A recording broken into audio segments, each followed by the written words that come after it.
At Jiangzhou City. It was May 20th, 2024. A new spatial rift has appeared in the skies above Jiangzhou. The 3rd Division engaged with the monsters. It was chaos.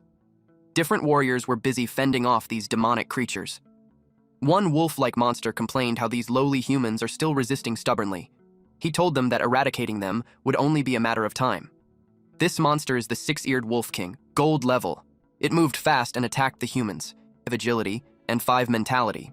He has a beast tamer trait, which means that he can contract any life form as their tamed beast. The system will automatically detect suitable contractable beasts. He has a current taming limit of 1.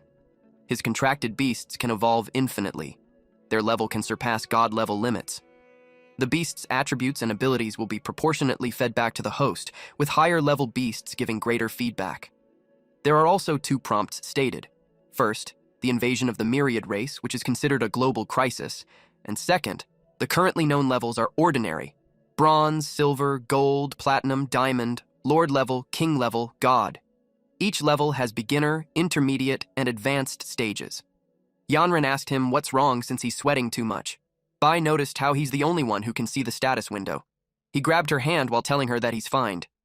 Yanren blushed while the other men looked jealous. They screamed at him not to touch her. They called him out for being unsatisfied, even when he's already sitting next to her. A bald man wanted to teach him a lesson. A yellow-haired woman appeared and ordered them to settle down. She informed them that she has good news to share. And that is, Jiangzhou Martial University has just posted an announcement on their website. And starting from their year, superhumans can be exempted from cultural exams and directly enroll in Jiangzhou Martial University. And students with a martial artist's physique will also see their cultural course score requirements cut in half. Everyone celebrated. One student even wished he's a superhuman. Another student replied that having it halved is already good enough, but being a superhuman, it's already a fleeting dream. The woman, presumably their teacher, informed them that if they have already awakened abilities or have a martial foundation, they should register in her office. Bai finds it interesting since he just awakened his abilities and now he can go to Martial University without exams. Yanren watched his reaction, and it made her wonder if he's really planning to go to Martial University. Our MC, Subai, has been in that world for 17 years. On September 18, 1906, the sky suddenly tore open, revealing enormous spatial rifts. Beasts began pouring out of the rifts. Afterward, the vicious beasts rampaged. Armies from all nations started battling these creatures, and after 3 months, they finally managed to eliminate the beasts that had emerged from the rifts. However, as long as the rifts remained, more waves of beasts would continue to appear periodically. So, humanity decided to send suicide squads into the rifts to investigate. What they discovered on the other side of the rifts was a vast, unending land. To prevent the beasts from continuously pouring out of the rifts, military forces from various countries united and decided to build military bases within the rifts. From there, they could fend off the beasts at the source. Humanity's new era officially began. On March 6, 1907, the 2nd rift appeared in the sky. On May 7, 1907, the 3rd rift. Then the 4th and the 5th appeared. Over the next 100 years, the number of rifts increased, and their frequency also accelerated. Now they've spread all over the world. Each rift connects to a different race of beasts, so scientists have named the battlefield beyond the rifts, and they called it the battlefield of myriad races. But at the same time, Earth's spiritual energy began to recover, and humans gradually awakened martial abilities and powers. As the battles intensified, conventional firearms repeatedly failed on the battlefield, while superhumans grew more powerful. Eventually, superhumans replaced firearms as the dominant force. The war between humans and the myriad races continues to this day. Bai had concluded from the reforms at Jiangzhou Martial University, it seems the situation in Jiangzhou has become quite dangerous. It is good that Bai activated the system because he needs to protect his family in that chaotic world. The fastest way to improve his strength is through the Martial University supported by the military. Luckily, now, he has beast tamer abilities. All he needs is a contracted beast to get into the university without exams, and his first step is to head to Martial University. He will get in there no matter what, and Bai hoped that the over 2,000 yuan that he had saved would be enough. Bai entered a shop while thinking about what the system said. It would automatically detect a suitable beast, which made him wonder why there wasn't any response. The woman on the front desk welcomed Bai and asked him what he needed. He informed the woman that he's a beast tamer, and he asked for the available beasts. The woman pointed at the glass enclosure. It was a black cat. It is on a higher price for an ordinary beast, but it has nether cat blood, which means it can easily evolve into silver level. It was too expensive for Bai. The woman also showed him the 4-eared dog that has a 6-eared wolf bloodline. It is around 33,000 yuan. She showed him around and the price of the beast kept increasing. When the woman asked him which one he prefers, Bai had already disappeared. Bai had left the store with the thought that he's being robbed. He couldn't believe that just because the beasts have some monster blood, they're charging too much. He wondered what happened to his system. He thought that none of them were suitable. He arrived home. To his surprise, the system is finally responding. The system window detected the small turtle. Bai thought about how it pertains to his dad's pet tortoise. He looked disappointed with the newbie pack of having a tortoise as his first tamed beast. He complained that it's so small that it might not be able to do anything, but Bai is aware that he can't go to the battlefield to tame a fierce beast at the moment anyway. He clicked tame while having a plan to switch to something more impressive later. A light struck the tortoise. The system window showed details of the tamed beast. It's a small turtle at the level of an ordinary beginner. It contains traces of the sacred black tortoise bloodline, can grow infinitely, and will eventually slay gods. It's having 1 constitution, 3 defense, 1 mentality, 1 speed, an ability of turtle shell defense, with an evolution method of eating. Bai was dumbfounded. He couldn't believe that this little one could even slay gods in the future. He came to realize how likable the small turtle is. And with it having a black tortoise bloodline, he knew he wouldn't be changing this beast. Bai's sister, Su Xiaomei, appeared and asked him what he's doing. She scolded him because he's holding their dad's treasure. Bai replied that he wasn't doing anything, but to his surprise, the turtle jumped to a bag and roared. It was starving. Bai called the glutton and checked the bag. Xiaomei asked why it was eating so much when their dad fed it earlier. Bai noticed how the turtle's appetite had grown. He thought that it must be evolving. He decided to go get more food. Half an hour later, Mother and Father Lin arrived, and they were shocked at the state of the house. Mother Lin asked if they were robbed. It was chaotic. The turtle is chasing Xiaomei for her snack, and Xiaomei doesn't want to give it up because it's her last one. Their dad turned pale. He asked if the turtle is Xiaoba, while their mother asked if tortoises can really run that fast. Bai told them that he'll explain. The house was a mess. Bai looked like he's challenged. He sighed. Since his parents have it difficult already, he decided not to tell them that Xiaoba is a bottomless pit. He decided to figure something out by himself. In the battle of snacks between Xiaoba and Xiaomei, it looked like Xiaoba had won.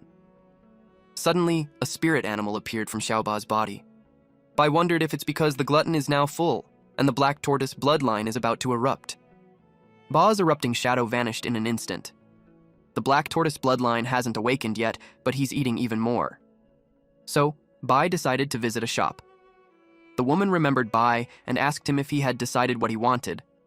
Bai informed her that he's not buying anything this time. Bai whispered to the woman asking if they accept exotic beast blood. The woman was surprised. The man who was seated noticed them. He dismissed the woman, and the woman complied since he's the boss. The boss invited Bai to have a seat and talk with him. He heard that Bai had exotic beast blood, so he wants to test its quality first. The boss smelled the container. He had confirmed that it's really exotic beast blood, and it's top quality. He asked Bai how much he wanted. It took Bai so much effort to extract it from Ba, so he's expecting at least 100 yuan. They offered 1,000 yuan. Bai exaggeratedly reacted negatively. The boss realized Bai must be knowledgeable. The boss tried to play it cool by saying that he's just kidding. With such good quality, he offered 10,000 yuan. Again, Bai had the same reaction, which made the man think that his offer was too little. He offered 15,000 as the last price. Deep inside, Bai didn't expect that Ba's blood was worth so much. It was hard for him to suppress his smile. He accepted the deal. He acted smug by saying that had he not been in a hurry for money, he wouldn't have sold it to him. The boss and the receptionist saw him off and told him that if he has good stuff again, he should see him. Bai didn't expect that exotic beast blood was so valuable. He sold it for 15,000, which helps for Ba to be self-sufficient now. Bai received a phone call. It was Teacher Lee. She informed him that academic results are out, and there's also important news for him. She instructed him to come to school that afternoon so he could fill out the application form. She reminded him not to be late.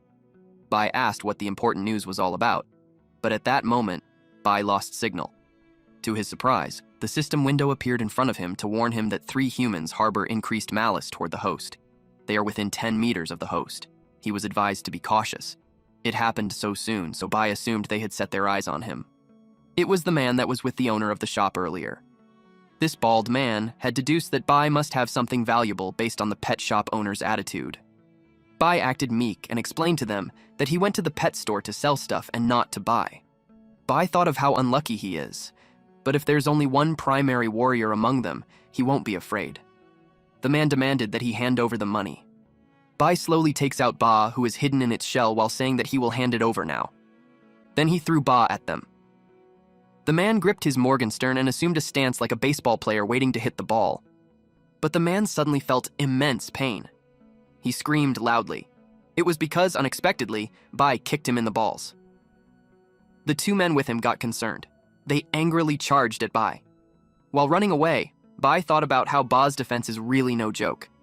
He told Ba to grab his fist. Bai halted.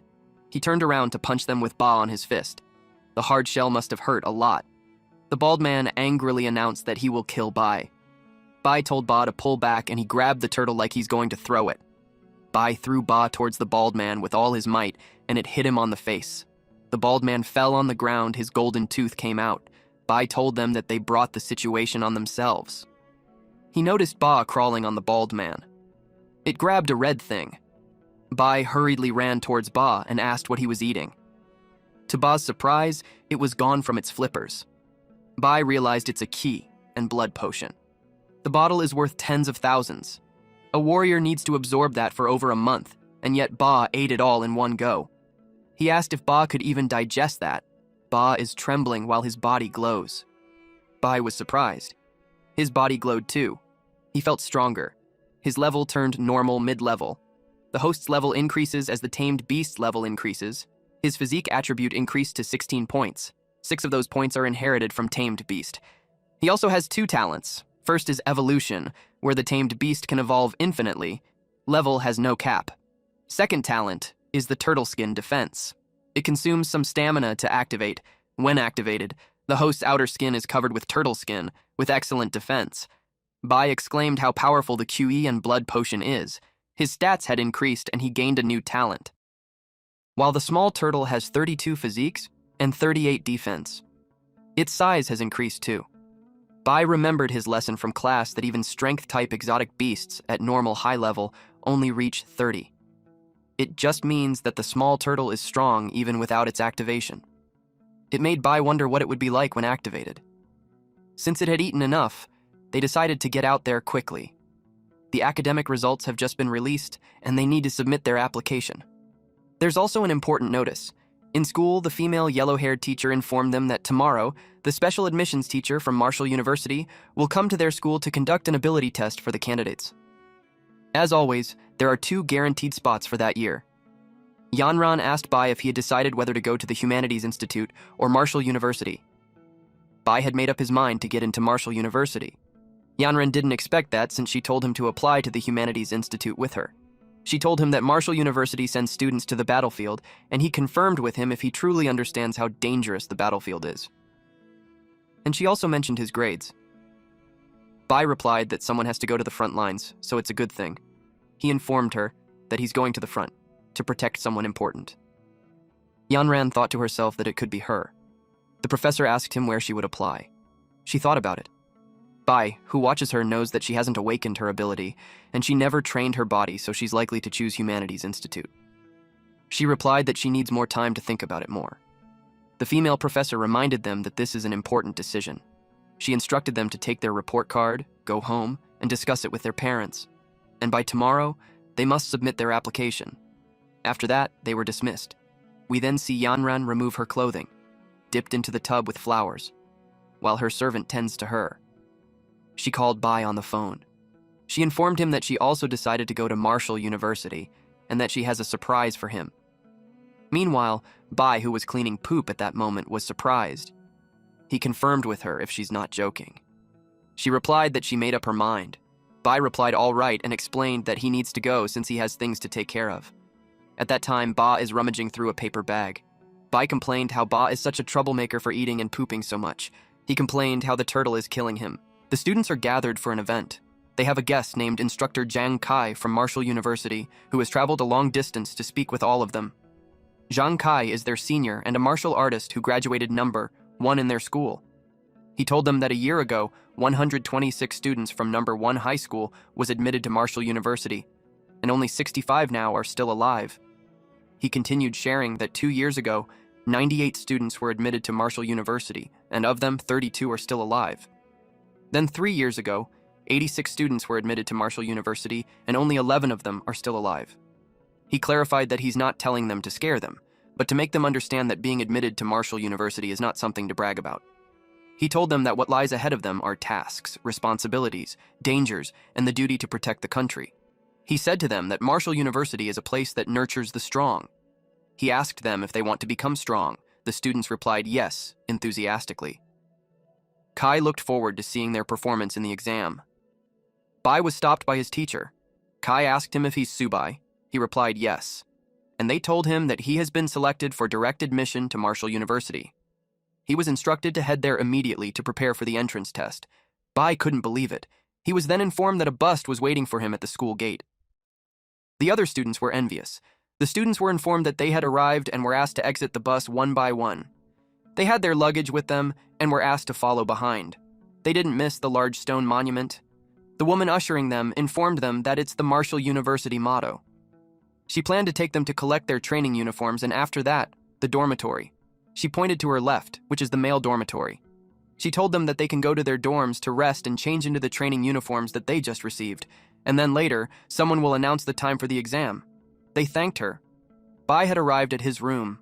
From the outside, it can be heard that someone is talking about the beginning of the journey of the martial artist, which is the importance of resources. 3 students had formed a circle to chat. A red-haired guy narrated that, some time ago, his father acquired 3 drops of an extremely rare beast's blood in Yushan. Then he entrusted a master apothecary to create 3 bottles of top-tier body-refining elixirs. He showed them while telling them that the stuff is rare. The other 2 students were amazed, as they had never seen rare beast blood before. Bai entered the room and informed them that he's assigned in room 303. With Bai's arrival, the red-haired guy stated that now, their dorm is complete. He introduced himself as Han Jigang. The bald student is named Fan Chaoan, and the big guy is Tao Jiajun. Jiajun told Bai that there's no need to be formal since they are roommates. Jiajun invited Bai to come close and take a look at the rare beast blood that Jigang's father got for him. Jigang proudly shared how his dad had to contact a lot of people across the country, but got it in Yushan, but unfortunately, for only 3 drops. Upon hearing that, Bai wondered if it's the blood that he sold. One student asked if it might be expensive. Jiagang replied that it isn't much, only a little over 30,000, making 3 drops cost less than 100,000. Bai got annoyed since he sold it for 30,000, and that crook turned around and made nearly 10 times that much. He called the pet shop owner a scummy middleman. Jigang pointed out the window and stated that there's a beautiful girl downstairs. Jigang stated that he would definitely vote for her in the campus's beauty contest. They checked out her long legs. A middle-aged woman told the girl that it's the male dormitory, and she asked who she was looking for. The 3 men continued to gawk at her while singing praises for her. They were all curious as to who they are looking for. Yanren informs the auntie that she's looking for Bai. The auntie yelled for whoever Bai is to come out since there's a beauty looking for him. The 3 men immediately glance at Bai, but he's already out the door. Bai informed them that he'll head down first. Those 3 had dumbfounded faces which made them look so funny.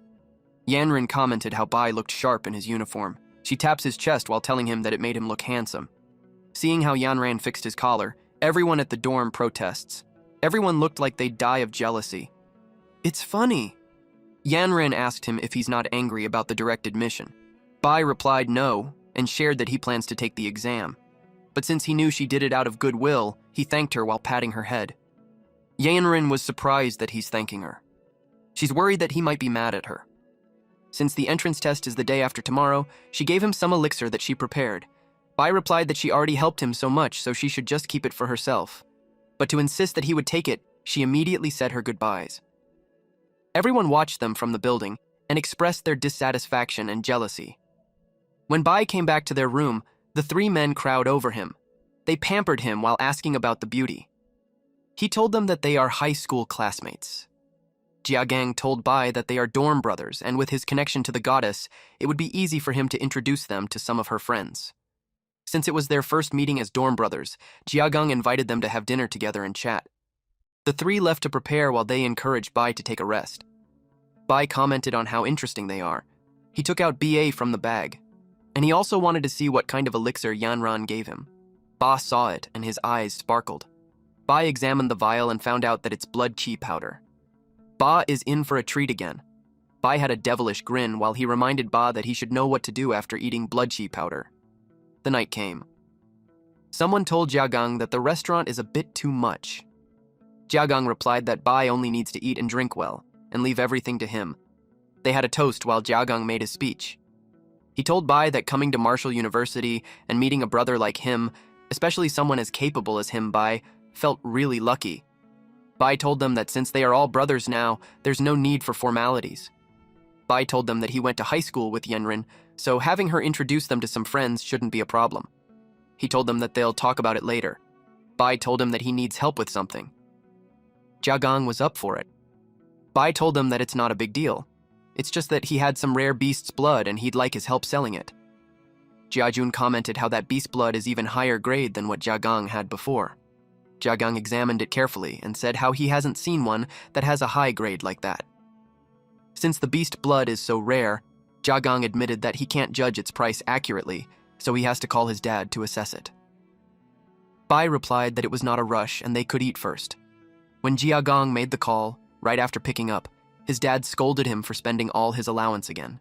He told him that he sent him to Marshall University to become a strong martial artist, not to waste time every day partying.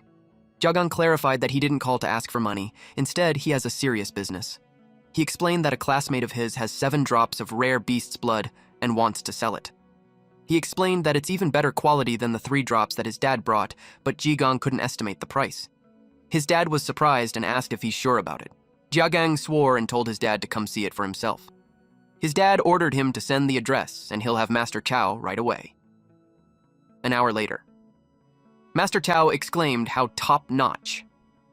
Master Chow uttered that the energy contained within is the most refined he has seen in ordinary rare beast's blood. With those 7 drops, he could at least craft a top-tier body-refining pill. Jiagang's dad told Master Chow that his estimate might be a bit too high. Master Chow told him that there's no mistake. He added that if it's tested by top-tier instruments, the value of the essence would likely be higher than his estimate. Jiagang told Bai how he didn't expect for his beast's blood to be that amazing. Master Chow asked Bai how much he plans to sell it. Bai replied that a friend told him that those beast blood can't be sold for money, that they can only be exchanged for blood she powder of equivalent value. Jiagang's dad understood. He told Bai that since he is classmates with his son, and as an elder, he won't shortchange him. He told Bai that he will take all 7 drops, and in return, he will send him 14 bottles of blood chi powder. He asked Bai if that's good enough. Bai agreed to it. Uncle Han, Jiagang's dad, brought up another topic. He asked if Bai was willing to join the Han family. He told Bai that in the future, they can provide all the resources he needs for cultivation. Bai thanked him and declined the offer. Uncle Han urges him to reconsider. Suddenly, someone reiterated how Bai doesn't want to join the Han family. It was Yanran, and she stated that no one can force Bai to join any family. Yanran was intense. Bai asked her why she's there. Yanran replied that she was running errands when she ran into them. Uncle Han asked where the girl came from. Master Chow recognized her and whispered to Master Han. Han was astonished. Immediately, Master Han's demeanor changed and explained that his son and Bai are good brothers. Yanran asked if he's heading back to school and invited him to go back together. Bai accepted the invitation. Bai said goodbye to Uncle Han and Jiagang. Master Han replied bye and took care. Jiagang asked the goddess to wait for him since he's heading back too, but his father placed a hand on his shoulder. Master Han ordered his son to get along with Bai, and the future of the Han family rests on Jiagang. Jiagang was confused. His father continued to tell him to maintain a very safe and polite distance from the girl named Yanran. Jiagang asked his dad if Bai and the goddess Yanran are really that amazing. 2 days later, at the Marshall University campus training ground, the participants were informed that in the next few days, all of them will participate in the freshman special training and the training location for the session, the battlefield of myriad races. The students wondered if that's true because the place is too dangerous. Instructor Zhang Kai informed them that failing the special training is a small matter, and they won't lose their lives. He assured them that the area for the training has already been cleared, and they will be responsible for everyone's safety. Then he instructed them that every 50 people will form a class. Each class will have a bronze-level teacher as the head instructor, who will relay the training tasks. Kai wished all freshmen a triumphant return. Yanran happily ran to Bai to tell him that they are in the same class. Bai asked if the arrangement was on purpose. A red-haired woman with red lipstick called the Class 8. She looked majestic. Her name is Liao Yuxin, and she will be their instructor. All the men fell in love with her at the first sight. She informed everyone that all tasks during the training will be delivered by her, and their first task is to write a will. They turned pale upon hearing that. The students got worried. She informed them that they have one day to write their will.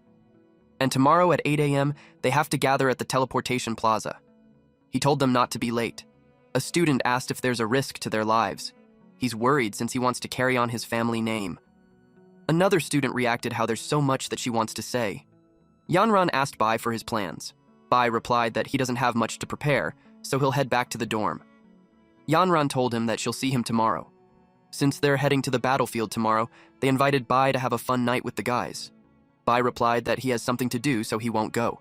He wished them a great time. Jagang replied that if ever Bai would need something for them to bring back, he could just call them any time. Jagang noticed how interesting Bai's turtle is. He knocked on the shell and commented how it's quite hard. Ba looked unpleasant. Bai introduced his pet and described it as a foodie. Jagang and the rest said their goodbyes. Bai wished them a good time. Once they were gone, it was time to feed Ba. Bai decided to let him eat to his heart's content this time. And once they are on the battlefield of myriad races, he expects the turtle to show him what he got. Ba gulped down the blood chi. Bai told him to take his time since no one is going to take it away from him. The system window appeared and informed Bai that the small turtle had leveled up to an ordinary high-tier beast and the host's level increased. The turtle also got a new talent called Heavy Strike. The small turtle now has 64 constitutions, 78 defense, 20 agility, 20 mentality. It has 3 talents.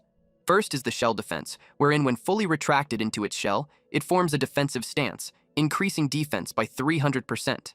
In this state, it cannot move or attack. Talent 2 is turtle skin defense, and talent 3 is heavy strike, which is triggered by consuming some stamina. It enhances attack power by 100% to 200%. The more stamina consumed, the stronger the attack. Bai's level is now ordinary high tier. His constitution increased to 28, where 13 points of that is from beast attributes. His agility is 19, where 4 points of that is from beast attributes. Mentality is 34, where 4 points of that are from beast attributes. His talents are Unlimited, Evolution of Tamed Beast, Turtle Skin Defense, and Heavy Strike. This was all thanks to the blood chi powder. He was impressed with the attributes. He praised Ba and told him that they should give their best tomorrow. He asked Ba if he's ready, and the small turtle stood with 2 flippers and raised his other 2 flippers while looking upwards. It's as if he's showing off his strength.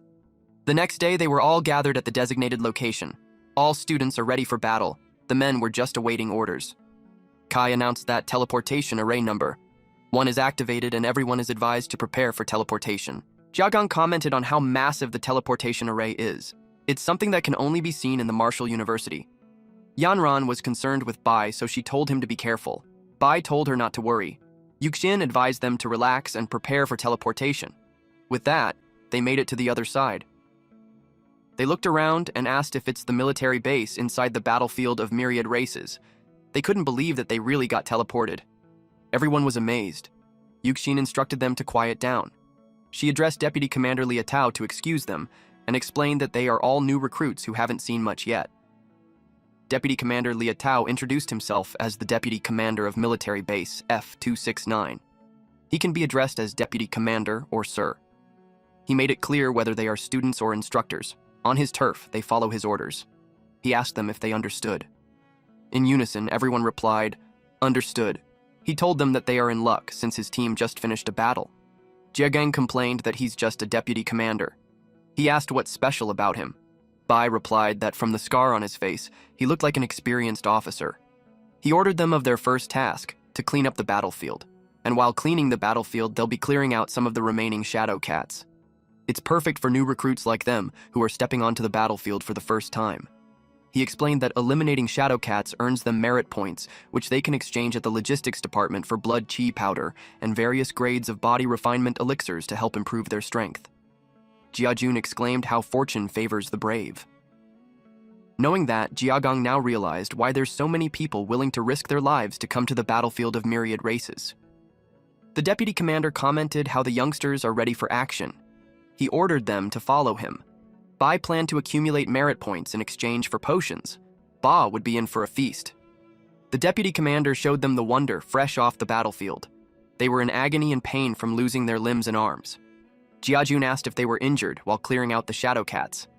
They couldn't believe it since shadow cats are the lowest level of monsters. The students started expressing their worries. Yuxin told them to be quiet. She asked them what their perception of Battlefield of Myriad was. If they apply to Marshall University, they need to always be prepared to face danger. Yanran told Bai to stay by her side on the battlefield, and she promises that she won't let anything happen to him. Bai realized that they have to stay alert at all times on the myriad races. Bai told her to be careful too. Someone reported to the deputy commander that they are currently executing the task of guarding the northern gate of the camp. And that day, they killed 35 beasts that attacked the camp. They are now awaiting orders. The deputy commander told them to open the gates and let the new recruits see what the battlefield of myriad races is all about. They opened the gate. Yuxin told everyone that it's a rare opportunity that Deputy Commander Lia Tao is personally leading the team. She told everyone to perform well. The deputy commander confirmed with them if they had left their wills at the office. He told them that from that moment on, they will be keeping company with death every second. It was chaotic. The cannons were being fired, the monsters were attacking, the students couldn't believe how brutal it was. The soldiers noticed the deputy commander. They greeted him and asked why he personally came. The deputy commander requested a squad to accompany him in protecting the trainees. Yuxin called their attention and informed them that they were heading to military zone F269. It's a jungle where the beasts have already been eliminated. He told the new recruits that their mission is to extract the beast cores from the bodies of the shadow cat on the battlefield. The deputy commander asked the new recruits if they were ready, and they replied yes. Everyone moved out with the assault squad following along to provide protection. One soldier stated that cleaning up the battlefield isn't dangerous, but sending new recruits into real combat is almost like sending food to the enemy. He was curious, so he asked the deputy commander on why he's personally leading the protection team. The deputy commander replied that this soldier kept asking things that he shouldn't. Yuxin thanked the deputy commander for going through the trouble. He replied that it's not a problem since the new recruits from the military university are future soldiers, so it's his duty to protect them. At the imperial capital, particularly in Dragon Nation's highest military command center. Someone reported to the chief of staff that there's an emergency. The recent report they received from myriad races is that there's a large number of fierce beasts that have invaded their defense line.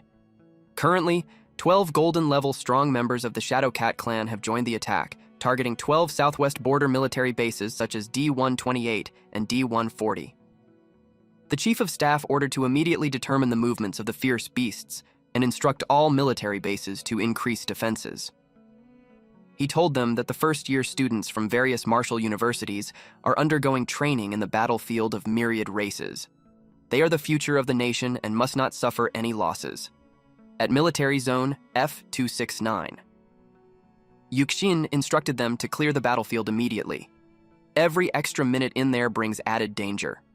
Yanran informed Bai that the fur, flesh, and claws of the shadow cats can all be used as materials for making weapons and medicines. Bai replied, how it's no wonder why so many people come to the dangerous battlefield of myriad races. Rare materials are everywhere. Ba will have a feast. Jejun rejoiced when he found another beast core. He exclaimed that he's going to get rich. Bai planned to collect more beast cores to exchange for blood chi powder so Ba can level up again. System window appeared to notify him of extreme danger. 164 shadow cats are rapidly approaching with clear hostility.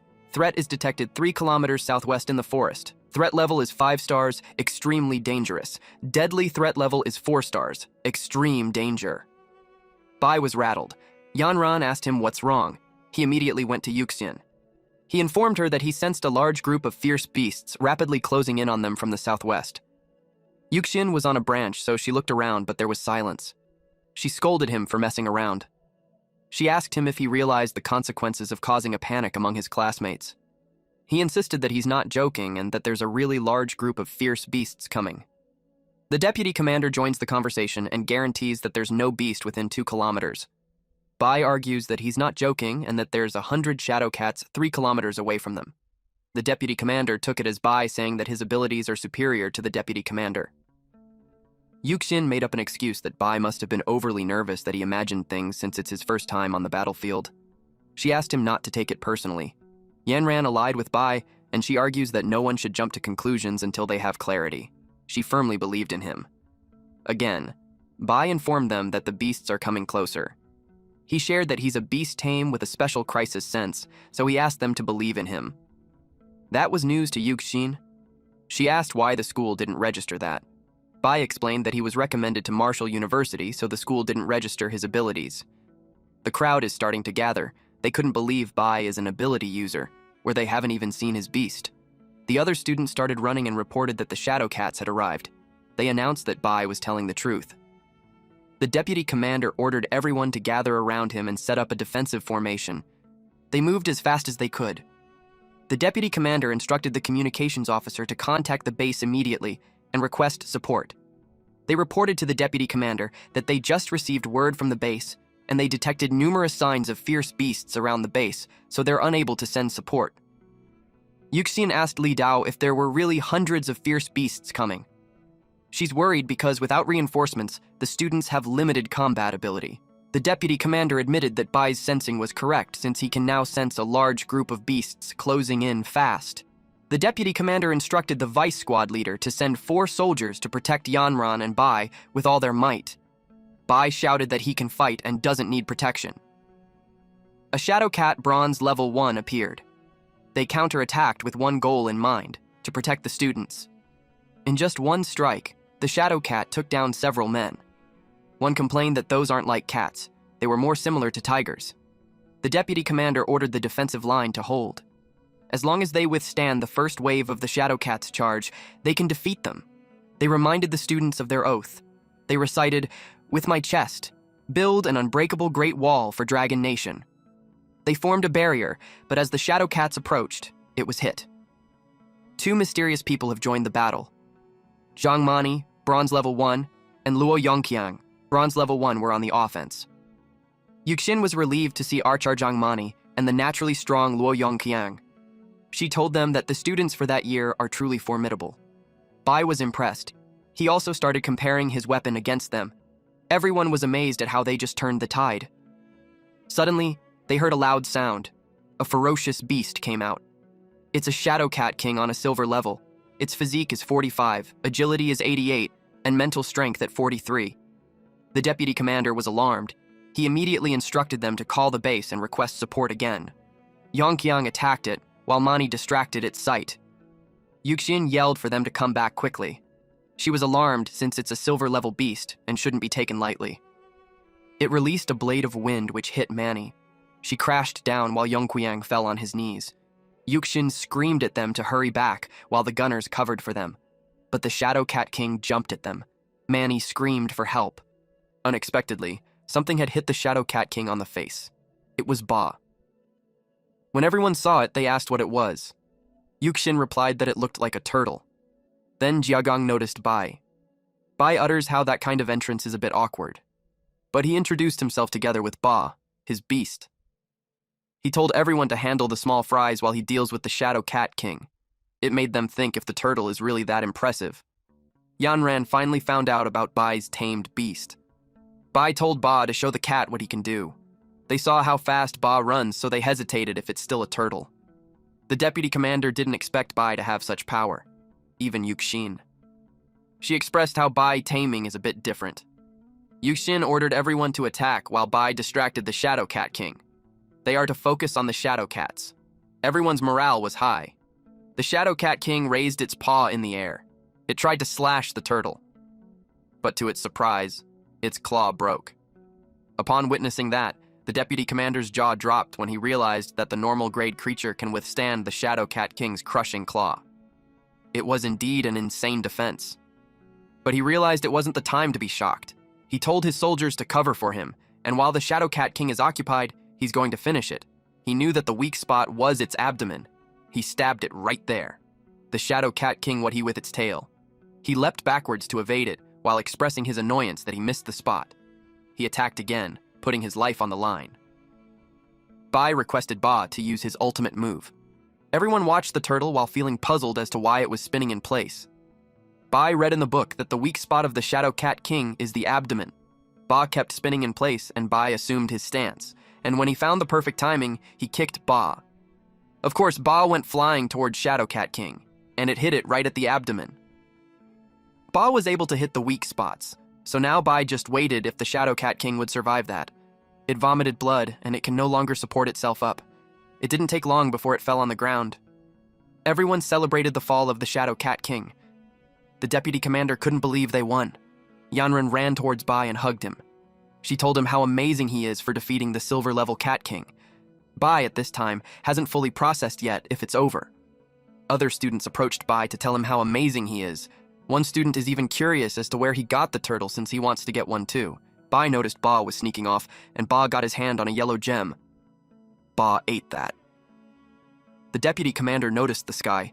Then he realized how dangerous the situation was. The Cat King's final howl was summoning its kind. He speculated that an even more dangerous beast was approaching, at the base operations center. According to frontline energy wave analysis, F269 base is detecting a large number of unknown level beasts. It's very dangerous. What's more concerning is that they found out that Hulin's daughter is among the group of trainees there. Wen Yuan replied yes, and that's why he hoped for them to provide immediate support.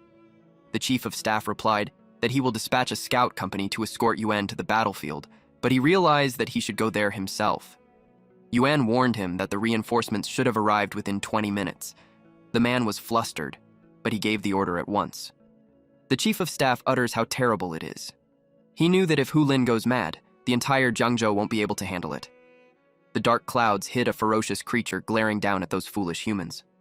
Yuxin couldn't believe how this creature can speak human language. The deputy commander replied that a beast that understands human language must at least be a golden level and shouldn't appear in that area. He ordered everyone to form a defensive formation at once with the injured in the center.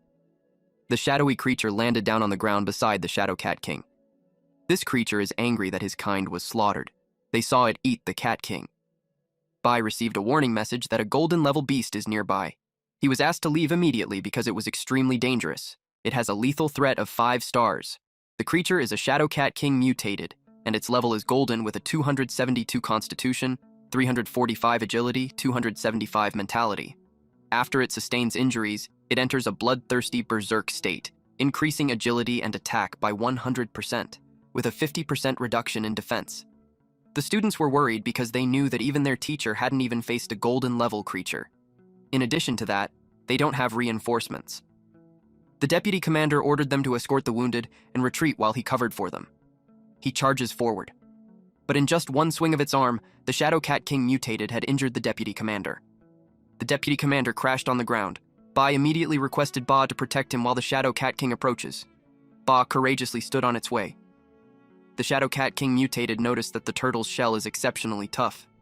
It scratched Ba's shell. The deputy commander saw it and got worried. Simultaneously, Bai coughed up blood. Yanran saw that he's injured. Yuxin wondered how Bai could be hurt. The deputy commander speculated that it's because of the beast tamer's talent called Origin Confluence. Yuxin replied that it's impossible. She decided to take a look. A warning window appeared stating that the tamed beast is in critical condition, so the beast tamer talent Origin Confluence was activated. The host and the tamed beast share energy and jointly bear damage. When Yuxin checked, there were no external wounds. She started to believe that Bai really activated the legendary beast taming skill, Origin Confluence.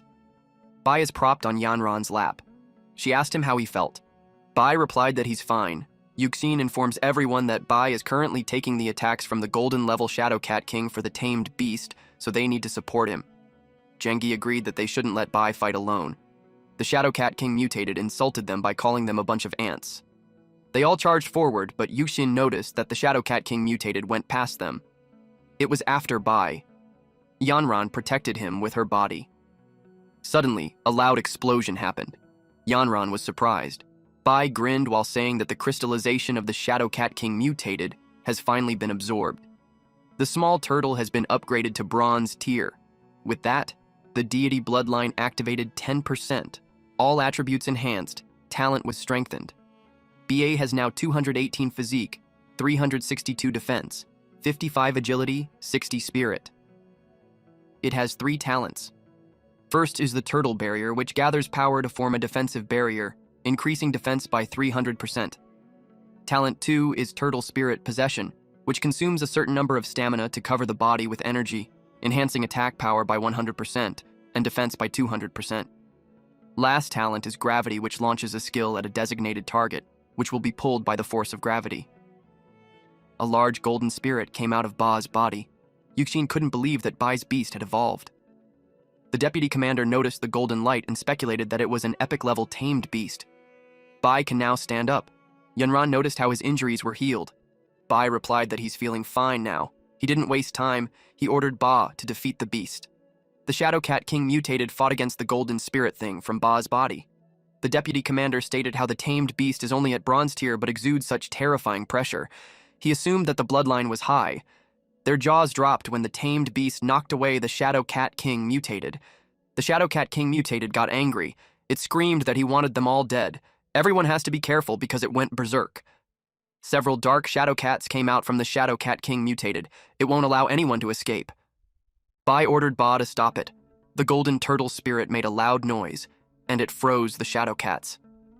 It was a surprise how those shadow cats got scared and retreated. The golden turtle spirit of Ba inhaled deeply. This looked like a scene from Kirby. Bai encouraged it to unleash all its power and not hold back. It created a concentrated power on its mouth and released a powerful wave of energy. The Shadow Cat King mutated, got caught up in it. And of course, after the fight, someone arrived. It was Yuan, and he was surprised to see that it was all over. It was such a mess, so it made him wonder what those people had to go through. The deputy commander instructed everyone to clear the battlefield quickly. Yuan approaches Yanren and expresses how glad he is that she's fine. Yuxin asked Yuan why he's there. The deputy commander introduced himself and shared that during the battle, one of his squads cooperated with the mentors and students from university and encountered a large group of shadow cats. He reported that they killed about 800 shadow cats, including several at the bronze level, one at the silver level, and one at the gold level. They are currently tallying the casualties and providing initial treatment to the seriously injured. Yuan couldn't believe that a gold-level creature actually appeared.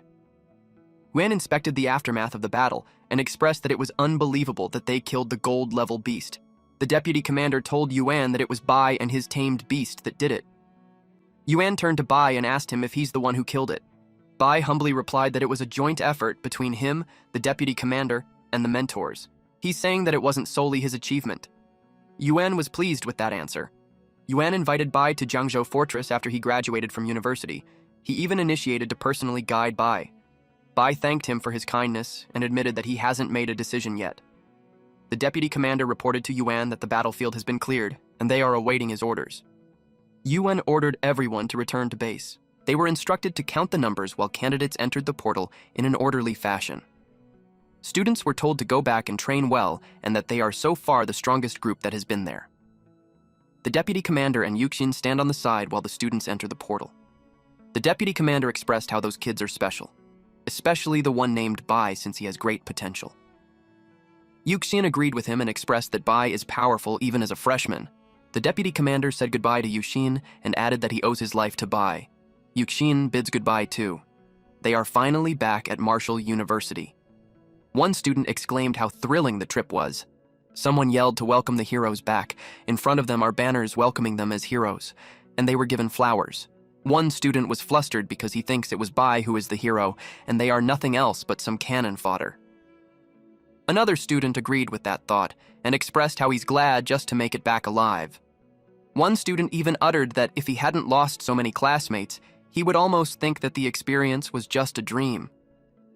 Kai told them how he already knew what happened on the battlefield. And with that, they are all heroes of university, and their assessment results will be the highest in history. Bai replied that he hasn't thought about the assessment results because all he wants now is to go back to the dorm, take a shower, and then get a good night's sleep. Another student expressed the same. The nighttime came, and the students talked about how the beds feel especially soft that night. One student felt like he had been sealed into the bed. Chowan asked if they had accomplished something significant this time. He wanted confirmation of where they would count their military achievements.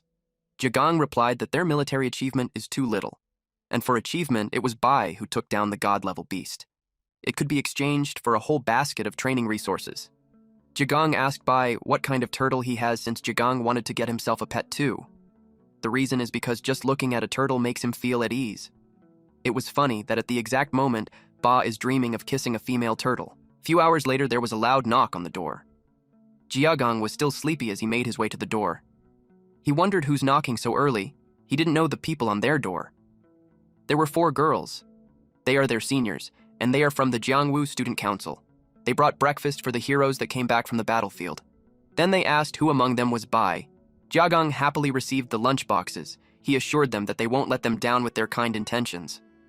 The girls entered the room and asked which of them was Bai. Another girl asked the same question with the intention to take a photo with him. Chowan pointed at Bai's bed and explained that he went out for a run. He asked them if they knew Bai. The girls were evidently disappointed. One girl replied that there's no one in school who doesn't know Bai. She felt that it's a pity that he doesn't know her. Jia-jun asked if Bai has become famous. The girl advised them to turn on the TV and see. One girl took the breakfast away since Bai wasn't there. Meanwhile, there's important news from the country's military channel while our MC was having his morning run. Bai stopped running to watch that. The news anchor reported about the incident yesterday, where there were large-scale attacks by 10,000 races of ferocious beasts on human military bases in several provinces. Among all the ferocious beasts that attacked the military bases, there were reports of golden-level combat power. Students from various provinces were slaughtered by 10,000 races of ferocious beasts. It was on the report that in that battle, the instructors and students of Jiangzhou Martial University fought back valiantly. They killed 1 golden-level ferocious beast, 1 silver-level beast, several bronze-level and ordinary beasts. The news also includes that among them, first-year student Bai even single-handedly held back a golden-level ferocious beast. Under the siege of the instructors and bronze-level experts from the military, he achieved the remarkable feat of cross-tier killing. All lines were defeated, but only Jiangzhou Marital University emerged victorious. The military of the country has decided to collectively award the participating students and instructors of Jiangzhou Martial University with a second-class merit. They will receive the Great Wall Silver Medal. Bai, with outstanding military achievements, is awarded first-class merit and received the Great Wall Golden Wall. Bai was surprised with the news. The students on the field asked if he's a first-year student. They were amazed since a Great Wall Golden Medal is a distinguished award. They're pumped up that the human race will win. Because of this, many got interested in meeting Bai. The girls expressed that they wanted to Bai. Upon hearing the commotion, Bai decided to slip away quickly. He made it out of the tracks without anyone noticing. His phone rang. May delivered the news that he's on TV. Bai replied that he already saw it. May told him that their parents want him to come home for a bit because they want to treat him. He replied that there's no need. His father spoke and uttered that he received such a great honor that their neighbors are talking about him. His mother shared that his third uncle's little sister just called and she wants to introduce him to a girlfriend candidate. May encouraged her brother to come home for a visit. Bai agreed to it since the test just ended. He will have a 2-day break. He told them that he'll pack up and go home to take a look. May commented that now that Bai is famous, their father will probably be laughing in his dreams. Bai excused himself now. When the sun was about to set, someone exclaimed that the hero from the family was back. Everyone was encouraged to come out and welcome him. Bai was dumbfounded. He asked if everyone was waiting for him. The neighbors gathered around him. Everyone is excited. His family happily welcomed him. The neighbors invited Bai to their house. When they reached the door of their house, Bai's father thanked everyone and announced that he prepared food at home, and when the kids have rested enough, he will have them visit them. Bai seconded that he'll visit the auntie and uncles later. An auntie encouraged them to come to her house with the intention of letting her granddaughter and Bai meet. An uncle argues that the granddaughter isn't worthy of Bai since she just graduated this year. He has someone else in mind. Once they had entered, Bai uttered that had he known it would be like that, he would have sneaked back after the dark. May replied that it's no use since Auntie had already set up surveillance at their door. That auntie was waiting for Bai to introduce her granddaughter to him. His father announced that he will cook for them. His mother told him to take a rest while they cook. Bai dropped his bag and sat on the sofa. He felt relieved that he could finally take a break. Out of the blue, the system window appeared. It detected a contractible creature, a little kitten. It was the Beastmaster sensing. May asked what was wrong. Bai asked if their family got a cat. May asked if he's talking about little Bai, and she pointed out that he's eating on the side. Bai requested to get a more high-end pet next time. May asked what's wrong with the cat when it is so cute. She shared that a few days ago, she ran into little Bai on the road, so she brought him home to raise. Bai simply agreed that if May thinks it's cute, then it is. Bai realized that May likes it so much. The status window of the little kitten shows that it's at the ordinary beginner level. It possesses a certain lineage of white tiger sacred beast, can grow infinitely, ultimately capable of slaying gods. Currently, it has 1 physique, 1 defense, 3 agility, and 1 spirit. Its talent is composed of sharp claws, which increases attack speed by 100% and attack power by 100%. Its evolution method is eating. Bai couldn't believe that a stray cat had the blood of the white tiger. May noticed how little Bai seems to like Bai. Bai chose to tame it and then talk May through it. Bai approached May and told her that he wants to discuss something with her. He explained that he's a beastmaster and asked if he can keep Bai. May strongly refused. She hugged little Bai tightly while telling Bai that he can't take him away. Bai encouraged her to have a negotiation. May distanced herself from him while hugging the little kitten. Bai offered her a laptop, but she refused to give little Bai to him. They ran around the living room while Bai tried to bribe her, but she kept refusing. 2 days later, Bai returned to the academy. His backup has a turtle and a white kitten. People saw it and it made them speculate that he's a cat lover. Ba introduced the school to little Bai and promised to cover for him. Little Bai didn't receive the hospitality happily. Instead, he complained that the turtle was crowding him. As Bai passed by, people gossiped about him. They judged him for looking average, yet so many girls went to the dorm to find him. This made Bai think of wearing a mask when he goes out. According to the speakers, Bai was requested to come to the principal's office upon hearing the announcement. Bai groaned and wondered what the principal wanted with him. At the principal's office, the principal told Bai that he's a good lad, a true man of Huaxia. Given his exceptional performance at the F-269 military base, the school is prepared to reward him. The principal asked what he wanted. Bai replied that it was all thanks to the school and the principal. Bai heard that their principal is stingy, so getting some food money for Ba won't be easy. Bai expressed that they shouldn't let the school spend too much. Bai asked for 100 golden tier beast cores. The principal was shocked. He replied that even if Bai smashed his old bones into pieces, he wouldn't have any. Annoyed, he told Bai that he'll just give him the principal's position. Bai negotiated 100 silver tier beast cores instead. The principal shouted that he shouldn't dream of that. With Bai's military merits, he can't even get a fraction of that. Bai told the principal that he's okay without the golden medal or something, and he requested to exchange it for 50 silver tier beast cores instead. He sweetly told the principal how he sacrificed for the school. The principal lectured him that humans are humans, and the strong protects the weak. That is both a duty and a mission. He told Bai that saving the students is the consciousness and mission Bai should have as a strong person. Bai replied to stop with the nonsense and negotiated 50 silver tier beast cores. The principal replied that the military and the school won't bury a genius like him. The principal made a decision to give him 10 bronze tier beast cores. Bai exclaimed, "What?" He disagreed and haggled to have at least 20. The principal offered 15 whether Bai takes it or not. Bai agreed to it. In the principal's head, he called Bai a little rascal for trying to bargain with him. In Bai's head, he had just witnessed how stingy the old man was. The principal told him that aside from rewarding him, there's one more small matter that he needs to inform him about. Bai asked what it was. The principal informed him that he's chosen as the freshman representative to participate in the 100 Schools League. Hearing that, Bai uttered that the reward was just an excuse for him to get in there. He told the principal that it's not fair. The principal argues that as a member of Jiangzhou Martial University, it is Bai's responsibility as a student to bring glory to the school. And the principal tempted him with resources.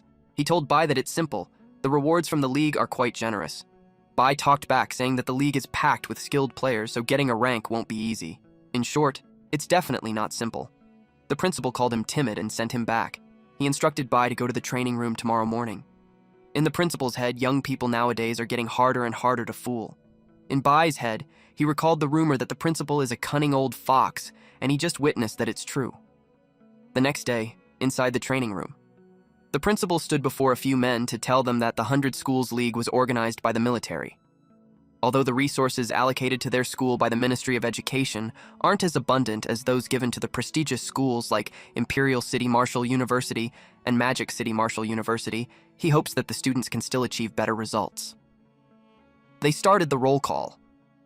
Third is third-year Hu Qingshu, a third-year bronze intermediate wood ability user. There's also Bai Ningbing, Xiao Tianxiang, and Feng Zhuj. Yongqiang expressed that it's unfair because their Zhangzhou Martial University was established later, so the training resources allocated to their students are much fewer compared to those prestigious schools. Manny heard that their school's ranking in previous years have always been quite low. They called out to Bai, who replied that he's present. Next was Mani, then Yongqiang. After that, the roll call ended. The principal announced that there are 10 representatives from their school participating in the league. He told the students that they are all the most outstanding students from each grade. Then he proceeded with another announcement. The captain of their school's league team for that year is Bai. Bai told the principal that he must be mistaken. The principal explained that having Bai as the captain was a decision made after a discussion by the school committee. Ningbing reasoned that senior Qinshu is the strongest among them in both strength and experience, and a freshman as a captain made no sense. Tianxiang agreed and pointed out that Bai is just a bronze beginner-level power user. He's a whole rank below senior Qingshu. They questioned why he should be the captain. The principal reminded them that they all saw the news the past few days, and Bai has the strength to slay a gold-tier vicious beast. He dared them that if any of them wants to be the captain, they should go ahead and slay a gold-tier vicious beast, and he'll immediately replace Bai. Ningbing stated that killing the gold tier must have been a coincidence. They don't believe Bai Tianxiang challenged him. Ningbing did the same. Bai explained to his seniors that he doesn't have an idea on the whole thing. In his head, he thought how old he was. It made him the target of public criticism. The principal ended the session there and told them to go back and prepare. There are less than 20 days left until the league. He looked forward to everyone's performance in the competition. In his head, Bai thought of how the old man runs fast. Tianxiang asked where he's going. He also started running while telling his seniors that he has something to take care of, so he'll go back to the dorm first. Ningbing called him a coward. He was firm that he doesn't believe that it was Bai who killed that gold-tier vicious beast. Tianxiang told him not to rush. When they get to the league, they will make sure Bai regrets it. A few hours later, we hear Bai tell Ba that he's in for a treat. The old man kept his word, so now they have 15 bronze-tier beast cores. He asked him if that's enough to level up. He fed the little foodie, but little Bai tried to get in the way. Bai assured the little kitten that there's something for him too. Since little Bai's level is too low, he started with Key Blood Elixir first. Ba looked sad when his food bowl was left empty. He chased after the bag. Bai complained how Ba's bite could be worth hundreds of thousands or even millions. Upon noticing that Ba is still hungry, it made Bai ask how much he needs to eat to evolve. Bai gave Ba the last few beast cores, and if he can evolve, he'll be giving it to little Bai instead. While Ba was eating, he glowed. Bai got excited. The students felt the ground shake and wondered if there's an earthquake. The system window appeared congratulating the host because the small turtle has upgraded to bronze intermediate. The host level increased too. The tamed beast is called Xuanwu. It's on bronze intermediate with 30% Zanwu, black tortoise bloodline activated. All attributes are increased, talent is enhanced. Its physique is now 568, defense is 862, agility is 95, and spirit is 90. The first talent is Zanwu Barrier, which can gather power to form a defense barrier, boosting defense by 500%. The second talent is the Turtle Spirit Possession, where it consumes a certain number of stamina to cover the body with energy, boosting attack by 200% and defense by 300%. The last talent is Gravity, which launches skill at a specified target. The target will be drawn towards the turtle, otherwise, their speed will be greatly reduced. Bai exclaimed that Ba had finally leveled up. Although Ba's number of talents didn't increase, the attribute values and talent levels have definitely improved quite a bit.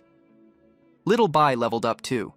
The system window showed its stats, which has upgraded to high-level normal awakening talent, Ghostly Phantom Step. The tamed beast is a little kitten with an ordinary high-tier level. It possesses a certain white tiger sacred beast bloodline, can grow indefinitely, ultimately capable of slaying gods. Its physique is 39, defense 38, agility is 79, and spirit is 25. Talent 1 is Sharp Claws, which consumes a certain number of stamina to trigger, boosting attack speed and attack power by 100%. Talent 2 is Bloodthirst, which consumes a certain number of stamina to trigger, boosting attack power by 100% to 500%. The more damage the host takes, the greater the attack boost. Talent 3 is Ghostly Phantom Step, which consumes a certain number of stamina to trigger, boosting movement speed by 100 to 200%. The more blood energy consumed, the greater the speed boost. Bai was pleased with the high agility attribute. It's like explosive growth. He was happy that both Ba and Little Bai had completed their upgrades. Next is him. He checked his status window. He's at Bronze Intermediate level, receiving attribute boosts from Xuan Gui 30% and Xiao Mao Mi 20%. His constitution is 115, composed of the basic constitution at 38, inherited from Xuan Gui is 65, and Xiao Mao Mi is 12. He has 74 agility, which breaks down to 32 basic agility, 18 inherited from Xuan Gui, and Xiao Mao Mi at 24. His spirit is 86, which is composed of 60 basic, 18 inherited from Xuan Gui, and 8 from Xiao Mao Mi. Bai has talent like Infinite Evolution of Contracted Beasts, which was bestowed by the system. Talent 2 is that he can use all beast-taming talents, which all beast-tamer ability users share that talent, and last talent is Origin Confluence, where the host and tamed beast share energy and jointly bear damage. Now Bai is set to show off his skills at the 100 Schools League, at Zhangzhou Martial University Library. Bai didn't expect the library to be that big. The librarian proudly shared that the library has been there even before the university was founded. It's the cornerstone of Zhangzhou Martial University's heritage. The librarian didn't expect the freshman to have 180 credits already. She pointed on her right to let him know that the Beast Tamer books are over there. Bai is free to look up whatever information he needs. Bai thanked her. Then he made his way on the shelves. He found quite a few books on beast taming, so it will take him a long time to go through all of it. He noticed a book by Luo Fan. The name sounded familiar, so it intrigued him. He read, "The heavens and earth converge, the undying soul. Divine weapons gather, sacred beasts armed, the roots of grass and trees, origin confluence." Bai had already mastered the origin confluence, but he doesn't know what the soul is undying and sacred beasts are armed. Qingshu noticed Bai. Ningbing uttered that a beast tamer has no future, no matter how much they study. Tianxiang suggested going there. Bai kept reading while walking. He didn't expect Luo Fan to be so powerful that he created 3 divine skills, which are Origin Confluence, Sacred Beasts Armed, and Undying Soul. It is also written in the book that Luo Fan single-handedly fought against the invasion of all tribes. Bai expressed that it was a pity that Luo Fan was eventually outnumbered and died on the battlefield. He paid attention to it carefully. He was surprised when the book floated, and it felt like a force was flowing into his body. Bai asked permission from the librarian to borrow the book. The librarian noticed that the book doesn't have a classification label, meaning it isn't from the library. Bai replied that it shouldn't be the case since he took it out from the bookshelf. She checked the book again. Surprisingly, she couldn't open the book. Bai told her that he was just reading that a while ago. He took a look at it. Then he asked how it's possible, why it can't be opened when he can open it effortlessly. The librarian told him to take it and just return it when he's done. Bai asked if he could borrow it for as long as he wanted. The librarian replied, yes. Bai said goodbye to the librarian. The librarian contacted the principal immediately after Bai left. She informed him that the book that he has left has been taken by Bai. The principal couldn't believe that Bai could actually open the book. The librarian testified on what she saw. The principal replied that it was good. When the principal finished the call, he talked to the air and addressed it to Luo Fan, saying that the person Luo Fan has been waiting for has finally appeared after 100 years. He guessed that if Lup Fan in the underworld knew about it, he would have been very happy.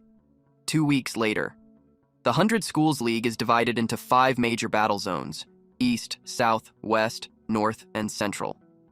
Each battle zone will have 2 qualifying teams. A reporter announced that the 8 martial universities of Zhangzhou province will all gather at Zhangzhou Martial University to compete. A vlogger told his viewers how tickets for that year's 100 Schools League are hard to come by. Because of that, he'll be live streaming the entire event with some small gifts for his viewers along the way. Students from Fuchuan and Longying Martial University exchanged trash talks with each other. The arena looked like a large baseball field, with tiled flooring at the center. Yuxin asked the team if everyone was there. Qingshu replied that Bai hasn't arrived yet, but everyone else is there. Tianxiang wondered if their captain would back out at the last minute. Bai appeared while telling them that he wouldn't dare.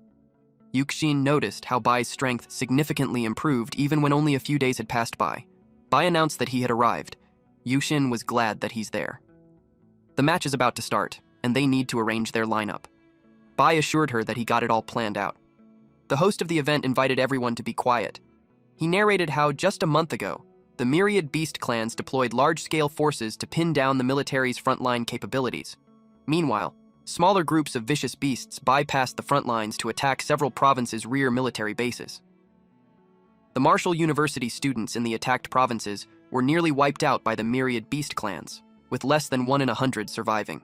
He passionately asked his compatriots if they should avenge it. The crowd returned the enthusiasm as they shouted to avenge them. The host liked their response and stated that if the human race has that spirit, the vicious beast will definitely be destroyed, and that is the very purpose of the 100 Schools League. And with that, the host declared the opening of the Jiangzhou Provincial League. He instructed them that it's going to be a team battle format. Each team can have up to 5 participants in each match.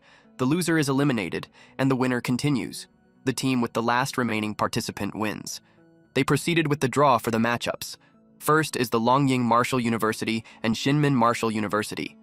Qingshu stated that they had drawn Qingyun Martial University. Yuxin looked worried since Longying and Xinmin are starting while their university hasn't come up with a lineup yet. The principal showed up and asked Bai if he had arranged the lineup. The other students greeted the principal. Bai had a smug look on his face when he replied that he'll go first and the remaining 4 can just figure it out themselves. Qingshu and Yuxin's expressions were funny. They looked like they just heard the dumbest thing. Qingshu suggested that they make targeted arrangements based on Qingyun Martial University's lineup. Tianxiang concluded that Bai might not win and it would be an embarrassment for Jiangzhou Martial University. Bai assured them that he will not disappoint them. The principal also noticed that in just a few days, Bai's level has increased so much. He admired Bai's comprehension. The principal whispered in Bai's ears not to go too far and leave some space for his seniors too. Otherwise, if they all get offended, it will be difficult for Bai to get by in school in the future. Meanwhile, Xinmin Martial University was announced as the victor. Yuxin noticed how Xinmin Martial University was strong that year to have defeated Longying so quickly. It was time for Bai to take the stage. He told them to watch closely. Tianxiang scoffed and questioned Bai's capabilities. Yanran cheered for him. Jiagong too. Bai and his opponent met at the center of the arena. The red-haired guy assumed that Bai is the freshman who slayed the golden tier vicious beast. Bai replied, yes. This red-haired guy made his arm sturdy as a rock. He is Qingyun's Martial University squad captain, Li Lingfeng. He's at the mid-bronze rank. Bai didn't care. He just opened his bag and told Ba to come out. Lingfeng asked if it's the tamed beast. Then he laughed out loud while saying that Bai brought his household pet to the competition. Ba stretches while Bai takes out his food. He explained that he was in a hurry so he hasn't had breakfast yet. The crowd finds it funny too. A little turtle in a competition is unheard of. They thought it was just nonsense. Yuxin was confused that Bai is eating peanuts and drinking cola on the stage. Tianxiang complained that Bai is underestimating his opponent when the opponent seems to be at the mid-bronze rank. They wondered if he could really handle it. Ba assumed his stance. Bai told the guy not to embarrass him since Ba had eaten so many cores. Then Ba released a beam of light towards the heavens. Lingfeng is starting to understand that the turtle is the tamed beast. A large spiritual form of the turtle appeared, until it materialized. Ba is now in his black tortoise form. From being a cute one, he actually looked scary now. Lingfeng got terrified. The crowd's jaws dropped upon seeing how big it was. They took pictures of it. One even commented that the skin is like armor and it's shining like a metal. Another person from the crowd pointed out Ba's claws and limbs. With that, it was no-brainer that Bai could kill a gold-ranked beast. They knew that the turtle could kill anyone with a single slap. Even Cowan was in shock. He had no idea when Ba got that big. While Yanran is proud that Bai got stronger now. Bai told Ba to finish it quickly. The turtle moved. It slapped the shit out of Lingfeng, which threw Lingfeng to the opposite side of the arena. Lingfeng was dumbfounded on how fast it was. Bai teased Lingfeng to hold much longer because he wants to finish his cola first before going off the stage. Lingfeng was annoyed with his arrogance. Lingfeng told himself that it was just a sneak attack, so he should focus all his power. He made his whole body, even his face, look like shiny gold armor. He moved quickly, to attack with his transformation rock fist. But in a blink of an eye, Lingfeng was out of the field. It's funny how it's so anticlimactic. So just like that, Bai actually won. The principal stated that the younger generation is truly formidable. Tianxiang's mouth was gaped open after witnessing how strong the turtle is. One audience member said out loud that the captain of Qingyun Martial University is an idiot, because to the man it's impossible for Ling Feng not to dodge such a big slap when it doesn't seem that fast. A person from the crowd replied and pointed out how this man must have not studied physics well. He explained that the speed of that turtle might not seem fast, but that's because he's big. The crowd exclaimed how unstoppable the turtle was, especially when even a mid-tier bronze-level ability user can't even do anything against it. Chao Han wanted to confirm that Ba wasn't that strong before. The host announced that the first match, Jiangzhou Martial University Bai, won. Next was Zhang Xuan from Qingyun Martial University. Zhang Xuan decided to rely on speed to win, and she won't let the turtle get close to her. Xuan is also at mid-bronze rank. This sheik moved quickly. Ba tried to follow her movements. The host announced how Xuan is using her speed as an advantage while staying outside the range of the giant turtle's attacks. The crowd cheered now that they're seeing a good fight. An audience pointed out how this is a fight should be, and the person earlier was just dumb. Xuan thought that as long as she finds an opportunity, one strike will be enough for her to win. Yuxin notices how Xuan is dodging and looking for an opportunity. Qingshu uttered how Bai is still underestimating his opponent. Meanwhile, Bai popped a peanut to his mouth. Ba looked mad now. He stomped his gigantic foot. Xuan jumped over the turtle while saying that it is strong, but she chose to directly deal with the beast tamer. She's on her way to Bai while Bai was taking a sip of his cola. Xuan thought it was too late for Bai to reverse the situation. Yuxin panicked that Xuan was going to attack Bai directly. Yanran got concerned too. She threw a dagger at him while telling him that he loses now. Bai continued sipping on his cola. He actually looked satisfied with his drink. The dagger is almost at his face. Xuan suddenly vanished. Turns out, Ba swatted her away with his tail. Yanran felt relieved. Chao Wahan was impressed. Tianxiang said how Bai won again, but it happened too fast. Yuxin looked proud. The principal clapped his hands. Qingshu stated that Bai is really strong. Xuan was on the ground cradling her arm. Bai uttered that he's full now. Bai uttered how the woman got too close and Ba's strike was a bit too much too. He told her to get herself patched up. The medical team came to get her. Xuan looked like she's about to cry. Bai announced how he's ready to get serious now. Our MC asked who's the next challenger. Xiaoba hit a woman and defeated her. Since the woman was defeated, Bai asked for the next contender. Xiaoba hit the man and sent him flying while Bai was taking a selfie. Eventually, Bai was declared the winner. The crowd loved Bai. They can't believe that Bai just ate peanuts the entire time and relied on his turtle to fight in the ring, and they still won. They had never seen such an unbridled contestant in their whole life. The crowd cheered, "Su Bai, 1 man, 5 wins." Bai commented that it sounded weird. It felt like he's being called a turtle. Yuxin praised Bai. The principal stated that Bai single-handedly defeated the formidable Qingshan Martial University. He added that Bai brought great honor to their Jiangzhou Martial University. Bai thanked them for the praise. With that, the morning matches are over. Yuxin told the students to go rest, and after lunch break, they will continue with the second round. She informed them that during the league, the cafeteria is open to all contestants for free. Everyone can go and enjoy the food to replenish their energy. That was great news to the students. At the Fuchuan Martial University Lounge, the professor stated that if they faced Jiangzhou Martial University in the next match, it is expected that they will send Bai again. One student expressed that Bai's tamed beast is almost invincible in close combat. He asked what they should do. The professor stated that if they really face Jiangzhou Martial University, Mao Kai should handle Bai. A female student's second demotion is that the team captain is a poison-type user, so there's no need for close combat. Kai replied that when the time comes, he will keep his distance and use poison to take the turtle down. At Sinman Martial University Lounge, the principal told the students not to be discouraged. He stated that even if Bai is strong, his weakness is also very obvious. He stated that finding the right opportunity to bypass that turtle's defense line and defeat Bai is the only way to win. A student agreed and volunteered to handle Bai if they will face him. He stated that Xuan's strategy earlier was correct, it's just that she wasn't fast enough. Since this student, Li Feng, is a speed-focused fighter with enhanced combat skills, the principal told him to fight at the right moment to attack Bai. The host announced that the morning matches were truly exciting. The students demonstrated spirited determination and a tenacious, fearless spirit. Next, the second round of the competition will begin shortly. At that moment, they will proceed with a random draw. One of the audience members stated that he feels like the other members of the Jiangzhou Martial University don't even need to compete because Bai alone can defeat all other schools. A man replied that it's great to have such a teammate. Then one person from the back told them not to get complacent since it is still within the province. Facing martial universities from other provinces, he claims that Jiangzhou Martial University will still be beaten so badly that it won't be able to hold its head up. One student replied that they have always struggled to hold their heads up before, but now, with Bai, they have become even more irrelevant. The host announced the results of the second round draw for the Provincial League. The first match is Jiangzhou Martial University versus Xinmin Martial University. The second match is Fuchuan Martial University versus Anyi Martial University. The third match is Longying Martial University versus Qingyun Martial University. And fourth match is Xichang Martial University versus Jiangsu Martial University. The first match is between Bai from Jiangzhou Martial University versus Li Feng from Xinmin Martial University. Feng expected that they would send Bai back, but he was confident since they prepared a strategy specifically for Bai.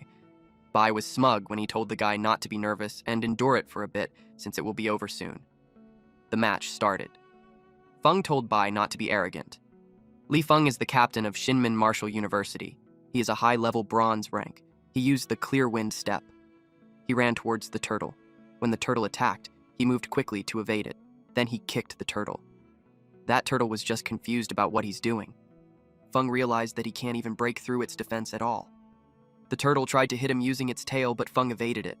The crowd noticed that the turtle seemed unable to hit Feng. They made fun of the turtle, who was provoked by Feng and is angry and howling repeatedly.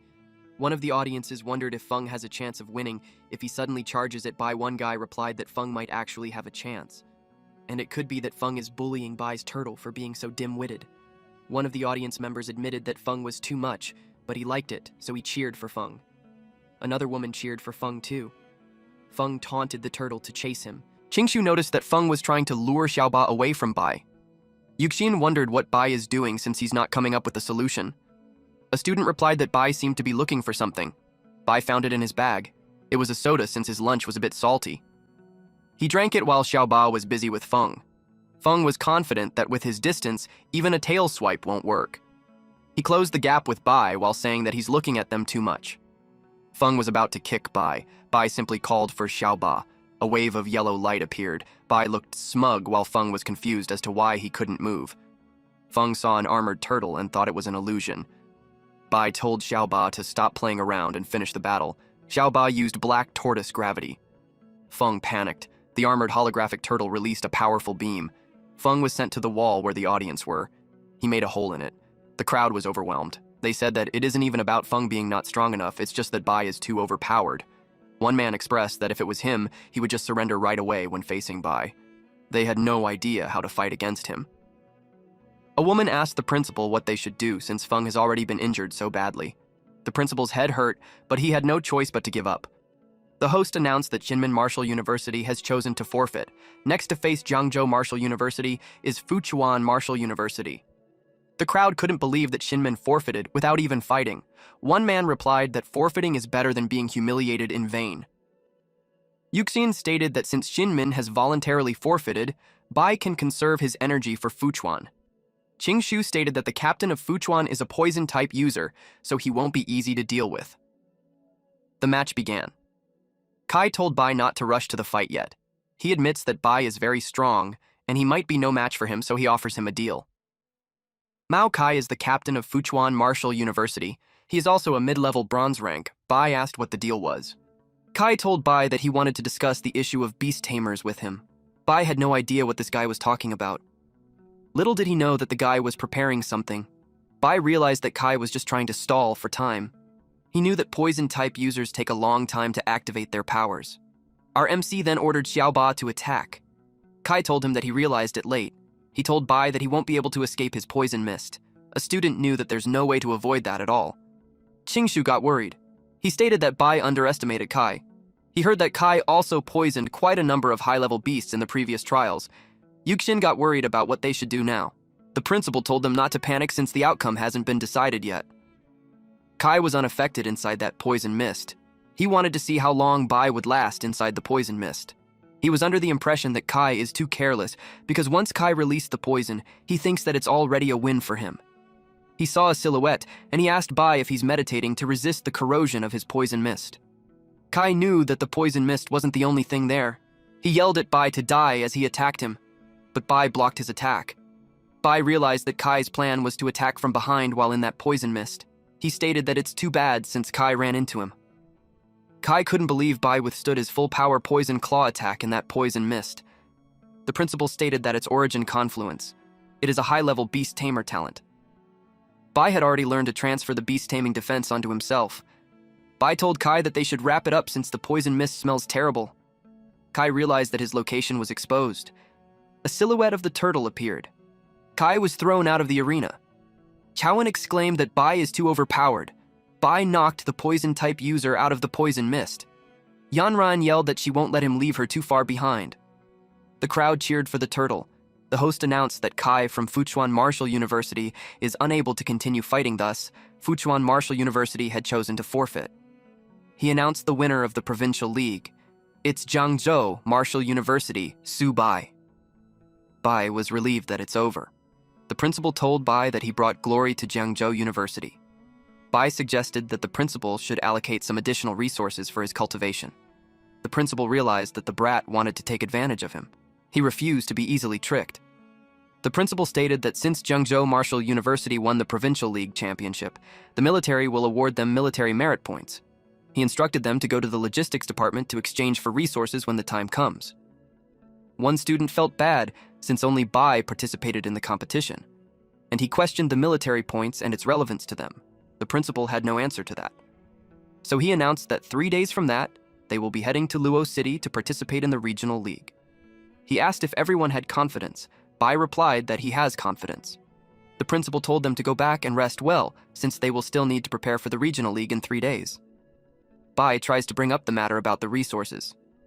The principal started walking away. He told Bai that he will look forward to his outstanding performance in 3 days. Bai noticed that this old fox quickly ran off as soon as it was about resources. In the news anchor announced that the Provincial League of the 100 Schools League has ended. The top 3 are Imperial Capital Martial University, Magic City Martial University, and Great Wall Guard Army Martial University. The host stated that many prodigies performed exceptionally well in the league. Among them, the most dazzling was Bai from the Jiangzhou Martial University.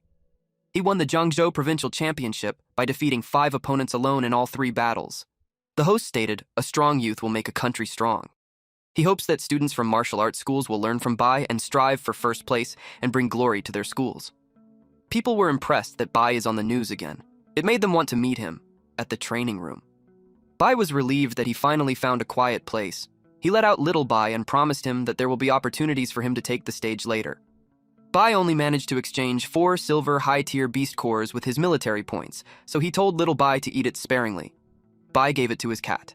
Suddenly, the cat glowed. A status window appeared. It stated that the ordinary tier advances to the bronze initial tier. The little kitten evolves into a sharp gold-white tiger. The sacred beast white tiger bloodline is activated, gaining the sharp gold gale. Bai was impressed that with just 1 core the cat already leveled up. It activated the white tiger bloodline. He gave the cat all of the cores. Bai told the cat to take its time eating, and after eating that, he should be able to level up again. Bai had given all the rest of the cores to the cat, but he was disappointed that there was no reaction. Those were even silver high-tier beast cores. Suddenly, a golden swirl of light appeared. Bai's eyes widened and his jaw dropped. The white cat was now gigantic and its eyes were gold. The tip of its tail was also gold. Bai thinks that it's cooler than Xiaoba. The status window displayed the details. The tamed beast is a sharpie gold-white tiger. It is fierce and a master of killing. Its level is bronze mid-tier.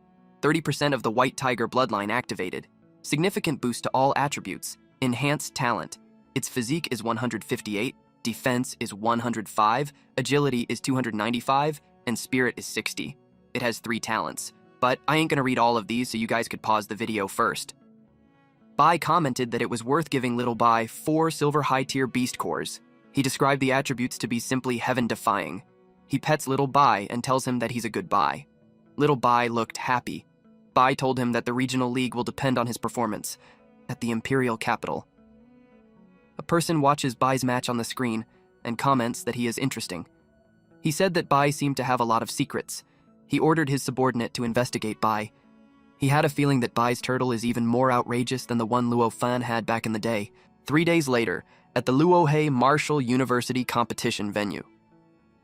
The Luohe Marshall University didn't disappoint with their competition venue, several times larger than some of the universities. The crowd cheered for Luohe to claim the championship.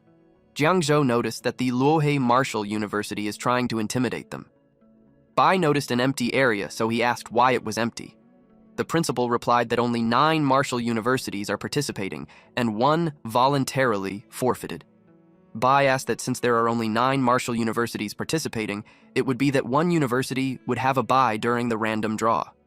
The principal replied yes, and stated that it all comes down to luck. Whoever gets the bye will advance directly to the next round. Bai prayed that they don't get the bye during the draw later. He's counting on playing more matches to earn military contributions to feed some gluttons. Qingshu begged the principal to let him participate. The other members expressed their desire to participate too. The principal laughed and assured everyone that all of them will have the opportunity to compete.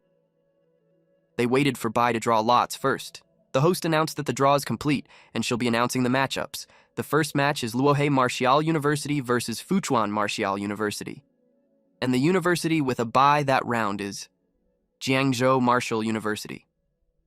The principal was pleased. He claims that Bai is their lucky charm. They had just skipped the first round and went straight to the next. Yuxin commented that Bai has some good luck and suggested that he should buy a lottery ticket. Basi wasn't happy because he wanted to compete. The first round matches begin. The host announced that Fuchuan Martial University's contestant seems to be struggling to hold on.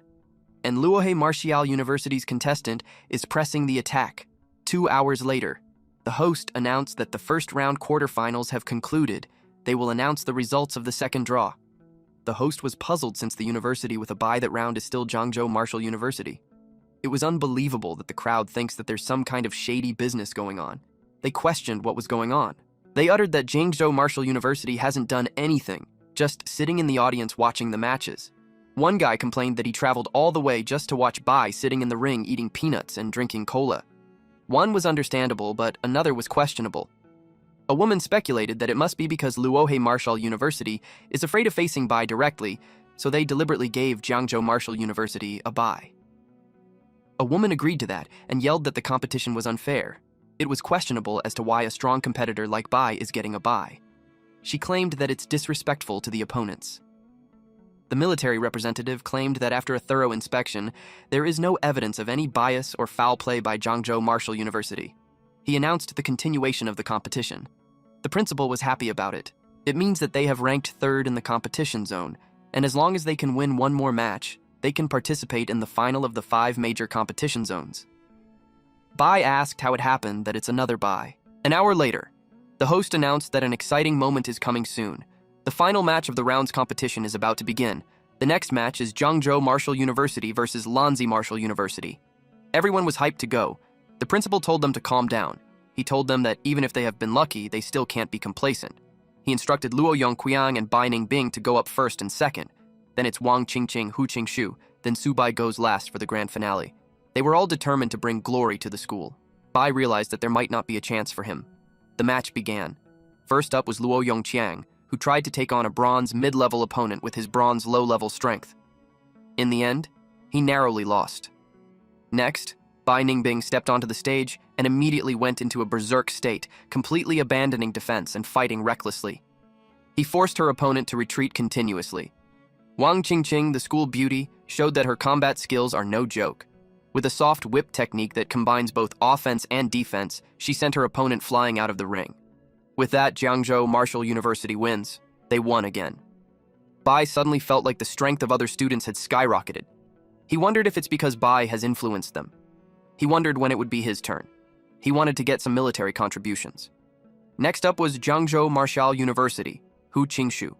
Qingshu told his opponents that they can come together as it will save him time. The opponent told him not to get cocky. Otherwise, he will lose miserably. The host stated that the competition rules allow one person to challenge multiple opponents at the same time. She announced that the match would begin. Bai saw that it would be a 1-on-2. He realized that Qingshu doesn't really plan on giving him any chance. Qingshu concentrated, Then he created a large tree. He flaunted his wood-type supernatural ability. The two opponents were careful. Because the leaves are suspicious, they assumed that Qingshu's psychic power wouldn't last much longer.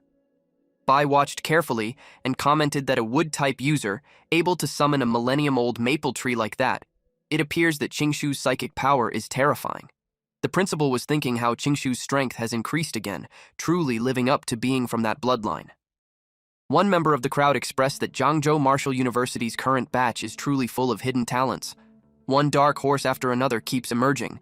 They didn't expect Qingshu to be that strong, but one person expressed that he thinks Bai is still stronger since all his tamed beast has already defeated a golden-ranked one.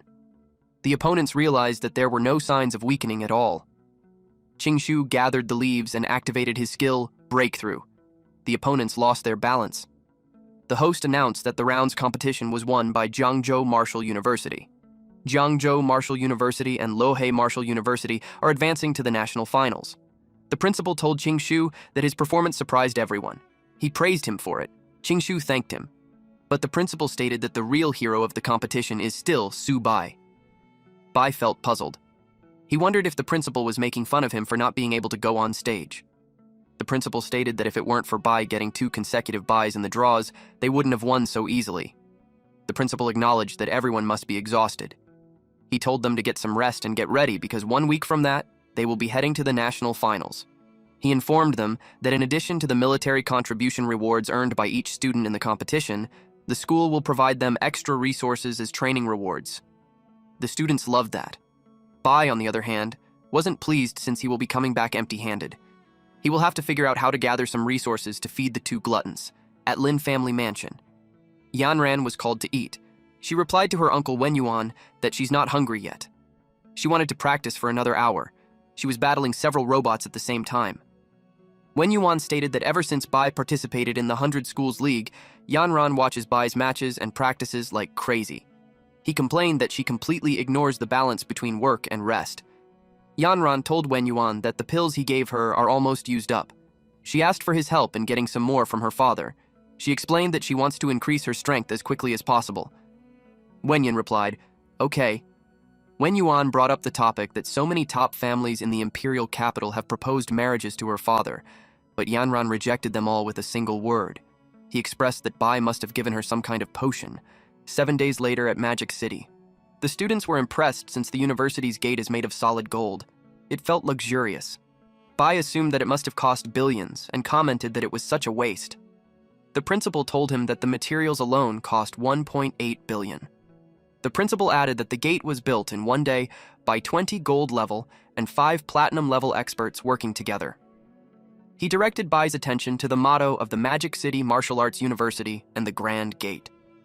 It is all meant to showcase the spirit that only the strong can protect the nation. Someone welcomed them.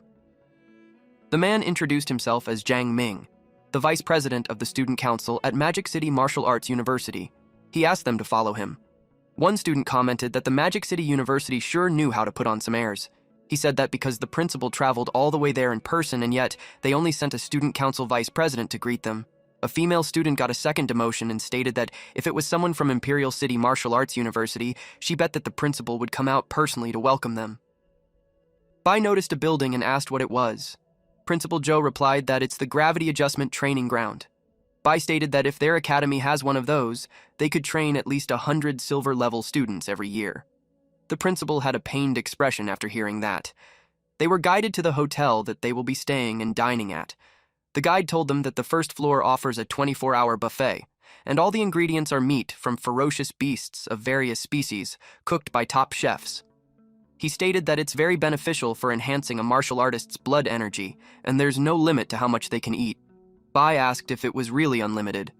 Ming replied yes. He stated that since they had come from far away, Magic City Martial Arts wouldn't let them go hungry. He encouraged them to eat their heart's content. Bai ran. Then he told Xiaoba and Little Bai that they're in for a feast. Ming asked if Bai was starving or something. One student replied that Bai's turtle can eat so much. The woman was worried that nothing will be left for them to eat since Bai goes in first. They hurried up, otherwise they might go hungry that night. The principal apologized for their behavior. The next day at the arena, A female student uttered that the competition venue at Magic City is really on another level. She only saw such a large venue on TV. The principal told everyone to stop acting like they have never seen the world before.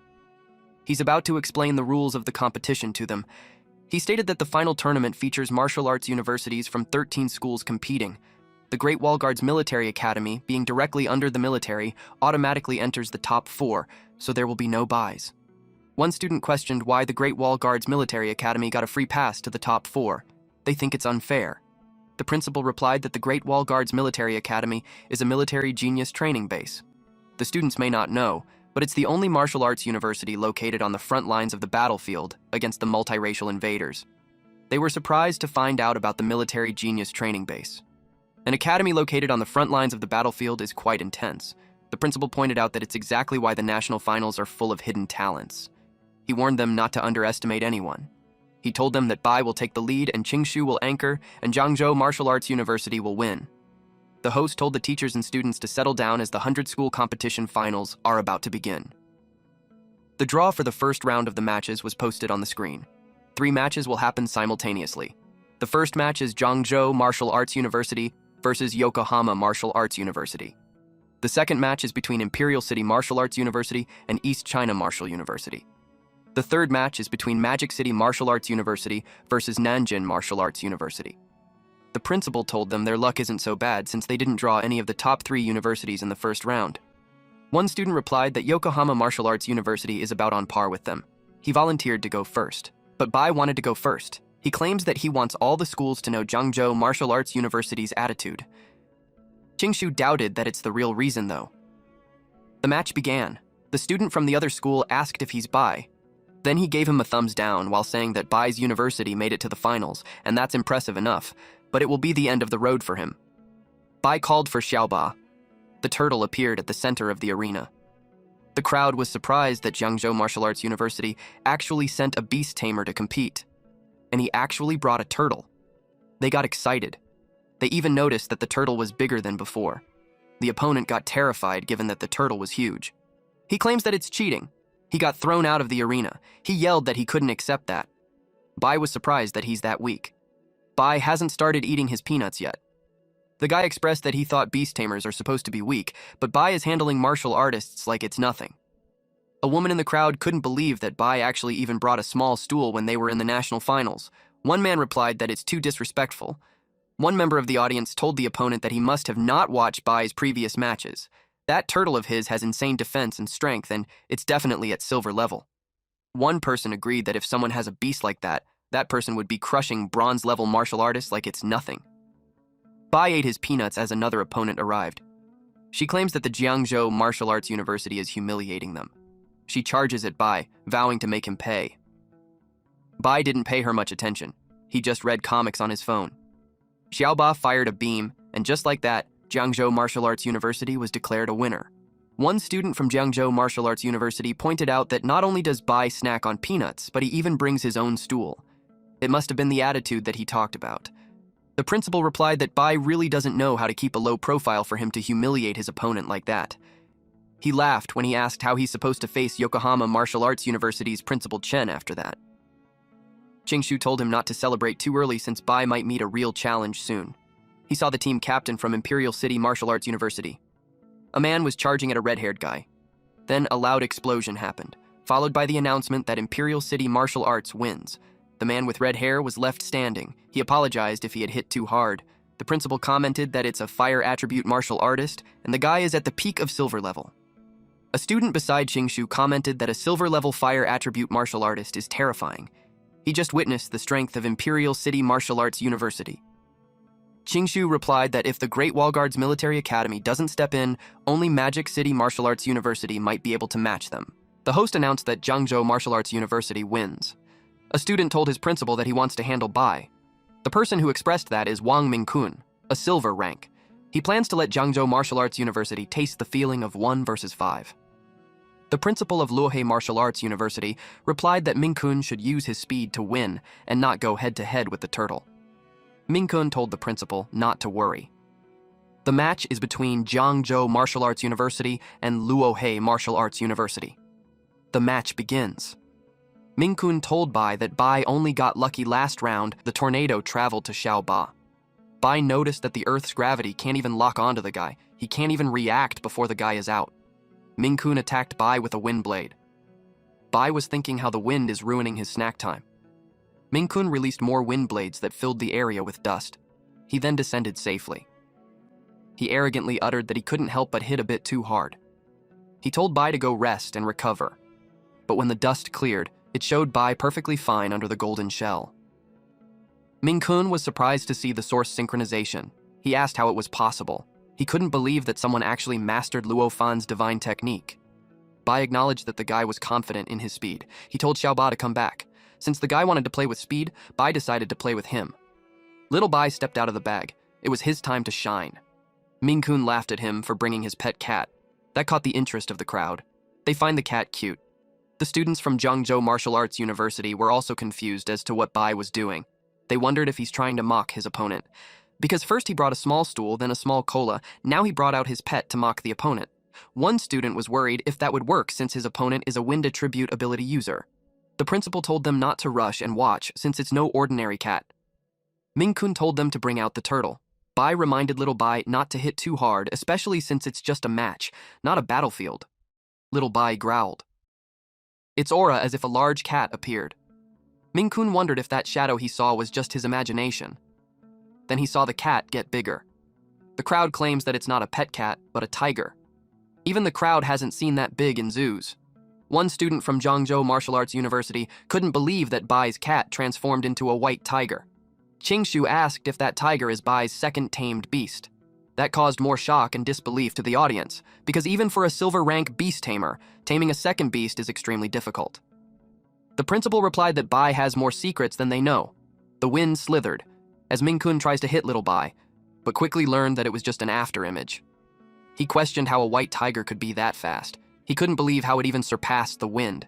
He focused his attention on Bai, because if he defeats him, he will still win. He charges towards Bai. But our boy appears before him. It caught him off guard. Little Bai smacked him. He crashed on the wall. The host announced that Zhengzhou Martial Arts University Bai wins. The crowd's jaws dropped. They couldn't believe that a mid-tier bronze defeated a silver-rank captain from a prestigious university. It's almost a complete domination that it made them think twice if it's real. One woman even commented that the white tiger feels fiercer than the turtle. They started thinking that the tiger is ferocious. The crowd cheered for Bai. At the judges' panel, they were discussing it. One judge expressed that he never heard of Bai before. He got curious as to what year he is. One judge also knew that even top students from the elite university in the capital and the army aren't that strong. They couldn't believe that Zhengzhou Martial Arts University actually produced a monster that year. They could see that Zhengzhou Martial Arts University is about to rise, at the Imperial City Martial Arts University rest area. The crowd was talking about how the guy from Luohe Martial Arts University is too weak. One student expressed his dismay that a country bumpkin brought 2 tamed beasts to freeload on their tens of thousands buffet. They vowed that if they met them, they won't let them off easily. The red-haired guy uttered that Bai is cocky, and if they met him in the semi-finals, they would be sure to beat him to death. This guy is the Imperial City Martial Arts University captain, Cao Zixuan. The students agreed with their captain. They stated that the country bumpkin needs to be taught a lesson. Bai was announced a winner again as Little Bai tackled and held down the opponent. Then Little Bai whipped a female contender using its tail. With that, Bai won. Then it clawed its way to defeat an opponent that uses ice. Bai was declared a winner again. With that, Zhengzhou Martial Arts University is advancing to the top 4. The principal was so happy that they made it to the top 4. Qingshu praised Bai. The other students felt so proud. The principal expressed to Bai that he didn't let him down.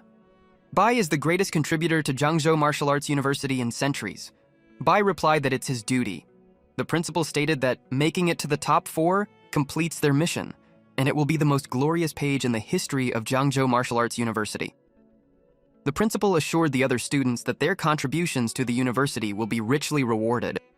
Bai was confused since there are still top 4 matches, and yet the principal stated that the mission is already completed. He realized that the old principal was planning to hand over the billions of resources for the championship, and Bai couldn't accept that. The principal explained that their goal of securing the top 6 and aiming for the top 4 is already achieved. He asked Bai if he's thinking of actually challenging the 3 top-tier universities.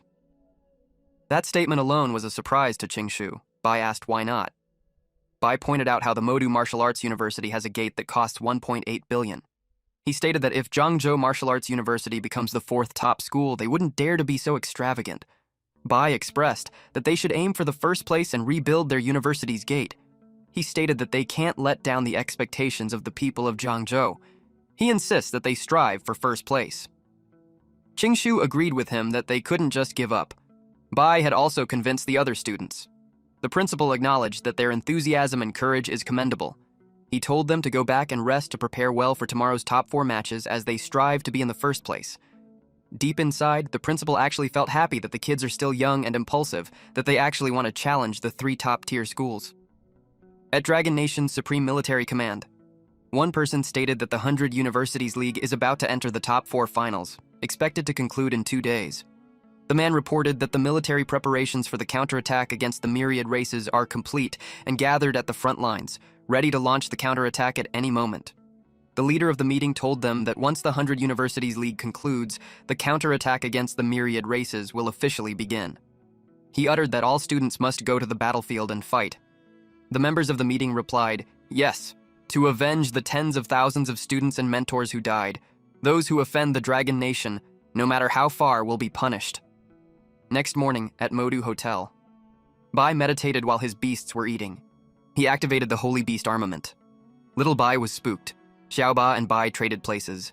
Bai asked what it was. The window appeared and congratulated Bai as he successfully comprehended the Beast Tamer's exclusive talent skill, transposition. Within a range of 1 kilometer, the Beast Tamer and the tamed beast can swap positions, ignoring all restrictions. He was shocked to have learned that he and Xiaoba had instantly swapped positions. He uttered that more skills wouldn't hurt, and it might have an unexpected effect on the battlefield. He called his beast as he took his bag. They are off to challenge 3 top-tier schools. The host announced that after a day of intense battles yesterday, the 100 Universities League has finally entered the top 4 competition stage. She introduced the Great Wall Guardian Military Academy, which is about to take the stage. The Great Wall Guardian Military Academy was originally a military base of the Great Wall Guardians. It was established in 1907 and was one of the first military bases erected on the Myriad Races battlefield. In its 94-year history, the Myriad Races have launched hundreds of campaigns against the Great Wall Guardian Military Academy, but the students and mentors fought to the death, killing countless Myriad race beasts and strong warriors, and it still stands tall. The motto of the Great Wall Guardian Military Academy is, "As long as the Myriad Races exist, the Great Wall will never fall." To this day, the strongest human, the only king-level expert, Mr. Nie Qing, is the honorary principal of the Great Wall Guardians. This is also why the Myriad race strongmen dare not set foot in the territory of the Great Wall Guardian Military Academy. As the strongest martial arts university in the Dragon Nation and the frontline barrier of humanity, the Great Wall Guardians are well-deserved. It is said that the Great Wall Guardian Military Academy is a city of heroes, and every student inside is a hero. It was the day that the public will see it with their own eyes. Modu Martial University and Capital Martial University are already so strong, and the Great Wall Guardian Military Academy is even stronger. One audience expressed that it's hard to imagine how terrifying their strength must be. One man caught that the host announced that they only have 5 members. He asked if they don't have any substitutes. The person beside him thinks that way means that he's underestimating them. He claimed that since those guys are the Great Wall Guardian Military Academy, they don't need substitutes. The principal watches on the screen as it displays the king-level expert Nie Qing, the bulwark of the human race. For Jiangzhou Martial Arts University to fight against the Great Wall Military Academy is already an honor. Bai wondered if he would be able to become the bulwark of humanity like Qing. The host announced that the top 4 competition is about to begin. The first match is between the Great Wall Guardian Military Academy versus Capital Martial University. The second match is between Modu Martial Arts University and Jiangzhou Martial Arts University. Zixuan expressed that it's boring that they are up against Jiangzhou Martial Arts University. He uttered that fighting such weaklings, he can't bother to even make a move. A woman stated that their opponent is Jiangzhou Martial Arts University, a trash. She stated that winning against them won't even be glorious. Another woman replied that Jiangzhou Martial Arts University is just a troublemaker and they don't even deserve to be in the top 4. A guy volunteered to go on that round and he'll be sure to take the opponent down in one go. The first to take the stage for the Great Wall Military Academy is their captain, Han Zhan. He is a Lord-level expert. grandson of General Han Deng. The purple gold armor he wears is forged from diamond-level cores. They wondered who would face him. He told Wang Yang not to waste time and settle it between them. He challenged the captain of the capital Martial University, Wang Yang. That made the crowd excited. It would be a king versus king match. The crowd encouraged that. Someone arrived at the arena. It was Wang Yang. He told John not to make a big deal out of it, and that John would be the sore loser. The girls cheered for Yang. They liked how handsome he was. The principal commented that the match is heating right from the start. Bai asked if Yang is really that handsome because he doesn't see it. Bai teased Luo to go up first and show them what they are made of. Luo asked if he really could do it. John told Yang that he will let him make the first move. Yang didn't hold back. The crowd were surprised to see the diamond-level battle armor. They didn't expect John to have actually developed it to that extent. But John didn't value Yang's high blood energy or sharp weapons. The principal stated that Yang is an extreme agility-type fighter, and with the howling wind, his figure is completely invisible. The crowd sees Yang as a terrifying opponent. Bai watches closely as he witnesses the strength of a mid-tier silver. He compared himself to being only a mid-tier bronze. John saw an opening. He used his mid-tier silver skill, the sky-splitting slash. The ground shattered. Yang was still standing. Even the principals were overwhelmed upon seeing General Han's sky-splitting slash. He remembered 3 years ago that General Han used that slash to directly kill a diamond-level enemy. The power of it was so terrifying that it even forced Yang to stop. Jean actually used an extremely offensive combat skill as a control-type skill. One of the hosts finds it brilliant that John could think of such a tactic, truly worthy of being the #1 military commander. Yang used a mid-tier silver attack. It's the howling wind. Jean claims that it's Yang's loss since his attack was just a direct slash.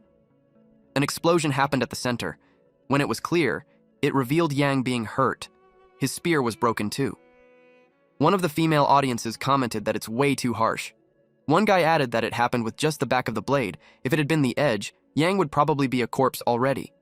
It was just a match, so they questioned if it's really necessary to go for the kill. They questioned why it wouldn't stop with a draw. Yang admits his loss. He told John that he's amazing. The first round of the top 4 championship ended with a win for the Great Wall Military Martial Arts. Zhangzhou students learned that the Great Wall Military Martial Arts were very strong. The principal told them that it's their turn. He asked Luo Yongqian if he's ready. They told Yongqian to know his limits. The principal reminded him that their goal is participation, to give everyone a chance to fight. So if he can't hold on, he just has to admit defeat and not push himself too hard. Yongqian assured the principal that he won't let Zhangzhou down. The second round began. Zheng Leiqiao walked towards the arena while moving his knives up and down. He stated that it's going to be fun.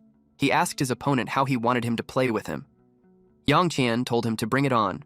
Yongqian attacked using vertical slash. Leiqiao evades the attack easily. Then he slashed Yongqian. Yongqian was cut on different parts of the body. Leiqiao had some words for him. Leiqiao plans to have fun with him. One of the students from Jiangzhou reacted that it was too much, and it was outright humiliation. They suggested pulling Yongqian out. Bai told them that it's not time yet. He said that Yongqian is defending his dignity and the dignity of Jiangzhou Martial Arts University. Leiqiao told Yongqian that if Yongqian doesn't admit defeat, it will get worse. He asked him if he's scared. Yongqian replied that Jiangzhou Martial Arts University will never admit defeat. Since he isn't admitting defeat, Leiqiao decided to stab him. Leiqiao was enjoying himself cutting up Yongqian. He wanted to see how long he would last. He encouraged Yongqian to just admit defeat. Yongqian insists that he will never. He stood his ground until he fell and lost consciousness. The crowd questioned if Leiqiao doesn't have an ounce of humanity. He was too cruel. They commented that there's no need to torture the opponent. Bai screamed that Modu Martial University went too far. One student rushed to bring back Yongqian. It was Ningbing's turn. He was furious. He was determined not to let the guy keep acting arrogantly. The principal told him to be careful. Leiqiao saw Ningbing walking forward. He commented that this person doesn't look fun to play with. Ningbing commented that Leiqiao talks too much. The second round began. Ningbing was determined to take the man's life. He used White Spirit Blade technique. Leiqiao bent his upper body real low to evade it, then he counterattacked. The crowd watches and questions if those are really kids. It made them think that the battles between martial artists are so brutal. One member of the audience suggested calling it a draw since if they keep fighting, they could die.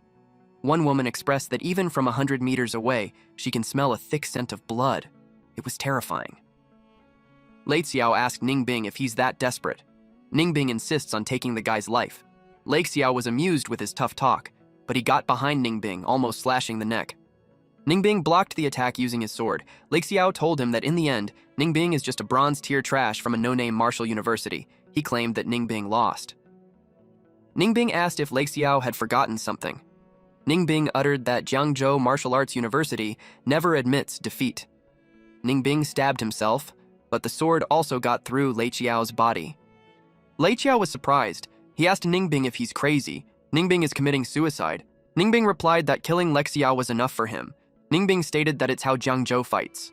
Unlike Lei Xiao, who bullies the weak, Ningbing pierced the sword deeper while telling Lei Xiao to die. Lei Xiao was afraid to die. He called the principal to save him. Someone stopped the sword. It was Modu's principal. He admits defeat in that round. The host was surprised, but she announced that the Modu Martial University admits defeat. Jiangzhou's principal rushed towards Ningbing.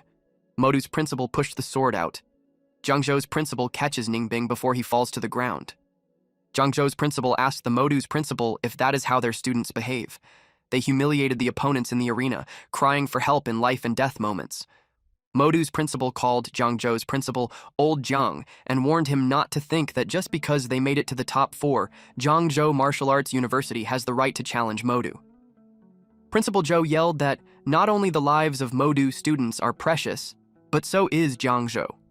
Modu's principal replied that there's no need for words and they can just settle it in the arena. They walked away. The principal ordered Bai to get on stage and hit the opponent as hard as he could and make them pay for messing with Jiangzhou. Bai looked serious. He replied that they can count on him. The medic arrived, and they placed Ningbing on the stretcher. The principal told Ningbing that he brought honor to Jiangzhou. Qingqing told Ningbing that they are proud of him. She told him to focus on recovering from his injuries as Bai will teach those punks a lesson. Zixuan suggested that he should go next, so he can finish off the Jiangzhou trash. The principal told him not to be impatient since there's still a championship match waiting for him. Bai declared that he will challenge the Modu Martial Arts University, and if Modu loses, he demands a public apology to Jiangzhou. He asked if Modu dares to accept. The crowd went wild. They demanded for Modu's apology. They cheered for Bai to defeat Modu. Some were curious if Modu will apologize to Jiangzhou. A woman actually thought of a good headline for this event. It goes, Jiangzhou pressures top-tier Modu and strongly demands an apology. Zixuan questions if Jiangzhou even deserves the apology. A bald student from Modu was determined to teach Jiangzhou a lesson and show the gap between them. The principal told the student named Huang Sheng that it's his turn. Sheng walked towards the center. Bai asked him if he's there to apologize. Sheng replied that apologies are just the whining of the weak. He questioned why the strong would apologize to the weak.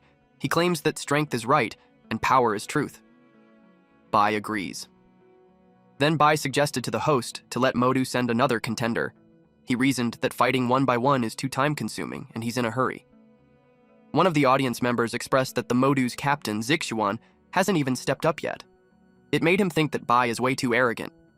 They knew that Zixuan is on par with Yang, the strongest student at Modu. They agreed that Modu went far, but they doubted that Bai could take on two. Bai taunted them. The principal couldn't believe that Jiangzhou was provoking Modu.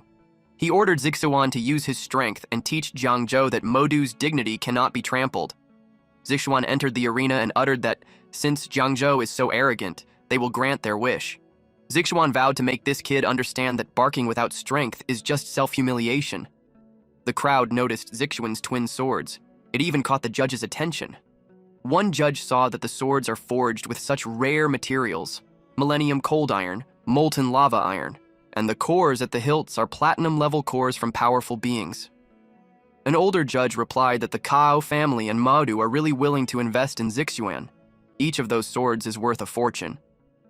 The judge replied that the Icefire war god once graduated from Modu Martial Arts University and left his strongest technique to Modu. He wondered if Zixuan had mastered it. Zixuan told the kid not to say that they are bullying him. He gave him time to summon his beast. Otherwise, he might not get the chance. Bai thanked him for the kindness, but he claims that he doesn't need a beast to deal with him. Sheng laughed out loud since a beast tamer is not using his beast and dared to fight them hand to hand. One student was shocked. Principal Zhou saw that Bai activated origin synchronization. Zixuan called him arrogant and told him that he's asking for death. Shen reminded Bai that the weak should know their place. Bai called them impatient. Then he activated Sharp Metal Spirit and Sharp Metal Phantom, plus Earth Spirit Possession. Bai's eyebrows furrow. He was determined to settle the score with Modu. Sheng was about to punch him, but Bai was faster than him. He threw Sheng in the air with his punch. Zixuan was caught off guard. The crowd noticed that Bai's speed has already reached gold tier. It made them wonder how a beast body became that strong. A woman replied that Luofan became so strong after comprehending origin synchronization. The man asked if Bai can even be compared to Luofan. Comparing Bai to Luofan seemed a bit stretchy. Bai asked Zixuan if he ever felt powerless. Zixuan admits that Bai earned his respect, but that is all there is. He activated Lava Breath. Bai just stood there and asked if that's all Zixuan has. Then Bai moved behind him and told him that he's too slow. Sheng told the captain to flank. Zixuan warned him to be careful. Bai's attention shifted to Sheng. He punched him, and with each punch, he counted. Sheng's face was swollen. He laid unconscious on the ground. Bai claimed that the 7 hits are for the 7 cuts that Yang Qian received. Zixuan taunted him. Bai expressed that it's perfect since he isn't done playing. Zixuan was furious. He let out an attack. Bai expressed his disappointment. Bai asked him if that's all the strength of the prodigies of the Martial University. Bai punched Zixuan from behind while saying that the prodigies of Martial University are too weak. He taunted Zixuan to fight back. Bai was about to attack him. He told Zixuan that Zixuan just kept taking hits, and it was so boring for him. Zixuan blocked the attack using his sword. A beam rained down on Zixuan. Bai claims that he loves beating prodigies the most.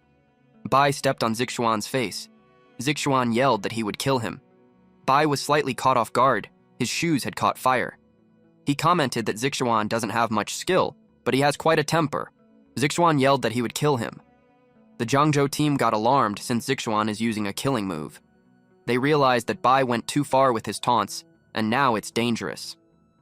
The principal commented that Zixuan had lost control. Zixuan was determined to kill Bai. Bai now finds it interesting. Zixuan attacked him with a sword, but it didn't reach Bai, who was just standing there. Bai used the Great Wall Barrier, which blocked the attack. Zixuan couldn't believe that he blocked his twin swords. He asked Bai if he's a turtle in the past.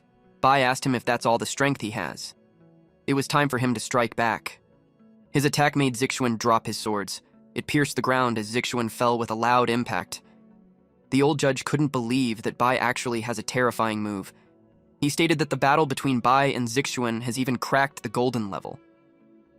A judge read that it's the terror of the primordial flow. Watching Bai's figure reminded him more and more of Luofan from back then, and yet Bai is only at mid-bronze rank. The judge expressed that Bai's talent is even scarier than those from elite families. Bai uttered that the swords looked valuable. Zixuan panicked when he saw Bai picking it up. He told him to put it down since it is his twin swords. Bai replied that seeing how Modu Martial Arts University acts, they won't definitely apologize or compensate. So those 2 swords will be considered compensation from them. Zixuan charges at him while yelling that it's too much. He vowed to kill him. Bai easily stepped back and Zixuan missed. Bai asked him if he really had the strength for that. Then Zixuan's face met Bai's knees, and Zixuan was thrown backwards. Bai was furious that they dared to bully Zhangzhou, so he punished Modu. He attacked Zixuan continuously. The crowd saw that Zixuan no longer had the power to resist in Bai's hands. One yelled that Bai is a total freak. Seeing Bai's strength, speed, technique, it made them wonder if there's anyone in Modu who stands a chance against Bai. A woman expressed that Zhan might be able to match Bai. Some students cheered for Bai for the job well done. The host announced that Zhangzhou won. Bai noticed that Zhan kept staring at him. From the start, he has been watching him like a hawk. Bai was courageous to stare back. Zhan told Bai that he would wait for him. Bai was amused by how anxious Zixuan was. He realized that the swords are worth quite a bit. Someone stopped Bai in his tracks. It was Madu's principal. He blocked Bai's way and told Bai to return Zixuan's weapons. Bai hid the weapon behind him while reasoning that the referee just said that the arena is a battlefield, and weapons seized on the battlefield don't have to be returned. Bai also stated that he's not unreasonable, so if Modu apologizes to Jiangzhou and all the ordinary martial academies that they bullied, and compensates for medical expenses and mental distress, he will return the sword. The crowd sided with Bai and made the Modu principal the villain. They cheered for Modu to apologize, but the principal thought it was outrageous. Bai reasoned that it's survival of the fittest, which is the philosophy of the Modu Martial Arts University. Bai stated that he is just treating them the way they treat others. Principal Zhou cheered for Bai. They wanted to see Modu if they could act arrogant again. Modu's principal is a diamond rank. He got annoyed and decided to teach the brat a lesson. Principal Zhou knew that wasn't good. He yelled at Bai to move away quickly. Military University's principal got alarmed that the other principal was going to attack a student. Bai felt the explosive power of a diamond rank. Principal Zhou covered Bai. The Military University's principal also stepped in. Military University's principal told Modu's principal that a dignified Martial University principal, a diamond expert, unleashing his full power on a student should be ashamed. Modu's principal replied that they are in Magic City, and Martial University has autonomy there, so he warned Military University not to interfere. Jiangzhou's principal warned him that if he dares to harm his student, he will fight him to death. The aura of those men was extreme, but with all those aura, a blue lightning suddenly came and joined the group. Zhao Yi, Lord-level expert, ranked 6th, descended and made those 3 stops. Yi asked how many years he had been away from the Modu Martial Arts University, and they had turned into such a chaotic mess. He saw Modu's principal attack a junior, which made him question if he still has the face to call himself the principal. Modu's principal fell to his knees. Yi addressed Bai and told him that he had watched his match, and he was impressed. On behalf of Modu's Martial University, he apologized to all the warriors. Yi shared that the motto of Modu is, "Only the strong remain strong, and only then can the nation be safeguarded." He uttered that a true powerhouse should be like Luo Fan, possessing ultimate strength, yet using it to protect the nation's peace. He stated that over the years, Modu has neglected the responsibility and duty of nurturing the strong. He admits that it's a grave mistake. He stated that in the match, Modu lost to Jiangzhou, and it was undeniable. He added that the swords should be given to Bai. Military University's principal told Elder Zhao that his broad-mindedness is admirable. Bai replied that he had learned a valuable lesson. Modu's principal tries to explain himself, but Elder Zhao told him that he's too impatient and restless, and he's not fit to be a principal of a martial university. Yi ordered the guy to be an instructor instead. The host announced that the arena will be repaired so the grand finals will take place in an hour. The crowd was really amazed with Jiangzhou. One even commented that Bai is the biggest dark horse of the tournament. Qingxi praised Bai for bringing honor back to their university. Bai replied that they shouldn't praise him too much because he was actually really scared. Principal Zhou laughed and commented that Bai even made Elder Zhao make an appearance. It seems like Jiangzhou is making a name for itself. Qingxi stated that they will be facing the Great Wall Military Martial University, and Zhan's strength is unfathomable. The principal told Bai to take a rest since making it to the finals is already beyond expectations. Bai told the principal that he doesn't need to rest, and he suggested that since he just brought glory, he's open to accept reward instead. Principal Zhou called him sly, but he told Bai that he has 2 high-tier silver beast cores as his personal gift to Bai. Bai was happy. The principal commented that Bai really knew how to take advantage of the situation. 1 hour later, the host announced the much-anticipated finals of the 100 Schools tournament official beginning. The crowd cheered for their contenders.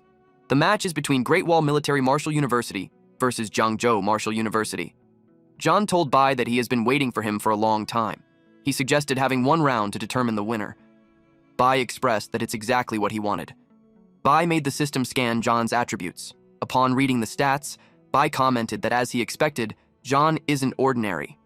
Zhan asked him why he's just standing there. He urged Bai to fight him like a real warrior. Bai asked him why he's in such a hurry. He told Zhan that he will let him witness his strength. Bai taunted Zhan to come at him using his full power. Bai dodged the attacks.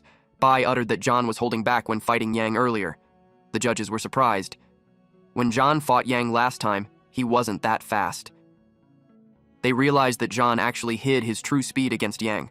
A female judge expressed that she thought speed was Zhan's weakness, but clearly, Zhan has no weakness in speed, strength, or defense. The woman uttered that among the younger generation, Zhan is indeed an unstoppable force. One judge replied that unless someone with a far superior realm crashes Zhan, there is no chance of victory.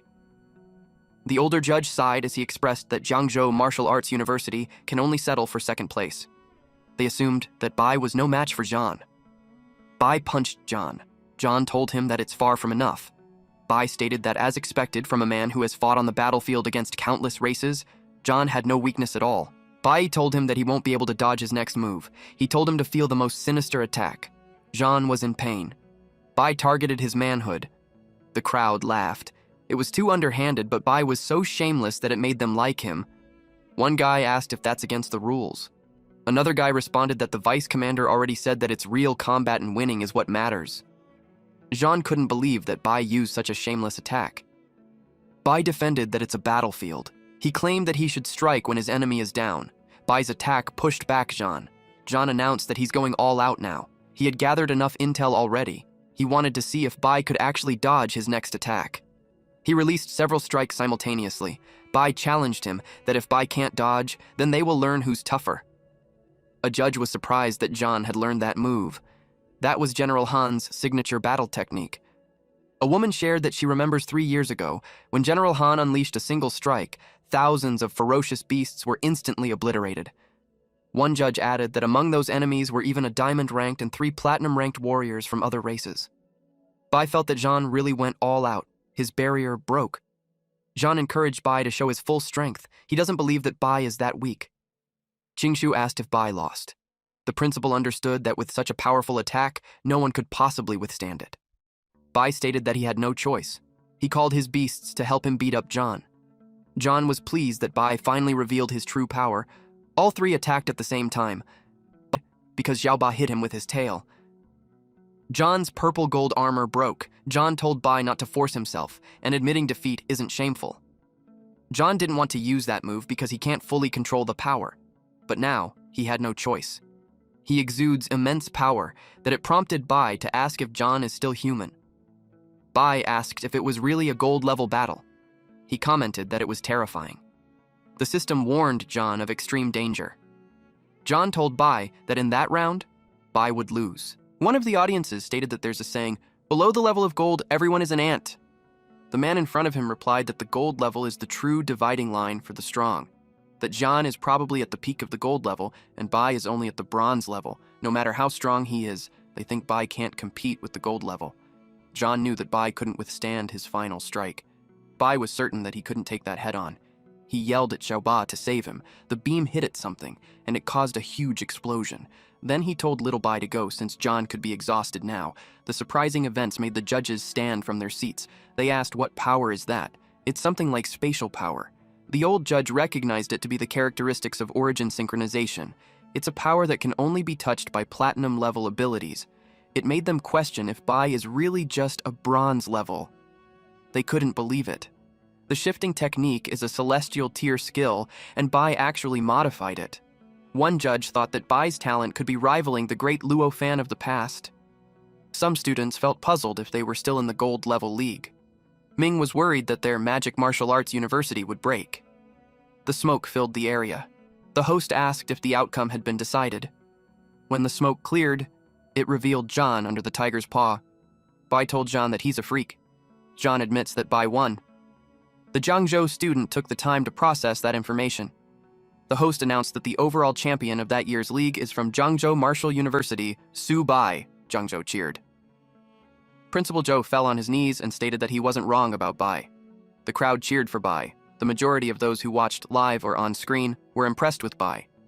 Yanran stated that Bai is the best. It was festive at Jiangzhou. Even in Bai's home, his family were so proud of him. The media crowded over Bai to interview him. Principal Zhou blocked them since Bai needed to rest. He escorted Bai while Qingshu and the others held off the media. Principal Zhou told Bai that he exhausted himself too much, so he should go back and rest at the hotel, and he'll handle things there. The principal also told him that all the military rewards are his. Bai eagerly asked how much. The principal replied that it's at least 600 million. Bai's eyes glowed upon learning that it would be that much. He told the principal to let him go since he wants to fight 10 more Jans. At the Magic Martial Hotel, Bai was on the billboard and on the news. The news anchor reported that the military has decided to award Bai a first-class merit, the Great Wall Honor Medal, and a military reward of 60,000. They hope that other martial arts university students will learn from Bai, and no matter how powerful the enemy, they should always fight to the end. The new ranking list of the 100 schools has been announced. In the first place is Zhengzhou Martial Arts University. The military invests 50 billion annually. The second place, Great Wall Guard Army, with military investment of 50 billion won annually. The third place is Imperial Capital Martial University with 50 billion military investment annually. Lastly, Magic City University with 10 billion military investment annually. It was also reported that a genius of both wisdom and courage, the successor of Luo Fan, has been receiving attention worldwide. There was also official news from Dragon Country. All beast tamers and ability users from martial universities across the nation have submitted transfer requests. It is expected that Zhengzhou Martial University will soon become the national base for training beast tamers and ability users. There's even a folk song about Bai spreading online. The 100 Schools League has concluded, and Bai from Zhengzhou claimed the championship. Those who watched the news couldn't help but feel amazed with Bai for defeating all major martial arts schools by himself. But they also heard that Bai was seriously injured and nearly passed out. A woman asked where Bai was. Meanwhile, Bai just woke up. He had slept for so long. A woman came in and noticed that he's awake. She told him that the principal informed them not to wake up Bai. Bai asked what she's doing there. She replied that the principal said they should wait until Bai is awake, and then they will head back to Zhengzhou. The car downstairs was waiting for them. Bai was ready to go back. But before that, he wanted to take Xiaoba and Little Bai to the Magic Martial self-service cafeteria for a big meal. That made Manny laugh. She commented that the Magic Martial is going to have a hard time. When they returned to Zhengzhou Martial Arts University, it was crowded at the gate. The crowd welcomed the hero for his return.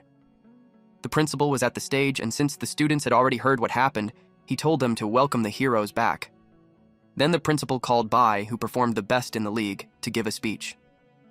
Bai stated that through the league, there is no myth that cannot be broken, and no matter how powerful the opponent, as long as they never give up, they will definitely defeat them. The crowd cheered.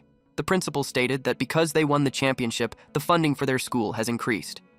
He asked Bai if he had any suggestions for the development of their school. Bai expressed that the key gap between them and the top-tier universities is cultivation resources. He suggested hiring alchemists to refine potions for them. That way, they can fill the gap in students' cultivation resources. The crowd cheered. Bai expressed his hope in the future that they all work together to revitalize Zhengzhou. Principal Zhou stated that Bai, the champion of the 100 Schools League, is truly a model for Zhengzhou. At the principal's office, the principal gave something to Bai while saying that when Bai first received the first Great Wall Gold Medal, he knew Bai would become a great person in the future. Bai brought up to the principal that he still owes him 500 million. The principal was surprised. He thought it was 50 million. He asked how it came to be 500 million. Bai replied that he earned 50 billion for the school, compared to 50 billion, 500 million is nothing. The principal stated that Bai is really bold for asking such a large amount. He told him that the most he can do is 100 million. He told Bai that he will just transfer the 10,000 military credits. He told Bai that the logistics officer hasn't left yet, so Bai can go to him in exchange for resources.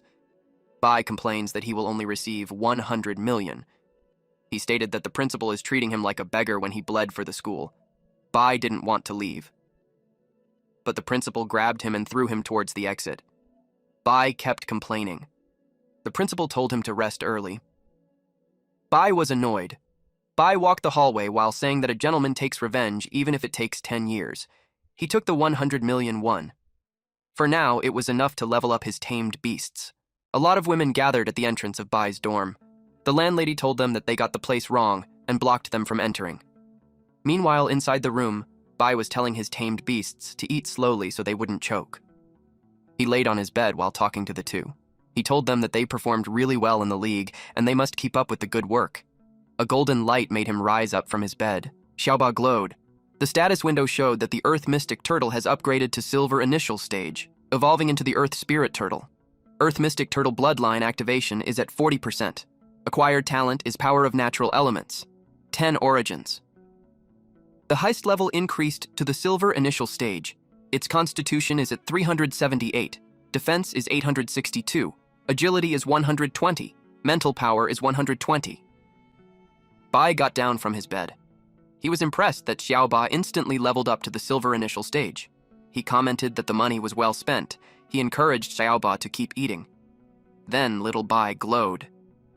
The status window showed that the sharp gold white tiger upgraded to bronze high stage.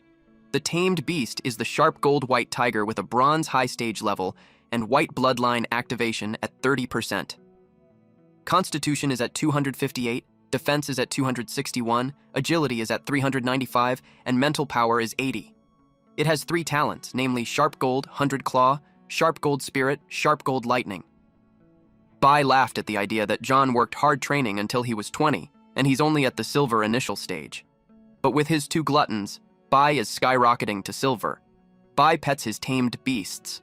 Little Bai is no longer plain white, he now has yellow patterns on his coat. Jia Gang suddenly entered the room and told Bai that he's a god. Bai asked what was wrong. Gang replied that he suddenly awakened an ability. He announced that he's now a proud and powerful beast tamer ability user like Bai. Then Gang showed his tamed beast. Bai asked why he also got a turtle. Gang shared that his old man was so excited when he learned that he awakened as a beast tamer. His father insisted on spending a fortune to hire someone to capture a bronze-level exotic beast for him. Xiaoba had a staring contest with the other turtle.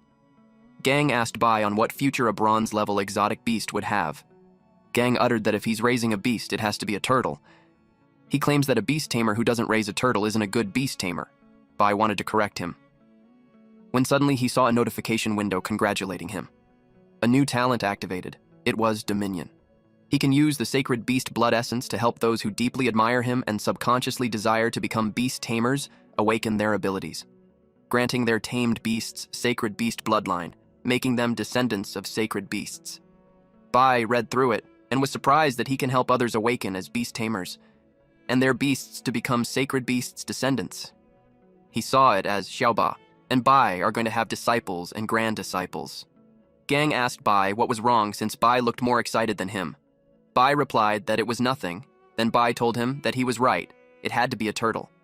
He checked Gang's turtle. At Zhengzhou Martial University, there was a crowd at the entrance. All of them wanted to be a beast tamer too. Some wanted to learn from Bai. The professor told the students to calm down. Since they had chosen to enter Zhengzhou Martial Arts University for further studies, they are welcomed with open arms. She told them to release their tamed beasts. They took it out and almost everyone has a turtle. It made the professor question if it was an enrollment event or a turtle convention. The professor asked Gang if he's really a beast tamer. Gang replied yes. The teacher doubted it because Gang had 0 mental energy. Gang was clearly a martial artist with strong ki and blood, and the turtle looked like it wasn't his, because it's just a common wild softshell turtle from the market. Then she recognized some enrollees that are actually lightning ability users, but all of them insisted that they wanted to be a beast tamer. The lightning user insists that they can be tamers too. He claims to raise a thunder turtle. He even imagined creating a thunder turtle king. The professor replied that it was nonsense. Bai saw the line, and it made him wonder as to why there are suddenly turtles everywhere in the school. The enrollees insisted that they wanted to be beast tamers. Someone saw Bai. It got everyone's attention. Then they ran over to him. Bai ran as the crowd chased him. He had no idea why there's so many people.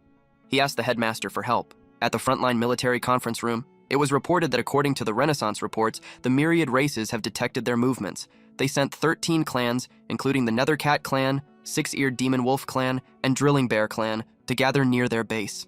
The exact location is still unclear. Qing stated that the myriad races are making bigger moves. Whatever their goal is, he planned to strike first. He already issued the orders. 3 warriors from that year's 100 School League will be sent to Bishui Pool for reconnaissance. A man was surprised since that area was a forbidden zone and he's sending students who haven't even graduated the academy. He thinks it's too dangerous. Another person suggests that they reconsider. Qing replied that as warriors of their race, they will eventually face the myriad races on the battlefield. He believes that the students can complete the mission. Qing added that as long as he holds the line there, the myriad races' king-level powerhouses won't dare act rashly. That makes the reconnaissance mission critical. He ordered them to execute it. Bai barged inside the principal's office to report that their school is turning into a turtle breeding ground. The principal told him that he came at the right time. He introduced the head of the Cao family, Cao Man. He specifically came to discuss reclaiming the Cao family's divine weapons from Bai.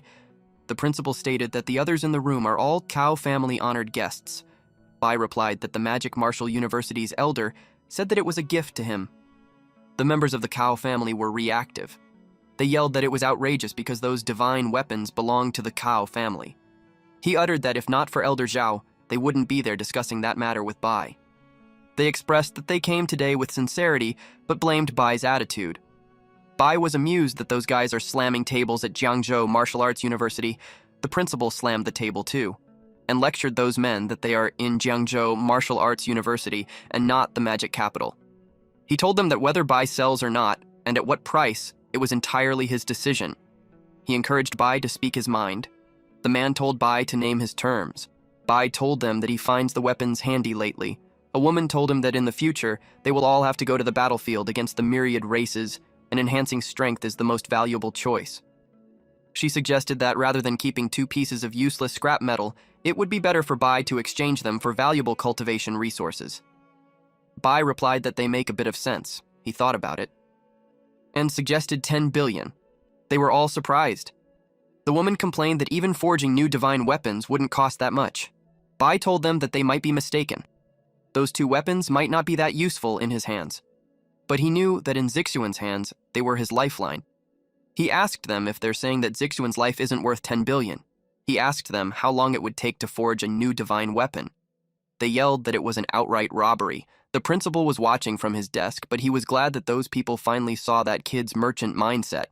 The woman commented that Bai was so young, and yet he's already so cunning. Man agreed to the deal. Bai acknowledged him for being a true head of the family. Man told him that the money will be transferred within the day, and he hoped that after Bai received the money, he would immediately return the divine weapons to the Xiao family.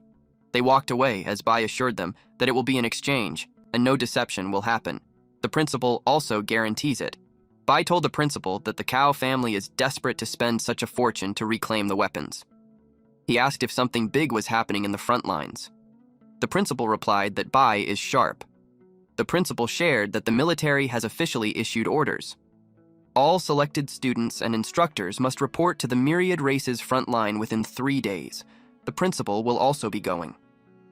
Additionally, the military has assigned Bai and Qingshu a special mission. The principal told Bai that the battle will be humanity's first counterattack against the myriad races in over a century. He told him that on the battlefield, they are not headmasters, instructors, or students. They are warriors. They must have the courage to complete the mission without fear of death. He asked Bai if he understood. Bai replied that he did. At the Imperial Capital Martial University, a man is announcing the Great Wall Summoning Order. He uttered that when humanity goes to war, Imperial Marshal leads the charge. He encouraged the crowd to fight for their mighty dragon nation, and to fight for the everlasting glory of their Yang Huang people. At the Magic Martial University, the new principal gave a speech about how Magic Martial is at the forefront of war. If he can dedicate his life to serving the country, it would be an honorable death. The crowd responded in unison, "May my name be etched in glory for eternity, blessing humanity, invincible in war." 3 days later, at the Great Wall Garrison Fortress, the soldiers were busy because the great battle begins tomorrow. They ordered the magic crystal cannon to be checked a few more times. Mistakes aren't allowed there. Everyone was told to stay alert to enemy movements at all times, and not let the enemy scouts approach within 50 miles of the Great Wall. If spotted, they are to eliminate them on the spot. Bai told the principal that the other prestigious schools wear armor, but the Jiangzhou students are just wearing their school uniforms. He insists that there's no guarantee of survival in the battlefield. Yongqiang suggested that they should themselves some armor, especially now that Jiangzhou has money. They can surely afford a few hundred sets of armor. The principal replied that they would normally be able to exchange money for military resources. But now, during wartime, they can only exchange military achievements for resources. To get armor, they must kill enemies and earn military merits. And Jiangzhou hasn't exactly accumulated much military merits. Suddenly, an announcement came that the enemy was attacking. All units were advised to take their positions. The Great Wall garrison forces were called to assemble and prepare to march out and face the enemy. The man that met the principal stated that there's no time for introductions. The faculty and students of martial universities were informed that the enemy had launched a surprise attack. They are to assist the military in defending the Great Wall. They were told that no one is allowed to leave the city to engage the enemy without official orders. The Jiangzhou principal led and called all warriors of magic, martial arts, to go to the city wall and assist. Another person led everyone from the imperial capital Martial University towards the Great Wall. A Yongqiang student expressed to the principal that he's nervous. The principal told him not to be nervous since their mission is to defend the Great Wall. When they reached the wall, they were surprised. There was a beast tied. It was terrifying. Yongqiang stated that with so many fierce beasts, he wondered if they could kill them all. Bai replied that with tens of thousands of fierce beasts, it's basically a meat grinder. The principal told them that the main force fighting against the myriad clans this time is the military, and they only need to cooperate and assist in the battle. He told his students to slowly adapt to the battlefield. Bai whispered to the principal about the order given. It stated that not a single person is allowed to take initiative to attack. He asked if it meant that tamed beasts can go on the offensive. Bai was thinking that with so many fierce beasts, he doesn't want to miss such a great opportunity to level up. The principal told him to stop messing around. The cannons made loud noises. The principal told them that it's the magic crystal cannons. One student commented that the power of the magic crystal cannons is terrifying. The commander instructed to quickly charge up the cannons and get ready for the next launch. Bai pointed in front and yelled that fierce beasts were coming.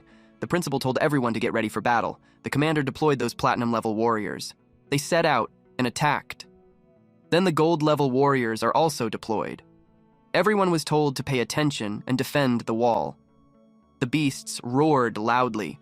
The warriors were engaged in a fierce battle. They attacked and got attacked. Yongqiang sought the principal's permission to join the fight. He wanted to fight alongside the Great Garrison Army.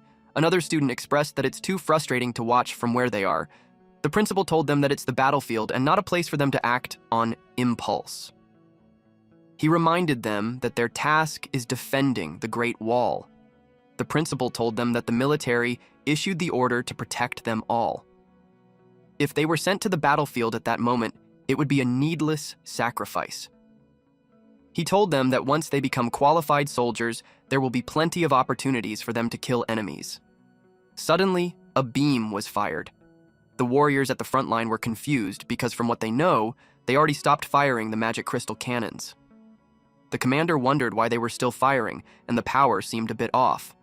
He called the signal soldier to confirm who's firing it. The soldier pointed to the right. Bai was cheering for Xiao Ba to keep firing. The principal's reaction was, "Oh my gosh!" He couldn't do anything with this brat. Qingshu asked if beast tamers could really do that. Bai directed Xiao Ba to aim at the group of bronze-level beasts. Xiao Ba fired. Bai scolded him because he fired at the silver-level beasts. One shot won't take them down, and they won't earn any military merit. He told Xiao Ba to focus on the bronze-level ones, and to be careful not to hit their own people. He told Little Bai to also put in effort, otherwise, he should just give all the beast cores to Xiao Ba. The ones at the front line wondered where those two tamed beasts came from. They noticed that the strength is quite extraordinary. One person heard that those are the tamed beasts of a student from Jiangzhou. They couldn't believe that a student who hasn't even graduated can tame such terrifying beasts. After a while, most of the beasts are dead. The commander instructed the platinum-level warriors to chase down the fierce beasts and for the gold-level warriors to take charge of eliminating the remaining enemies on the battlefield. The principal was proud as he commented that Bai can really come up with any trick. Tianshang asked Bai how those two tamed beasts increased their strength so much in such a short time. Bai replied that it's thanks to the resources and support provided by the principal. The principal was thinking that this brat actually scammed him several hundred million. Bai asked the principal if he had earned some merits. He suggested giving more military support. The principal told this brat that since he killed so many fierce beasts this time, he should earn quite a bit of military merits. Someone reported to the general that the battle report has been completed.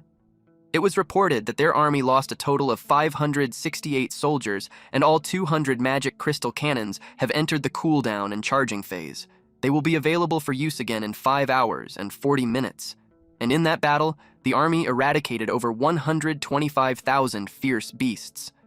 The total time taken was exactly half an hour. It was a great victory. The general named Huan Shan told the man to pass down the order that the main force will rest and recuperate. There's another great battle to fight tomorrow. Then the man told the general that there's another matter that he needs to report. He stated that the commander of 35th Division has reported that Jiangzhou martial arts student, Su Bai, although he didn't engage in battle outside the city, He managed to kill a significant number of enemies by using his tamed beasts as substitutes for the magic crystal cannons in that battle. The commander wishes to request a military merit for Bai. Using tamed beasts as substitutes for magic crystal cannons was interesting for the general, and based on the number of enemies killed, he ordered that Bao will receive the standard military merits award. At the base square, one person expressed that it wasn't fair because they didn't even participate in the battle.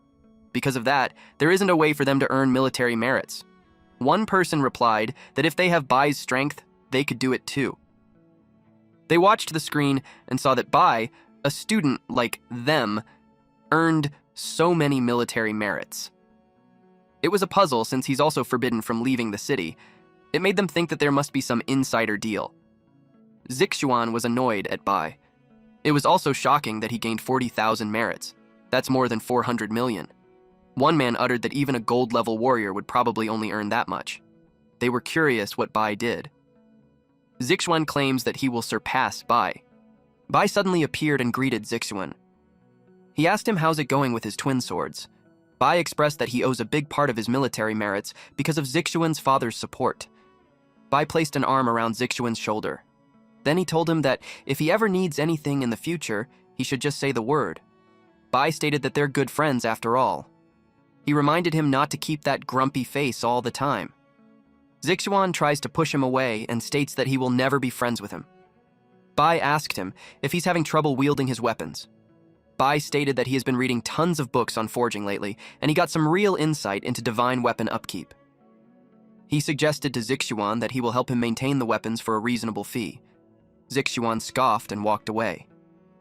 The next day, someone flying asked for the report. The commander replied that the Great Wall Garrison Reserve Forces have fully assembled. The person asking for the report is Zhao Yi, an honorary principal of Magic Martial University. He stated that yesterday, 100,000 fierce beasts attacked them, and that was nothing more than a probe. He expected that day that they would be facing an even greater horde, but he claims that they will never wait passively for death. That day marks the day of their counterattack. He commanded all to take up their swords and protect the land. The soldiers were hyped up. Yi ordered them to march out as he led the troop. The humans yelled, "Kill," while the beasts responded with a loud roar. Bai asked the principal if they weren't going to attack this time. He asked if they would just guard the gate. Yongqiang's second demotion is that they can't keep acting like a scared turtle with its head retracted. The principal told them that there's no need to panic. He told them that military orders are absolute, and there's no place for them to fight. The commander ordered the Psychic Legion to begin unrestricted elemental bombardment. The warriors released their powers and hit a lot of beasts. Yongkang commented that it's a bit terrifying. Bai expressed that it's no wonder that they say that the myriad races' battlefields are hell on earth. There was no way a creature could survive that terrifying assault. The commander told them to watch out because the enemy's drilling bears are charging. He called the Heavy Armor Legion. Those men had their shields up. They are to hold the first wave of the drilling bears' charge. Their leader told them to ensure that the mission is accomplished. They engage in fights. Their leader ordered the legion to block the beasts. A loud roar came through. The leader of the drilling bear clan ordered to break through. They knew that a mere human can't stop them.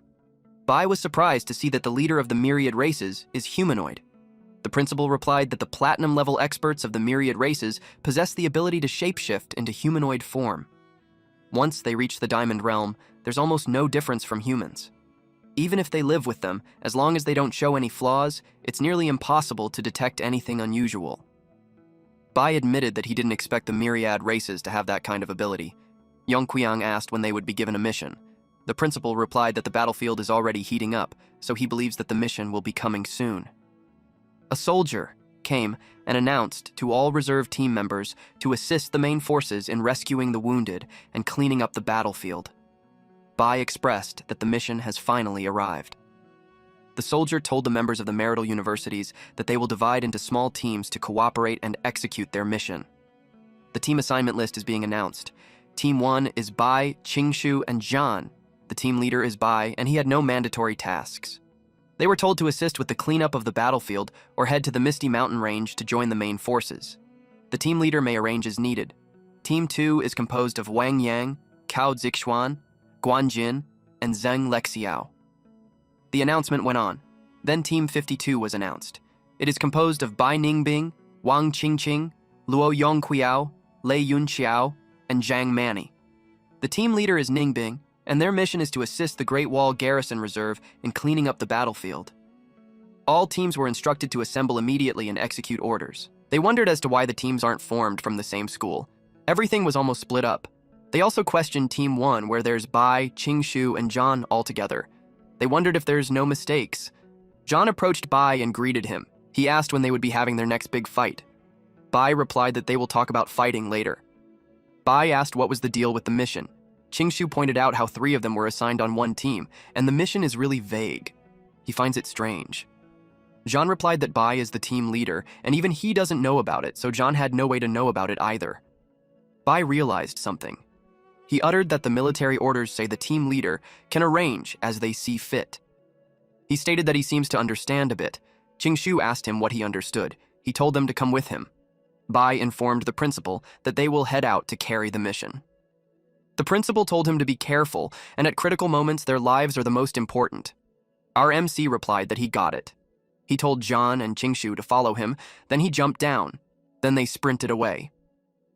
Bai told them to follow closely, and he's not going to wait if they fall behind. They asked Bai what their mission was. Jean replied that it looked like Bai had been holding it for too long and just wanted to let it all out. The tamed beasts in the backpack peeked as they smelled the scent of beast cores. Bai stopped when he saw how the ground was covered with corpses. It was truly brutal. Jean stopped in front of a fallen comrade and replied that dying on the battlefield is the highest honor for a warrior. Bai prayed for his seniors to rest well and told them that they will carry on the journey for them. Qingshu asked Bai if he's all right. Bai replied that he's fine. Jean stated that it was their fate as soldiers. The tamed beasts started feasting. Jean asked if it wouldn't violate military discipline if Xiao Ba and Little Bai eat those cores from the battlefield. Bai replied that it shouldn't, since they are helping to lighten the burden of cleaning the battlefield for their comrades. He uttered that cleaning the battlefield is quite a heavy task. The other warriors noticed them. Bai told Xiao Ba and Little Bai to stop eating since they still have a mission. Those two returned on the backpack and stated that they will take care of the business first, and he will let them have their fill later. Bai told Qingshu and Zhan that they will be continuing on the road. Qingshu asked where they were going. Zhan noticed that it's the direction to the Misty Mountain Range. Bai teased them for being slow. Some other students arrived. Zixuan saw that Bai and the others didn't wait for the teams from other martial universities assigned to explore the mountains. They just charged straight into the Misty Mountain Range. Yang told Team 2 to get ready too. They set off since their team's mission is to assist in exploring the terrain.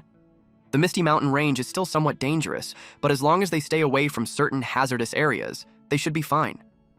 Zixuan told them to pick up the pace since the sooner they get in, the more military merits they can earn. Bai and his teammates arrived at the area where there's thick fog. It doesn't look like it will be lifted anytime soon, so visibility is limited. Zhan suggested that they don't stray too far from each other. Qingshu expressed that visibility is too low and terrain is extremely complicated. If the human army comes through, they could easily walk right into an ambush. Bai replied that the kind of environment suits small squads better. Zhan saw something at the bark of a tree and called them. Zhan was holding a mushroom and informed them that it called for blood cap, a grade 1 spiritual herb and a key ingredient for blood chi powder. Qingshu judged it by its age. He estimated that it is over 10 years old. In a materials shop, it would probably go for over 100,000. Bai was shocked at how expensive it was. He told them that they'd be fools not to harvest it. He told them that if they are in a hurry, they could go first, because he will harvest some mushrooms first. He let out Xiaoba and Little Bai to help him look. Qingshu reminded him that they still have a mission. Bai saw more. He expressed that the place is full of natural treasures, and he's not heading back empty-handed. He asked his tamed beast what they were eating so casually. He's worried that they might get poisoned. Zhan sensed something. He told them to watch out since there are some energy surges ahead. He discerned that a few savage beasts are headed their way. There was a gold-tier twin-headed giant lizard and 3 silver-tier wolf fiends. Bai replied that he can handle the gold tier at the initial stage. He told the two to just continue scouting. Zhan told him that he shouldn't think about claiming all the credit. Qingshu agreed and told him that they should go together. Bai was surprised that those two are actually on the same page. Zhan and Qingzhu attacked the beasts. Bai told them to take a break and give him 5 minutes to handle the lizard. Zhan was surprised to see that it has only been a few days, and Bai is already about to break through to the mid-silver tier. Qingzhu told Bai to stop talking.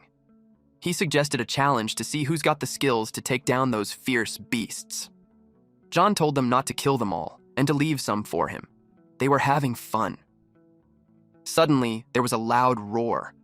It made the Team 2 on high alert. Zixuan stated that there's a battle ahead, and he felt the energy of the warriors and ability users plus a gold-tier savage beast. Yang uttered that their people are in trouble. He suggested that they provide support. But when they arrived, they saw the corpses of the beasts lying around. It was kind of brutal. Qingzhu told Bai that Bai is so sly for targeting only the savage beast's weak spots. Zhan commented that Bai is ruthless. Bai told his beasts that they are in luck. He told them to eat, and once they are full, they will get back to work. Jin uttered that just 5 minutes ago, they could still feel the energy fluctuations from a large group of fierce beasts. He wondered how they were wiped out so quickly. Yang replied that it made sense since those 3 from Team 1 are just on another level. Yang greeted Chang and told him that, as expected of the strongest prodigy of the Great Wall Guard army, his strength was indeed extraordinary. Zhan asked if Yang was mocking him. He clarified that most of those beasts were killed by Bai and his tamed beasts. He admitted that Qingzhu and he didn't even get a chance to drink any soup. Zixuan was surprised that all of those beasts were killed by Bai in just 5 minutes. Bai approached Zixuan and asked him if he's there to ask Bai to maintain his weapons. Bai added that he missed those weapons after not seeing them for a while. Zixuan told him to shut up. Yang told them that it's enough arguing since the mission comes first. He asked Bai, the captain, what his next plan was. Bai replied that they are in a great place and he's thinking of heading deeper into the Misty Mountain range to exterminate more fierce beasts and kill more fierce beasts to secure a stable rear for the human army. Zhan and Qingzhu were both thinking that Bai just wants to collect more natural resources, and that killing beast is for him to earn the military merits. Yang stated that they are on the same page and suggested that they move together. Bai was fine with it, but he made it clear that if they find resources, whoever grabs them first gets to keep it, and they won't do a fair distribution. Yang accepted that. Bai hurriedly moved while saying that he'll be taking the lead. Zhan told him to slow down. Qingzhu told Bai not to think of hogging everything. Jin asked what they are talking about since he's having a hard time comprehending. Yang told him that he'll eventually understand. Then he told them to move so they could catch up. Yang was surprised when they saw them suddenly stopping. Then Yang saw that there were so many gold-tier beasts.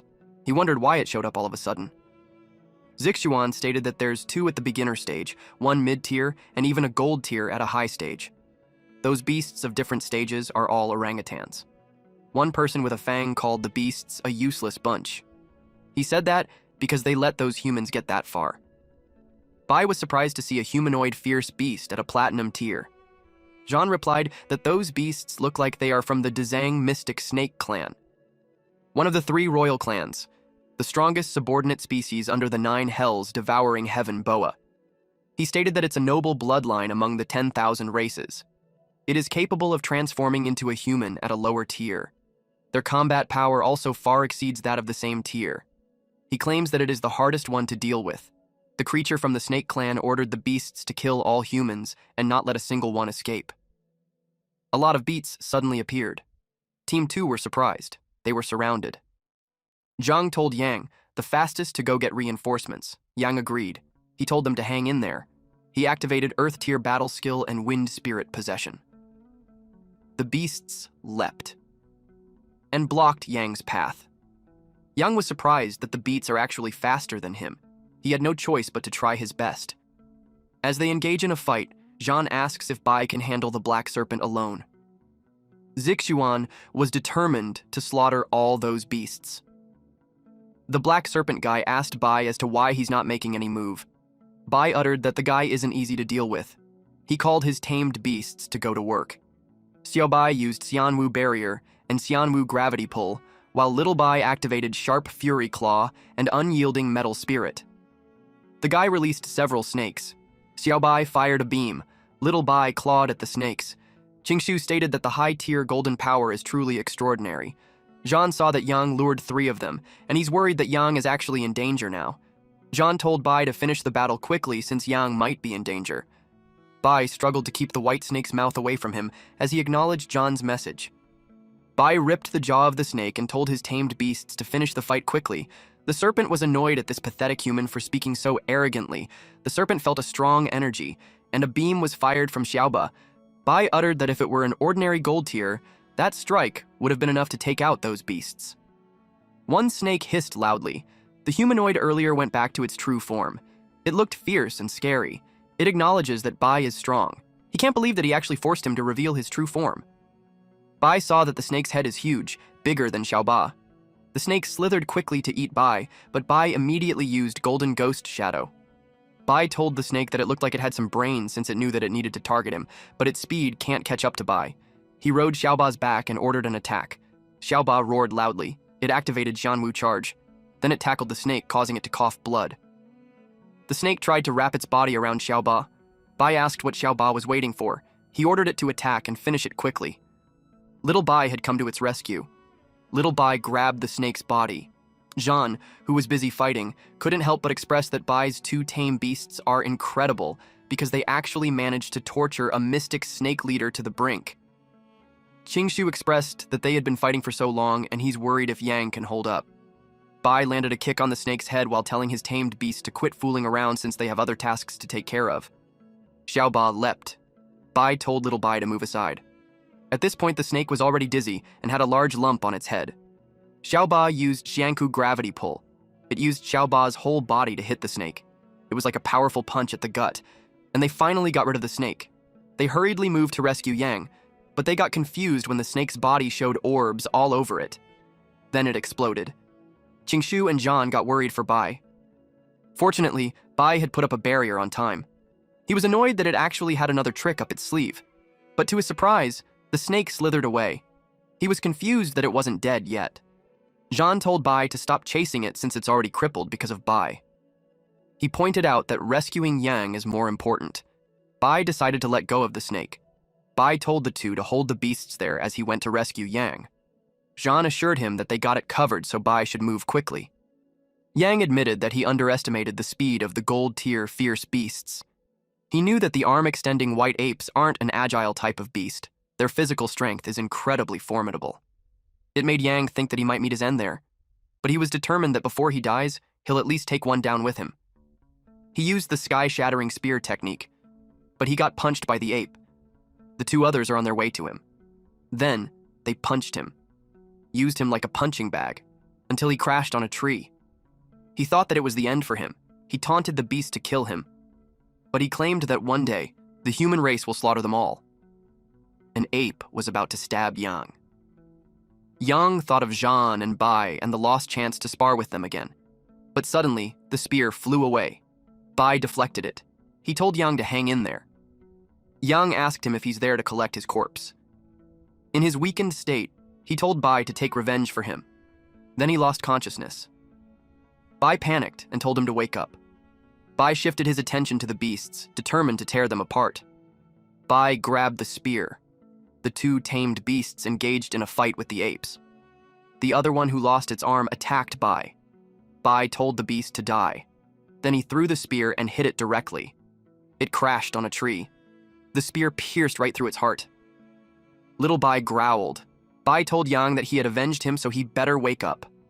Suddenly, a status window appeared to notify Bai that it had detected a high-quality target capable of becoming a descendant of White Tiger bloodline, currently in a life-threatening state. It stated that the host can use a White Tiger essence blood to extend its life. Bai was asked if he wishes to convert it to a bloodline descendant. Bai told Yang that he has a way to save him, but the price to pay is that Yang will lose his freedom and will be bound to Bai forever. He asked him if he's willing. Yang barely uttered a yes. Bai immediately asked Little Bai to give him 3 drops of his essence blood. Little Bai did that. Bai ordered his tamed beast to protect him. He told Yang to hang in there. He activated bloodline remolding. Yang screamed out loud from the immense pain. When it was over, Bai asked him how he felt. Yang asked Bai how he had done it. He uttered that the ability is definitely not something a mortal can possess. Even a king-level expert wouldn't be able to accomplish something like it. Bai informed Yang that he just saved him, and he got his consent, so Yang is now bound to him. Then Bai told him not to ever reveal his secrets. Yang heard a voice saying that he is forbidden from revealing his secrets, and those who violate it will be condemned by heaven and earth, and their souls will utterly be destroyed. Yang could only reply that he understands. Bai told Yang that it took a lot of effort to save him. So, Yang's life is worth much more than those 2 swords in Zixuan's hands.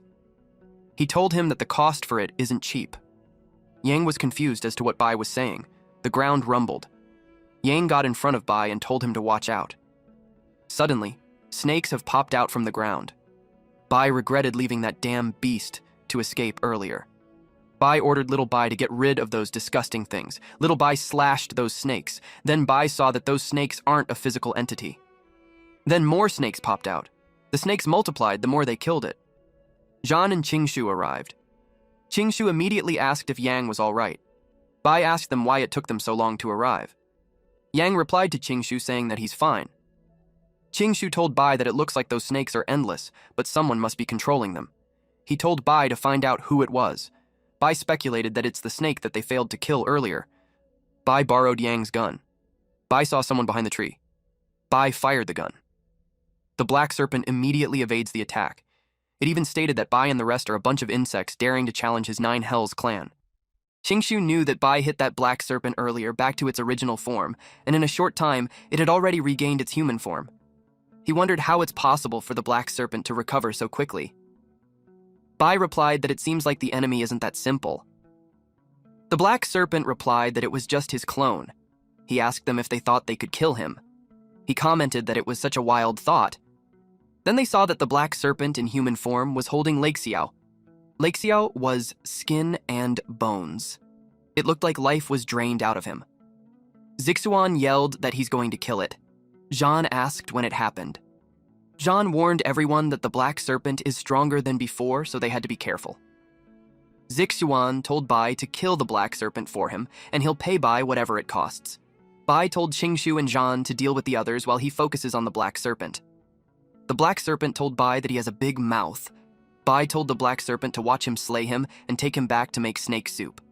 Our boy attacked using several techniques like Earth Spirit Possession, Earth Barrier, Sharp Golden Spirit, Fierce Golden Ghost Shadow. The black serpent countered it with his own attack. Then it caused a huge explosion.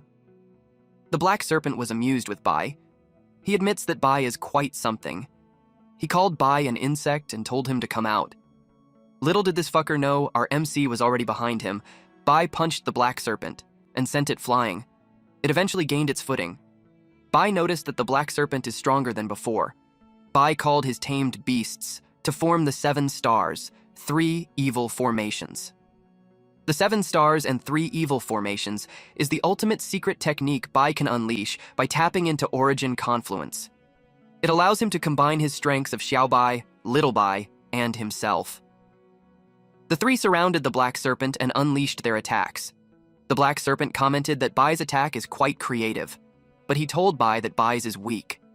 The black serpent turned to its original form and created a barrier to block the attack. Zhan told Bai to be careful since more snakes have appeared and it's charging towards Bai. Also, the black serpent had 3 heads and 1 body. The black serpent used Earth Rank battle technique and Green Snake's demise. Multiple snakes attacked Bai simultaneously. Then it was followed by a loud explosion. Yang commented that it was such a terrifying power. He claims that someone like Bai couldn't be defeated. Zixuan yelled for Bai to say something back, regardless if he's dead or not. Bai puts up a barrier to defend himself, but he could still feel that the attack is so powerful. Bai and his tamed beasts got cuts on their bodies and bled. Bai endured it. Eventually, he leveled up. His body glowed together with his tamed beasts. The black serpent was pleased that Bai attempted to break through right in front of it. Several mystical snakes appeared. The black serpent told Bai that he's courting death. The black serpent used Origin Convergence. It fired the beam. And an explosion happened. The attack was so powerful that Qingshu and others had to stay close to the ground, or else they would get blown away. Zhan got worried about Bai. Qingshu replied that they needed to save him. Yang told them that he can't move at all. Then, they saw something. The black serpent felt a wave of energy.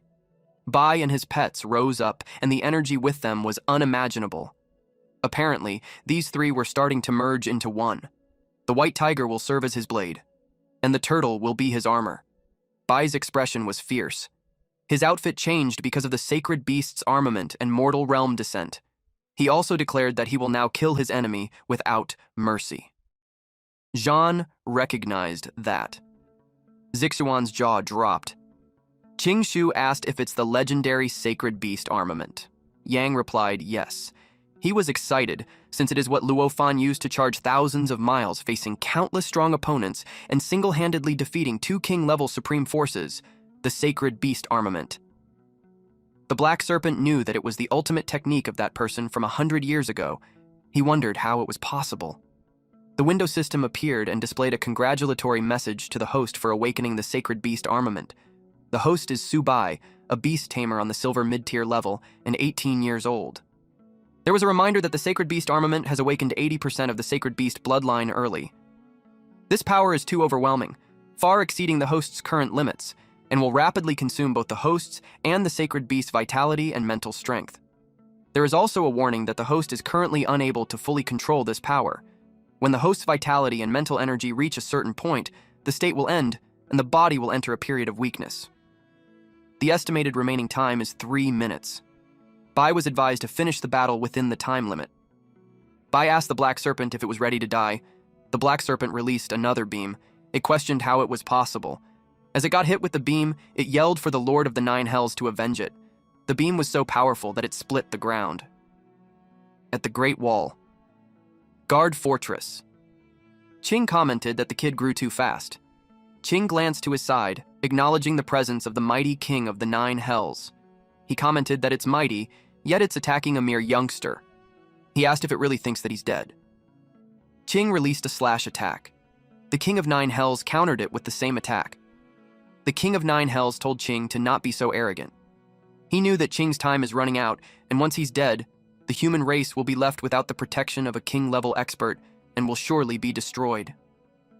Qing replied that he's still waiting for that death to come. Meanwhile, Bai and his tamed beasts broke apart. They were all exhausted. Bai's colleagues ran towards him. They asked if he's all right. They also couldn't express how Bai surprised them once again. Qingshu expressed that the battle was quite a success. They took down a Dezing Mystic Snake, a high-level golden beast, a mid-level golden beast, 2 low-level golden beasts, and over 80 silver beasts. He couldn't believe that they actually managed to kill them all. Yang replied that it's so impressive that he could brag about it for a year.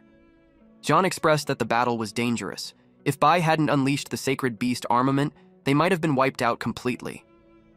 Zixuan expressed that it's a pity that Lei Xiao didn't make it. Bai told them that the smell of blood may attract other fierce beasts, so they shouldn't stay for long. Someone arrived and told them that no one allowed them to leave. Zhan told everyone to be careful. It's a lord level or above. It created a mystical snake and attacked them. Bai braced himself, but he was surprised that nothing happened. Zhan thanked Lord Huanshan for his timely rescue. Hu Huanshan is at the lord level. Shan told the enemy named Long Ao that as a dignified lord-level powerhouse, it's a bit too much to strike at a group of youngsters. Long Ao is a lord level as well. He's like a green-bluish humanoid creature. He told Shan that it was useless that he had come. That day, he vowed to take away one who awakened the sacred beast armament.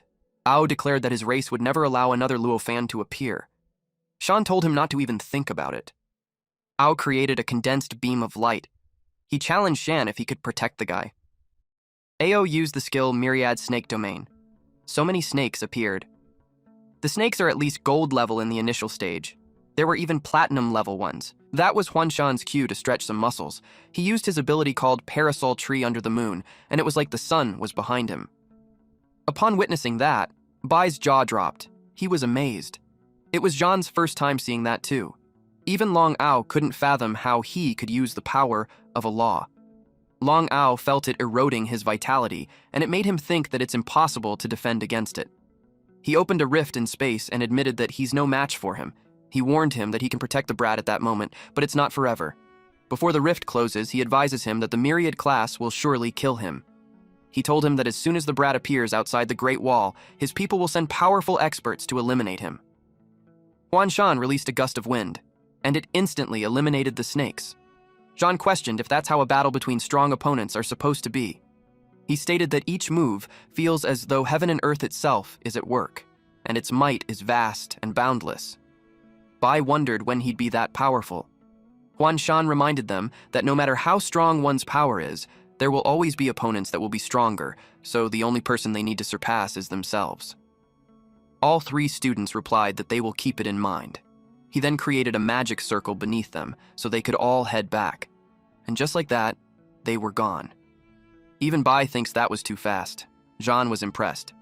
He expressed that a single person activating a teleportation array with their own strength is truly a master. Zixuan wished he had such strength. A person appeared and praised Bai. He also congratulated him for mastering the sacred beast armament. Bai asked who he was. The man instructed Huan Shan to take Bai to the meeting room, and then he disappeared. Bai was about to ask Huan Shan about that person. Huan Shan asked if he didn't recognize him. He stated that it was the hero of the human race, level expert Lord Ni Qing. That surprised Bai. Huan Shan invited him to come along so they could talk while walking. He explained that Nie Qing is from the same era as Lord Luo Fan. In that era, spiritual energy just began to recover, and martial arts awakened. At the age of 20, Nie Qing saw the human race being defeated on the battlefield of the myriad races and boldly proposed the idea of martial arts protecting the nation. However, it was met with ridicule by everyone. Bai asked why. He replied that at the time, people believed that only technology could save the human race, and the idea of relying on martial arts to contend with myriad races was considered a fantasy. Then Lord Luo Fan became friends with him after hearing those words. They made a grand vow to dedicate their lives to the rise of martial arts and the prosperity of the human race. Bai commented that it's truly admirable. When they entered the building, the staff were glad to see Bai. They know him as someone who awakened the sacred beast armament. One staff member commented that if it weren't for Lord Luo Fan's fall back then, the human race wouldn't have had to fight myriad races for so long. Another person chimed in that with Bai on their side, the human race had a glimmer of hope in the battle. Another female staff member joined the conversation and expressed that if Bai rises, the next generation will surely enjoy the benefits. Huan Shan asked Bai if he felt the immense pressure. Then he added that Bai is not yet at the stage where he needs to take on responsibilities for the nation. He advised him to focus on improving his strength. The door opened. Huan Shan announced that he had brought Bai. Several men, along with Qing, had waited for them. Seeing those big names made Bai nervous. He saw Lin Jinan, Yanran's father, and it made him wonder why he's there. Since everyone had arrived, they started the meeting. Qing uttered that the myriad races have caused great disturbance due to Bai awakening the sacred beast armament to the point that they send Lord-level experts to assassinate him. He asked everyone to share their thoughts on the matter. One man started by saying that it had been 100 years since Lord Luo Fan's sacred beast armament had finally reappeared in the world. And as long as Bai can grow strong, he believes that he will lead the human race to glory. With that, he suggested to protect him no matter what. One person seconded that. Then a man wearing a brown suit and eyeglasses suggested that they assign the best mentors to guide Bai in breaking through his bottleneck and provide resources to help him cultivate to the Lord level or even the King level. He claimed that Bai's life is worth more than all of them put together. They are determined to protect him at all costs and not let the myriad race any chance for assassination. Hearing that makes Bai think that they are all good people. Someone asked if they had any other thoughts. Zhenan expressed his opinion of Bai continuing on gaining experience on the battlefield with the myriad races. This is because he believes that the strength of a powerful being comes from constantly pushing their limits, though life and death battles, and that it is through refining their spirit, energy, and essence that they achieve an invincible form. He added that strong individuals cannot be forged in a sheltered environment. Another old man in military uniform stated that myriad races are in a frenzy over the sacred beast armament, so he's against Bai training on the battlefield of the myriad races. He asked Zhenan if he'll take responsibility if something happens to Bai. Another middle-aged man seconded that. They see Bai as precious since he's the only successor of Lord Luo Fan after a century. Huan Shan supported Zhenan's view. He emphasized that a majestic eagle doesn't falter in a storm, and a wolf pack doesn't fear the long night. He even shared that back in the day, Luo Fan almost treated the battlefield of the myriad races as his home, and he nearly perished more than 10 times. He thinks that if Luo Fan knew of this beyond his grave, he would support Bai continuing to fight on the battlefield. Little did they know that in Bai's head, if he was given unlimited resources, he'd be crazy to go to the battlefield. He values his life too. Qing concluded that it was settled, that a warrior should be tempered on the battlefield. However, necessary precautions must be in place. He decided to send 3 Lord-level experts, 38 Diamond-level warriors, and 1 million soldiers to support the front lines in the Misty Mountain Range. Bai stated that with so many people to protect him, he can finally relax. But to his surprise, Qing's plan was to use him as bait to orchestrate a massacre of the enemy's strong forces. With that, he claims that the human race will win. Bai had to question if he heard that right. Meanwhile, at the 9 Nether Kings' Castle of the Myriad Races, inside the palace, the person on the throne stated that with the reappearance of the sacred beast armor, many of his people are reminded of the terror of Luo Fan back then. The one speaking is the Lord of the 9 Nether. He stated that they absolutely cannot allow another Luo Fan to rise from the human race. He's determined to kill Bai. He ordered reinforcements to be sent to the front line. There would be 8 Lord-level and 42 Diamond-level experts. And the Grand Elder of the ancient Demon Phoenix clan, the Great Elder, 9-tailed Heavenly Fox clan, and him will restrain Qing. The Great Elder of the ancient Demon Phoenix clan replied that they will not send a single member for this operation. The Great Elder 9-tailed Heavenly Fox clan also expressed that they will not participate. Lord of the 9. Nether's brow furrowed as he questioned if they were rebelling. His aura exudes from his body. He pointed out that their clans were ordered to come to the battlefield of myriad races, and now that a powerful enemy came out, those two actually dared to back out. It angered him. The Great Elder of the ancient Demon Phoenix and Great Elder 9-tailed Heavenly Fox clan also released aura and questioned him if he's also thinking of attacking them. Then the Great Elder 9-tailed Heavenly Fox clan clarified that if his goal is invading the human race, it doesn't align with them when they are only there to explore the Forbidden Zone. The Great Elder of the ancient Demon Phoenix realized that the Lord of the 9 Nether clan wants to wipe out the humans. She clarified that they are only there for the endless resources in the Forbidden Zone. She refused to take part in his mission. The Great Elder 9-tailed Heavenly Fox clan declared that they won't participate in bloodshed either. Then they made their way to the exit. The Lord of the 9 Nether replied that even if they refuse, he will still carry it out alone. He hoped that they won't regret it when the time comes. The Great Elder of the ancient Demon Phoenix asked her subordinate if the Holy Maiden wasn't found yet. She's concerned because the great battle is near them, since both human and myriad races are on the move. The subordinate replied that the Holy Maiden had always been unruly, so she already ordered to expand the search. The Great Elder of the ancient Demon Phoenix ordered to find the Holy Maiden at all costs, after the human race's council ended. Qing held the Sky Dome Jade. He told Bai that as long as he wears it, it will block everyone's senses except his. Not even the 9 Nether King would detect him. With that on, Bai won't be an easy target for the powerhouses of the myriad races. Bai was happy to have received a good treasure. He expressed his gratitude for it. Bai expressed that hiding his aura isn't enough. He said that it would be better if he gave him more gear and materials to boost his strength. It made Qing laugh.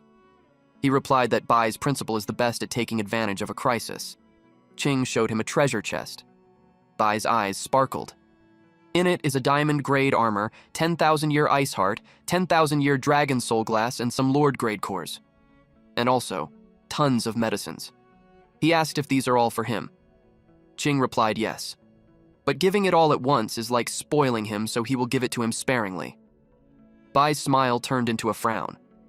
Then he begged to get the diamond-grade armor first. He even told him that he will regret it if he ends up dead. Qing told him to keep dreaming. He refused because he thinks Bai isn't ready for that yet. And the armor disappeared from Bai's hand. He encouraged him to hurry up and train hard. Our MC cried as the countless treasure in front of him disappeared because he hesitated. He regretted that mistake. When he passed through the hallway, he saw Yanran's father. Zenon ordered him to come with him because he has something to tell him. Bai was already thinking how he and Yanran are innocent. Zenon asked him if he blames him for suggesting that they keep him in the battlefield. Bai replied no, because he knew that he's just helping him become a true powerhouse. Then Zenon mutters that he doesn't know what Yanran sees in him. Bai had to clarify that they are just good friends. He replied that he doesn't want to get involved in young people's drama. He gave him a golden armor as a gift and wished him to be safe out there on the battlefield. Bai's eyes sparkled as he held it. He thanked him for it. Zenon told him to go and train. Bai promised to train hard and not let him down. It was their second day. Zixuan touched the coffin of Lei Qiao and wished for him to rest in peace. He also shared that Bai had already avenged him. Zhang saw Bai and asked him where he swindled his gear from. Bai looked proud of his gear. He told Zhang to mind his own business. Qing called the attention of the warriors. He told them that the army of the myriad race is marching toward their great wall with over 1 million troops. But he was certain that even if they were outnumbered, they would still win. The crowd cheered. Zhang stated that Qing is stronger than the 9 Nether King, and to keep Qing in check, the myriad races are expected to send several powerful Lord-level warriors to team up with the 9 Nether King. Bai asked what they should do. Zhang replied that it's simply to follow orders. Someone announced that all reconnaissance units from the marital universities are to accompany the combat forces and proceed to the Mist Mountains for scouting missions. The fight had started. Qingshu stated that those are the diamond-level experts on both sides. He told them to be careful because the aura is chaotica, and there could be enemies nearby. Bai saw a cloud of dust approaching and stated that it was the enemy as expected. Zhang saw demonic wolves and giant horned deers. Zixuan said that those are just weaklings. The monsters had surrounded them to prevent them from escaping. Zixuan uttered that his hands were itching to kill. Since those are just weakling, Zhang encouraged Bai to just take a break. Bai replied that even if those are just a bunch of minions, he just couldn't let them take all the credit. He called for both Xiaobai and Xiaoba. Those two immediately engaged in a fight. They threw monsters in the air. Zhang commented that he's ruthless and told him to share the credits with them. Zixuan seconded that Bai shouldn't hog everything for himself. The tiger and the tortoise towered over the monsters. Those monsters trembled in fear as they could feel the pressure coming deep from their bloodline. They couldn't even muster a shred of resistance. Those two gigantic pets howled in unison. Bai asked why they stopped and what they were shouting for. Suddenly, a screen appeared to congratulate him for awakening the Legion ability. He can now subdue other races and turn them into his Legion to fight for him. The subdued condition is that they must willingly submit to his command. Once subdued, he can control their life and death and can command them through his mental power. It showed him that the Turtlebach Wolf offered their surrender. He was asked if he would accept. It was the same for the giant-horned demonic deer clan, too. Bai had a big smile upon learning this new ability. Zhang hurried to Bai's side to ask what happened. He thinks he managed to tame them. Bai replied that it seems that way. Bai made a joke that left Zhang and Qingshu speechless, that he charmed them with his personality. Our MC told the wolf and the deer that because they have submitted, they must follow his orders. He made the turtleback wolf in charge of their rear, and the giant-horned deer was responsible for their flanks. Zhang stated that with those two guarding the rear and the flanks, they could speed up moving forward. He asked how Bai managed to talk them into doing that. Suddenly he saw Xiaoba move at a lightning speed. It released sonic waves on the ground. Bai asked if it found some treasures. But then it was thrown in the air when a huge centipede emerged. Zhang yelled at them to be careful because it is a sawtooth centipede. It is also well known as the ghost of hell. Bai asked if it's really that terrifying.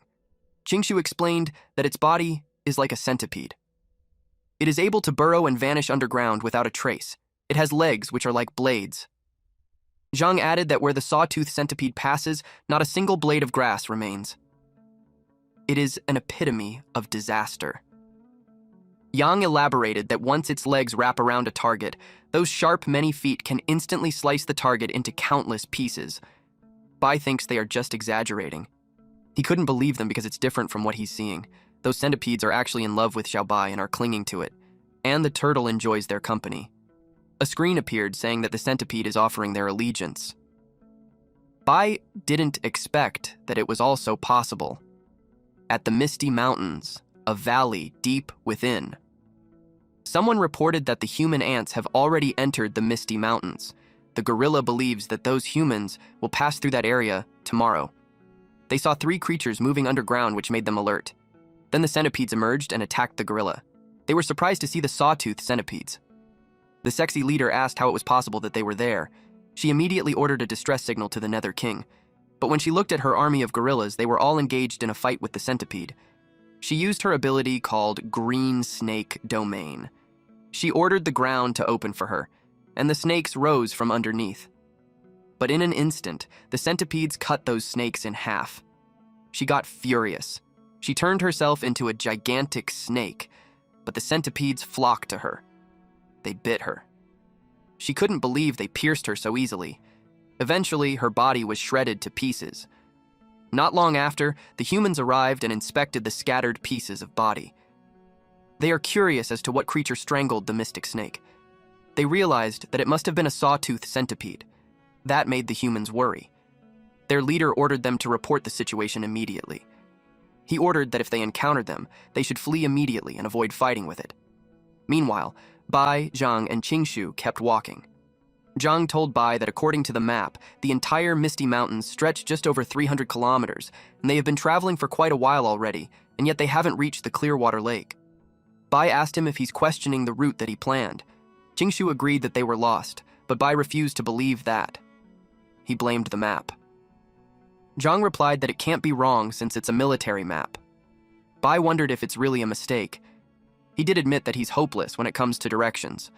Upon hearing that, Zhang raised his voice and asked why he didn't say that earlier. Qingshu asked what they should do now. Him and Zhang admitted that they are bad with directions, too.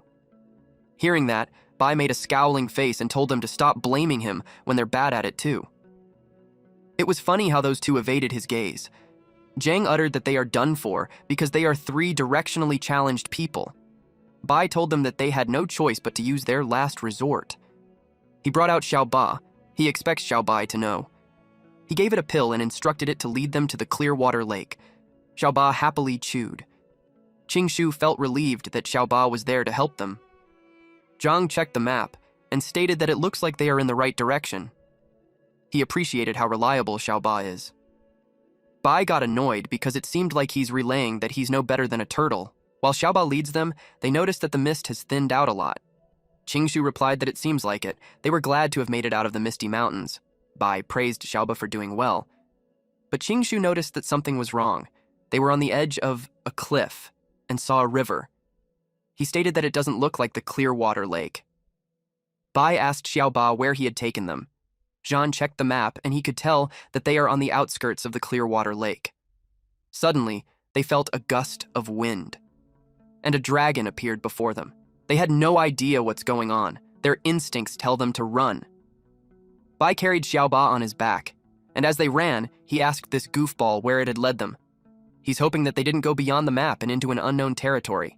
A running human silhouette formed behind them and yelled for those three to wait for the Saintess. Qingshu told them that someone was behind them. Bai told him to forget about it and run. Eventually, the creature had disappeared. They stopped running. Bai complained that it's terrifying. Bai asked them if they knew where they were, especially when the map says that the outskirts of Clearwater Lake aren't very dangerous. He claims that the map is unreliable. Qingshu acknowledges that the place isn't marked on the map, and there were no dangerous places such as that marked on the map. Zhan wondered if Xiaoba took them to a wrong path. Someone appeared and called out those three. It was a child with red hair and eyes. She scolded them for not protecting her, especially during those critical times. They were surprised to see the little girl. They were focused on running earlier than they just noticed her at that moment. The system screen appeared and congratulated him for discovering a demon phoenix with the vermilion bird bloodline. He was informed that the demon phoenix clan is proud and hard to tame, so he was advised to find a way to subdue her. That information surprised Bai. Then the screen showed the status of the little girl. She is from the race of ancient demon phoenix and was called Saintess. Her attributes are fire and life, which have not yet awakened. She is at high-level silver and also possesses some vermilion bird bloodline, but not yet meeting the conditions to be tamed. She has a constitution of 1538, defense of 862, agility of 1420, and spirit, specialty, 2560. Her talents are, first, Phoenix Flame, where she transforms the fire element in nature into Phoenix Flame through spiritual power, increasing fire element damage by 300%. Second is the fire spirit possession. It consumes a certain amount of stamina to cover the entire body with fire elemental energy, boosting fire element damage by 100% to 200% and defense by 200%. Third talent is spirit attachment, which uses immense spiritual power to help others unlock a second primal element. And the fourth is nirvana, which grants strong vitality and recovery ability. As long as the damage isn't catastrophic, it can convert fire elements into the user's life essence. Both third and fourth talents are still sealed, and it can only be unlocked after the host tames the entity, or the entity cultivates a pure vermilion bird bloodline on their own. Bai uttered that the vermilion bird that he's searching is just a kid. The saintess got offended and warned him to watch his tongue, or she'll roast him alive. Our boy was thinking how to tame her because when he tamed Xiao Ba and Little Bai, he didn't find it difficult. He thought of beating her up to make her behave. He had this creepy expression as he approached her. The little girl warned her not to come closer. It triggered her to release fire from her body and scolded him for his disrespect to the saintess. Jean realized that this little girl isn't easy to mess with. Bai noticed that she had a fiery temper. He exudes aura from his body. Then he grabbed her while activating keen golden ghost steps. He uttered that kids will be kids if they don't listen, so they gotta be disciplined. The saintess is slowly getting annoyed, especially that this lowly creature has his hands on her. She kept whining that she wouldn't let them off. It was so funny how Bai threw her on the ground. Then he spanked her while scolding her. He asked if she's going to submit to him. He kept spanking her until she gave in. Watching this scene, Jean and Qingshu were dumbfounded. Jean wondered if it's really okay to treat a little girl like that. Qingshu gave a logical response that it is a beast from a myriad race. The little girl cried so much and vowed that when she grows up, she's going to come after him and spank him. Bai realized that she's stubborn. He encouraged her to beg for mercy and he'll let her go, but she refused to. Nighttime came and they set up a bonfire and roasted a chicken over it. Jean offered a drumstick to Bai. Qingshu encouraged him to eat so he could recharge his energy and keep fighting. Bai decided to stop with the spanking and go eat. The little girl is still crying and threatening him that when an elder of the clan shows up, he'd get beaten. He replied that when it happens, he'll beat up the elder too. He dragged her to eat. She wailed to let go of her. Jean passed to him the drumstick. Bai noticed how it smelled so good. Jean replied that it's because it is a bronze-level blazing chicken. He realized that it wasn't an ordinary bird, which is why it smelled so good.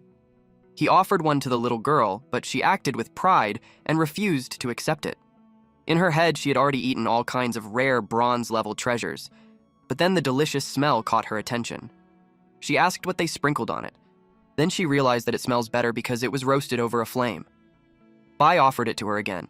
He made it even tastier by sprinkling some seasoning. Then he passed it to her.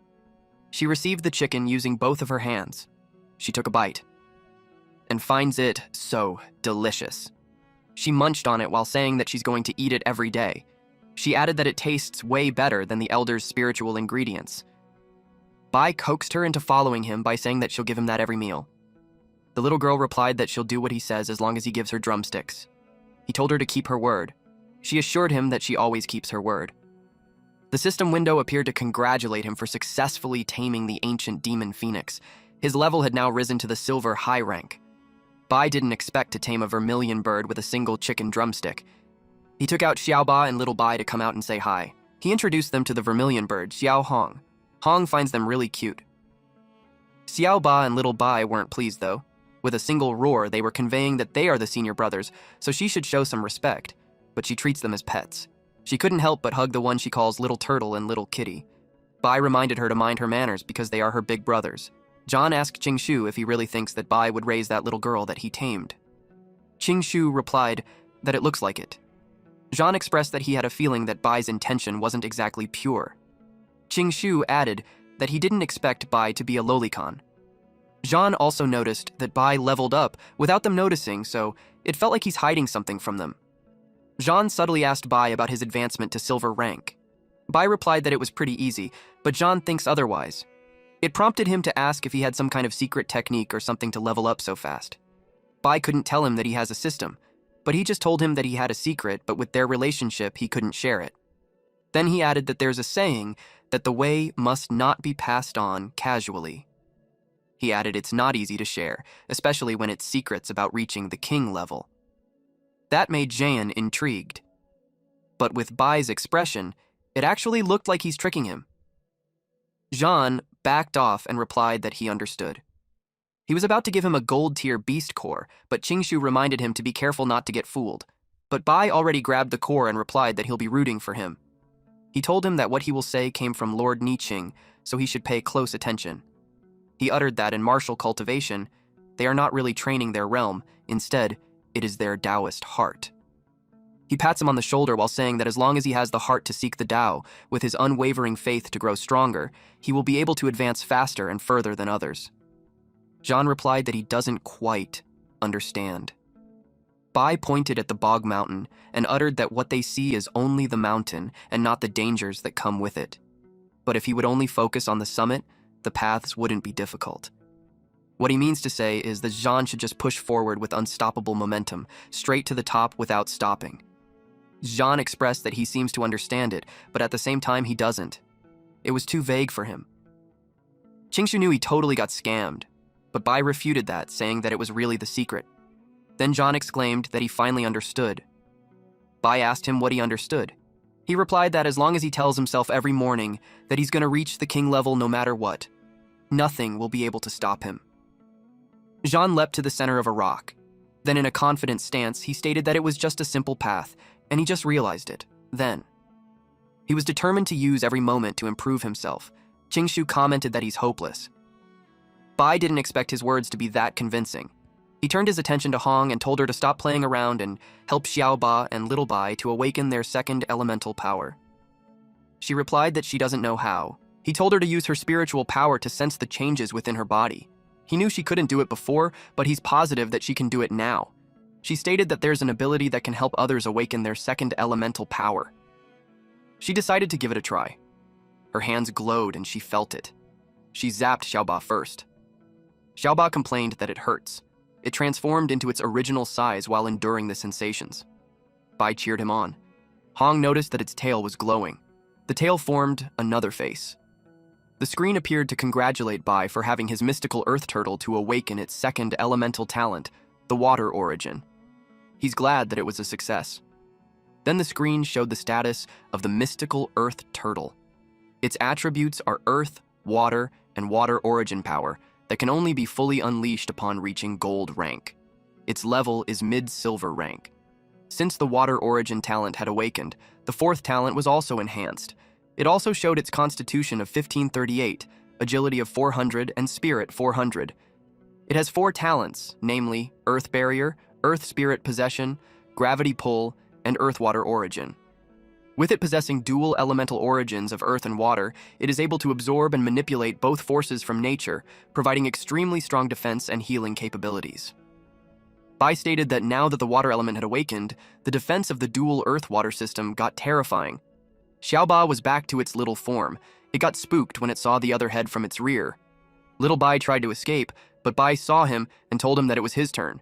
Hong zapped them, and told them that if he wants to awaken, he gotta hang in there. Little Bai was in pain. It stomped its foot, and it grew in size while it emits ominous shadows. The system window appeared to congratulate Bai for the successful awakening of the second elemental talent called Shadow Origin. Bai was happy with that. Because of his happiness, he hugged Little Bai. He celebrated having a white tiger bloodline with the power of shadows. He commented that it was a deadly dance of stealth and slaughter, and now that he gathered 3 sacred beasts, he felt ready crushing the myriad clans. The next day, they are back again on searching for the Clearwater Lake. Bai asked Hong if she knew about it. Hong told them that they are about 80 kilometers away from the core area of the Clearwater Lake restricted zone. Qingshu suggested that they leave at once. John expressed how he couldn't believe that they had actually reached the outskirts of the Clearwater Lake. They didn't waste any time. While they travel, Bai brings up the topic about the creature they saw that day. He asked Hong what it was. She replied that it's the azure dragon guarding the restricted zone of Clearwater Lake. She shared that it is incredibly powerful, and any creature that gets near the core area will be slaughtered by it. Bai didn't expect it to be a dragon. She told him that it's a really terrifying creature. She narrated that some Lord-level beings wandered in before, and none of them made it out. Jean felt overwhelmed that those lord levels got devoured. Qingshu asked why the 9 Nether King hadn't come to tame it. She told them that back then, the 9 Nether King gathered the elders of the 3 great royal clans, but they still couldn't tame the Azure Dragon. It was surprising for them to know that even the 9 Nether King couldn't do it. Qingshu got worried that it would be dangerous for them to pass through. Bai ordered the system to scan for nearby Azure Dragon bloodlines. He was determined to tame it. With that being found, it made him think that they have completed all 4 divine beasts. The system showed the results of the scan. It detected the Azure Dragon bloodline. It showed that bloodline purity is extremely high and power has reached half-king level. It is currently in a berserk state, which makes it dangerous. He was informed that his level is too low to tame it, and he should improve his power before attempting again. Bai was surprised that he couldn't do it. That was Huanshan's cue to stretch some muscles. He used his ability called Parasol Tree Under the Moon, and it was like the sun was behind him. Upon witnessing that, Bai's jaw dropped. He was amazed. It was Zhan's first time seeing that too. Even Long Ao couldn't fathom how he could use the power of a law. Long Ao felt it eroding his vitality, and it made him think that it's impossible to defend against it. He opened a rift in space and admitted that he's no match for him. He warned him that he can protect the brat at that moment, but it's not forever. Before the rift closes, he advises him that the myriad class will surely kill him. He told him that as soon as the brat appears outside the Great Wall, his people will send powerful experts to eliminate him. Huanshan released a gust of wind, and it instantly eliminated the snakes. Zhan questioned if that's how a battle between strong opponents are supposed to be. He stated that each move feels as though heaven and earth itself is at work, and its might is vast and boundless. Bai wondered when he'd be that powerful. Huanshan reminded them that no matter how strong one's power is, there will always be opponents that will be stronger, so the only person they need to surpass is themselves. All 3 students replied that they will keep it in mind. He then created a magic circle beneath them so they could all head back. And just like that, they were gone. Even Bai thinks that was too fast. Zhan was impressed. He expressed that a single person activating a teleportation array with their own strength is truly a master. Zixuan wished he had such strength. A person appeared and praised Bai. He also congratulated him for mastering the sacred beast armament. Bai asked who he was. The man instructed Huanshan to take Bai to the meeting room, and then he disappeared. Bai was about to ask Huanshan about that person. Huanshan asked if he didn't recognize him. He stated that it was the hero of the human race, level expert Lord Ni Qing. That surprised Bai. Huanshan invited him to come along so they could talk while walking. He explained that Nie Qing is from the same era as Lord Luo Fan. In that era, spiritual energy just began to recover, and martial arts awakened. At the age of 20, Nie Qing saw the human race being defeated on the battlefield of the myriad races and boldly proposed the idea of martial arts protecting the nation. However, it was met with ridicule by everyone. Bai asked why. He replied that at the time, people believed that only technology could save the human race, and the idea of relying on martial arts to contend with myriad races was considered a fantasy. Then Lord Luo Fan became friends with him after hearing those words. They made a grand vow to dedicate their lives to the rise of martial arts. That in Bai's head, if he was given unlimited resources, he'd be crazy to go to the battlefield. He values his life too. Qing concluded that it was settled, that a warrior should be tempered on the battlefield. However, necessary precautions must be in place. He decided to send 3 Lord-level experts, 38 Diamond-level warriors, and 1 million soldiers to support. Zhan could feel that he's no longer stuck in the high silver stage. Qingshu noticed how he filled himself up earlier, and since they have eaten their fill, Bai suggested that they take a closer look at the map. Zhan agreed since they need to find a way to get out of there. Bai told them that, in a bit, they would have to head out and gather all the members of the Spirit Snake tribe. He assigned Hong to handle the members of the Snake tribe. Then, he, together with Zahan and Qingshu, would take care of the gold-ranked ones. They planned to make their move once the night falls. Zhan responded playfully, saying that he's filled with overflowing power. Qingshu teased him by responding that he's not overflowing with power, but with food. The nighttime came. Bai ordered the second elder to gather all the spirit beasts of the Spirit Snake tribe. The snakes slithered. The second elder asked what he's doing there. Bai noticed that they were keeping their distance at them, but the 3 gold-ranked warriors had already surrounded him. Bai simply replied that he wasn't doing much. Then he attacked them with his sharp golden multitude claws. The snakes were surprised. The second elder ordered his tribe members to attack and tore them into pieces. Zhan and Qingshu joined the fight too. Xiaoba appeared too, and little Bai bit those snakes. Hong released her fire. She strutted confidently, flames consuming the snakes around her. When Bai saw her, he couldn't help but think of how terrifying her demon phoenix fire was. The snakes screamed to be saved as most of their home, along with them, burned to the ground. Then, Bai assigned an opponent to Zhan. The second elder asked who they were, but his life didn't last long because Zhan ended him. And it was unsatisfying for Zhan because the opponent was still too weak. Bai reminded him not to let his guard down since they're deep in the heart of the myriad clans.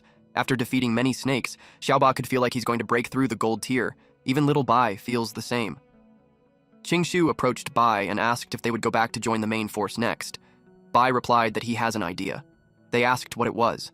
He replied that since they're right in the heart of the myriad clans, they should just attack them there.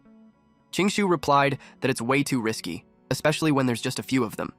Bai replied that fortune favors the bold, so the more dangerous the place was, the greater the rewards. He assured them that it will be fine, so they should just follow his lead. In the meantime, they planned to stay the night there. Then tomorrow, they would head to the Windstorm mountain range. It's the territory of the Wind Leopard tribe. Zhan could tell that Bai was getting more and more full of himself ever since he became the team leader. The next day, they asked him why they're using the same trick. He simply replied that it's because it works. He started announcing that the honored veiled land mystic, snake lords, had arrived and should be greeted quickly. The leopards on guard hurriedly went to report to the elders. A one-eyed bipedal leopard with 2 blades asked if they had come there to die. Bai and his friends were all confused. The leopard replied that the Wind Leopard tribe holds an unyielding grudge against the veiled land mystic snakes, and they plan to have vengeance. They started attacking.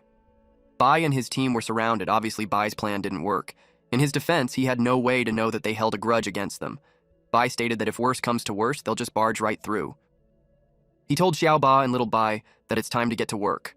The leopard was caught off guard.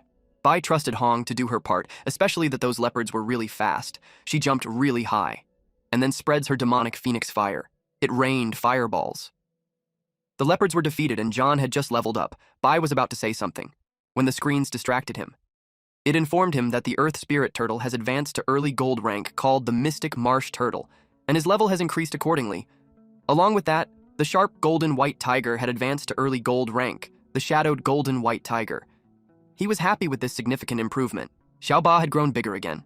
It was now the Mystic Marsh Turtle at an early gold rank level with earth and water attributes. 50% of the black tortoise bloodline has been awakened.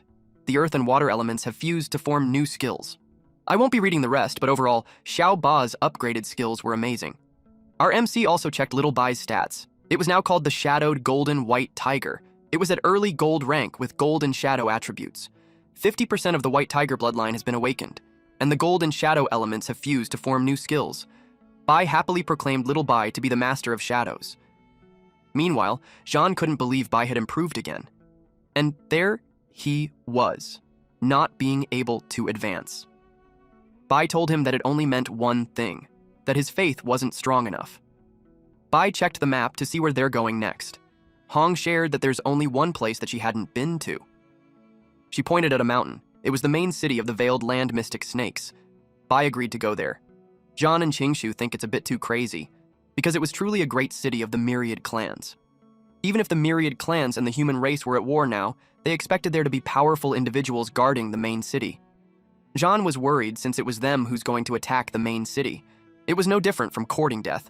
He refused to have that since heading to the main city was way too dangerous. And if their human identity was exposed, then they wouldn't even have a chance to escape. Qingshu agreed with him. It was too risky to go there with their current strength. Bai asked them if they had forgotten their faith and will to seek the Tao. He claimed that if they want to gain more resources to strengthen themselves, they must go to the main city. Those two were dumbfounded. He made them imagine themselves reaching the king-level realm, standing atop the Great Wall, looking down at the myriad clans like mere ants, and the admiration they'll receive, and how great a contribution they'll be to make to the human race. And besides that, they're doing it for the greater good of the human race, which makes it a glorious deed. He added that even if they can't make it back this time, they're doing something incredibly great. Jean was persuaded by that speech. He's now convinced to die gloriously. Bai clasped his hand and affirmed him the true spirit of a proud hero of humanity. Qingshu couldn't believe that he got fired up just like that. Bai ordered Hong to lead the way. Those two were all pumped up to do this for the greater good of humanity. 3 days later, they're still walking. Bai asked Hong how much further it was. She replied that they were arriving soon. She pointed at the main city of the veiled land mystic snakes. Bai checks it out. But he couldn't tell it was a main city because it's more like a towering mountain. Jean expressed that he regrets it a little. Bai responded that there's nothing to be afraid of since they're the great heroes of the human race. But looking at his expression, it doesn't seem like he believes his words. Hong responded that the veiled land mystic snakes main city was arguably the most magnificent of all the main cities. A few years back, the Grand Elder and her came there for a visit. Each side of the main city walls has 13 gates. Generally, royal strongholds enter through the central main gate, while members of the veiled land mystic snake clan enter through the side gates flanking the main gate. As for the remaining side gates, they're reserved for certain high bloodline races. However, all of them must undergo aura verification and pay a toll to enter. Bai was surprised to hear about the toll fee. Hong replied that it's just purple crystals. Roughly speaking, 1 purple crystal was enough to buy a standard grade 3 spiritual herb. Purple crystals weren't just used as currency, they also contain immense energy, making them useful for cultivation. Cultivators at the platinum level and above use even more advanced spirit stones for their cultivation. These high-grade spirit stones don't just contain ordinary energy, they're infused with elemental forces of heaven and earth, such as gold, earth, space, and others. Bai buttered up to her, just to ask if she had more purple stone in that pouch. She replied that it's a spiritual pouch and there's around 100 square meters of storage inside. She dumped it all while saying that she's wealthy. The pile of crystal stone on the ground made their jaws drop. With that much, no one could deny that she's a rich girl. Jean now understood why she was so calm and unhurried when consuming spiritual materials earlier. It turns out she was cultivating with purple crystals. Bai took her pouch. She was shocked, and she eventually responded that it belonged to her. He told her that it's not safe for a child to carry much money, so as her master, he'll keep it safe for her. She was about to refuse, but he insisted. In his head, he's already rich. He suggested that they enter the city now, but this scene made me feel bad for Hong. She didn't deserve to be robbed like that. Bai pretended to be a veiled land mystic snake again. The aura lasts for 7 days, so if they enter through the side gate, they would be able to save some on toll fees. The creatures bowed to them. Bai looked proud that the method never fails. The guards welcomed them back to the city and opened the gates. Qingshu asked if they're going directly to the city. He replied, yes. They were amazed by what they saw. Fierce beasts were all over the palace. It was bustling and lively, surely unexpected. There were so many fierce beasts and they looked powerful. Qingshu stated that the foundation of the myriad clans were far deeper than they had imagined. With just the 3 great royal clans plus the elites from the main city, their human warriors were no match for them. Hong shared that the 3 great royal clans possess extremely high control over lower bloodlines. And this time, the King of 9 Hells raised an army of 10 million, but she bets that 9 million of them were just cannon fodder. The true elites were probably only the clans of the 9 Hells royal family and the veiled land mystic snake tribe. After hearing that, Qingshu realized that it was no wonder that Lord Huanshan didn't take the army of 10 million seriously. Bai didn't expect the main city to be so lively, so it made him suggest that they go for a stroll. After leveling up, Xiaoba and Little Bai now reside in the system space. Xiaoba informed Bai that he found something good about 10 kilometers in the southwest direction.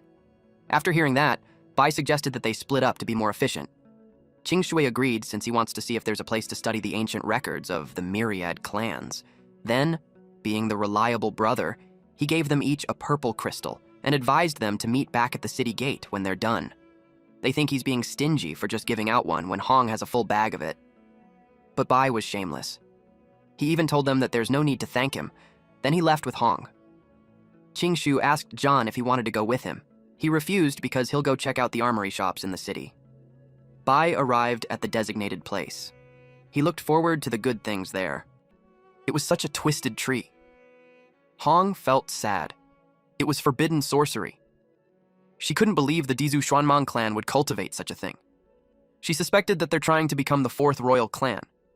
Bai never heard of the 1,000 wish trees before. The system detected it and showed that it contains countless fractured laws of power. The tree was intimately linked to the ancient catastrophe, so he must not miss this opportunity. Hong stated that it was an evil act. In order to cultivate the Thousand Wish Tree, they would have needed tens of millions of the snake-type monsters. Bai went up to the tree and saw something dangling from the single branch. He asked what it was. She replied that it's an 8th-grade spiritual fruit. The Dizao Xuanmang clan sacrificed countless lives just to obtain that fruit. He grabbed it and was amazed that it's the size of a fist yet weighs over 100 jin. It was the first time he saw a spiritual fruit like that in his life. He asked what it does. She explained that each one contains an incredibly terrifying energy. It can help Lord-level experts enhance the concentration of their bloodline. And when the concentration reaches a certain level, they must slaughter countless of their own kind. That's why the cultivation method of the Thousand Wish Tree has been declared forbidden by all the 3 royal clans. He couldn't believe that it's that powerful. It made him realize that they couldn't just leave the tree there. He asked the system how he could dig up the ancient divine tree. He saw that it would cause minor disturbance, but whatever that was, he wouldn't leave it there. He placed one hand on the trunk and activated the divine tree's divinity. Several rays of light shone from the tree. To his surprise, it created a space rift. He realized that it was what the system meant about the minor disturbance. Hong panicked. The whole space was collapsing. They had to get out of there quickly or they'll be trapped inside the rift. She tried to convince him to leave at once. Suddenly, the tree exploded. Bai made a barrier to protect themselves, but he's worried since the place was about to collapse. He told her to hide, as the pouch sucks in the tree, and they reached a temporary safe spot. Hong was proud of him for actually transplanting the Thousand Wish Tree. It looked like it worked, and yet the ground still shook. Then he saw the 3 devouring his heavenly treasures. He punched and kicked the tree for stealing all his spiritual materials. He forced it to spit it out. The tree glowed, and immediately, Hong warned him to dodge. It released a powerful light that shot up to the sky. It was even visible even from the Great Wall Defense Army base. Lord Nieching, along with a soldier, saw this incredibly powerful energy that seems to transcend laws. It made Lord Nieching think that something even more powerful, that the King of Nine Nether, has awakened deep within the myriad races. That was scary, because it means that it's an existence beyond the king level. He ordered the reconnaissance team immediately and found out what was going on. At the same time, at Nine-Tailed Celestial Fox Royal City, they felt the divine power. One woman asked how it was possible when the forbidden area hasn't been broken into yet. She couldn't fathom how the divine energy was leaking out. The Grand Elder wondered why such a terrifying energy appeared in the main city of the Dizao Xuanmang clan. She ordered people to investigate at once. Meanwhile, in Nine Nether Royal City, the Lord of the Nine Nether felt the terrifying energy. He asked what was going on. He couldn't understand why such a dreadful aura appeared in the main city of Dizao Xuanmang. He asked his subordinate what was going on. They also had no idea, but they were off to the main city at once to find out. At the Bishu Pond Forbidden Zone, a crystal wrapped in a dragon's body glowed brightly. Lightning struck at the Sword Tomb Forbidden Zone. The energy was felt in the Falling Sky River Forbidden Zone too, as well as the 100,000 Mountains Forbidden Zone and Undersea Ivory Mountain Forbidden Zone. The energies shot up to outer space. The myriad race claims their immortality, and they could see themselves returning soon to the mortal realm. Meanwhile, at 10,000 Races battlefield, the earth shook and everyone stopped and watched the pillar of energy. One of them saw that it came from the direction in the main city. He thought of the Thousand Wish Tree right away. He knew that if the 3 royal clans find out he used the forbidden arts to cultivate it, he's done for. He called all the Dizao Xuanmang clan to retreat in full force at once, but the humans wanted to kill them all. The other clans saw that the Dizao Xuanmang ran. They also decided to retreat. The humans saw their chaos as an opportunity to kill them all. They couldn't believe that the Dizao Xuanmang clan just ran away like that. Meanwhile, Bai was confused on what's going on. He wondered if he really caused all of it. The whole city was wrecked. Even for him, it was too much. Suddenly, several guards appeared. They were angry that he dared to touch their sacred tree. One of those who showed up was the Elder 9 at Platinum rank. Bai knew that if he didn't escape, he'd be dead. She's furious that he's still trying to run. She slashed her sword, but he was able to dodge it. Well, almost. Fortunately, he was able to put a barrier on time. He landed safely on the ground. One man with a snake tongue was so mad at him that he destroyed the sacred tree of his clan. He claims that tearing him into pieces wouldn't be enough compensation. Meanwhile, Qingshu got up from the rubble and asked what the energy surge was about. He suspected that Bai caused it. Bai saw him and noticed that he actually advanced to gold. Jean joined the fight. He told Bai to run away first while he held them off. The woman attacked, and it made him fall on the ground. She pointed out how he's courting death. She couldn't believe that he really thought his armor could withstand her. Bai was worried, so he asked if he could really handle the situation. Qingshu advised him that if he can't, he shouldn't force himself and they could run together. He told them to go while he held off the rear. The two did what was told. He was annoyed, so he was pumped up to demonstrate his blade technique. But the woman thinks he wouldn't be able to harm her with such trivial tricks. But to her surprise, he ran at lightning speed, and caught up with Bai and Qingshu. He couldn't believe that they just ran away. Bai gave him a spirit fruit to restore his energy. The woman was so angry at them, she vowed that none of them would get away. Those three ran as fast as they could. She couldn't keep up. It made her wonder if that was the speed a gold rank should have. 3 hours later, she paused.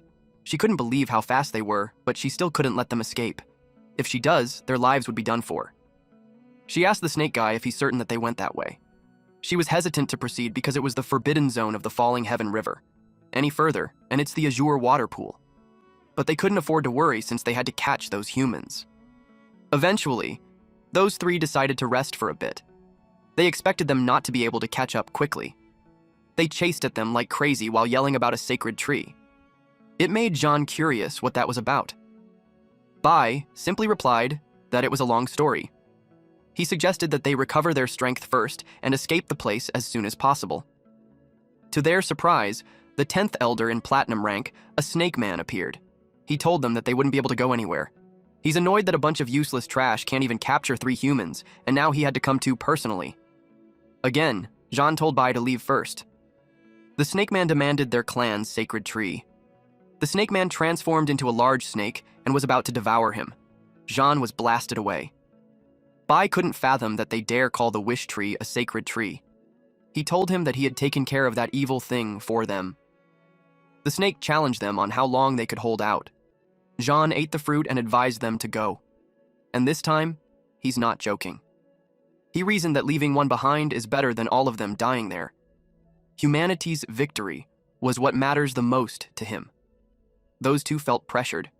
Jean urged them to go, and they did. They promised to wait for him up ahead. The snake chased after them, but Jean interfered and blocked its path. The snake swats him away and makes him crash on the ground. He told this lowly human that he's overestimating himself when his life wasn't worth more than an insect's, but he replied that he's not done yet. He grabbed the snake's tail and yelled that his opponent was him. The snake shook him off and squeezed him on the ground. The snake's eyes glowed red as he states that he doesn't have time to waste on him. Several snakes appeared from the ground, and they attacked Jean simultaneously. Jean was bitten on his forearms, meanwhile on a different side of the mountains. Bai and Qingshu arrived on the beautiful lake. It was the Azure water pool. Bai thinks it was strange that it was quiet. It made him think that the dragon wasn't home. Qingshu checked behind them and was worried that Jean hadn't caught up yet, in the outskirts of the forbidden area. The pursuers find it strange because normally, any living being stepping into the Bishutan forbidden zone would be immediately attacked. It puzzled them as to why it was quiet. The 10th elder was worried because their clan's sacred tree was in the intruder's hand. They absolutely can't let them get away, so they thought of giving it a try. The 9th elder agreed, since if they were only at the outskirts and they sensed danger, they would still be able to retreat in time. They stepped inside the barrier. As soon as they did, a menacing dragon appeared. It was the Azure dragon, so they retreated immediately. Meanwhile, the other part inside the Bishutan, Bai fed Xiaoba. Qingshu asked him why he's calm when those guys could catch up to them any time. Bai told them that they were in the forbidden zone, so the pursuers won't even dare. Otherwise, those 2 Xuanlin elders would have already chased them. But he knew that they can't stay there for long. They needed to think about where to go next. Qingshu suggested returning to the Misty Mountains and regrouping with the main force. Bai doesn't think that's a good idea, because they totally messed up their territory, so they could expect that they would deploy troops. If they go back that way, they would surely run into the Xuanlin clan.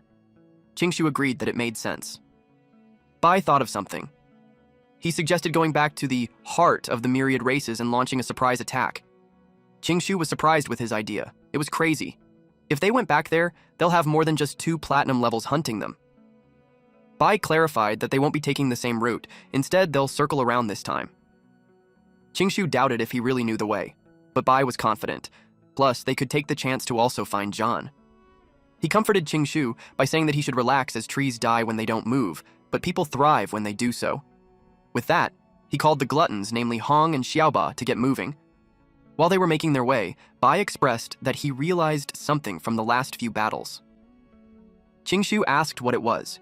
He replied that when facing platinum level or higher opponents, fighting wasn't even an option.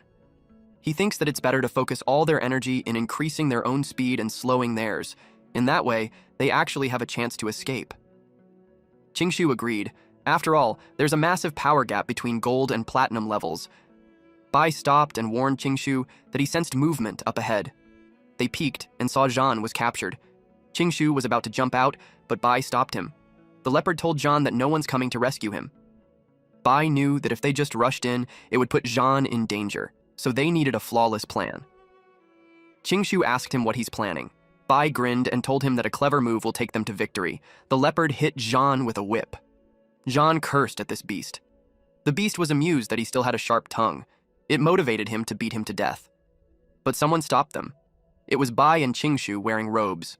The leopard bowed to them and respectfully informed them that they're acting under the orders of the 10th Elder.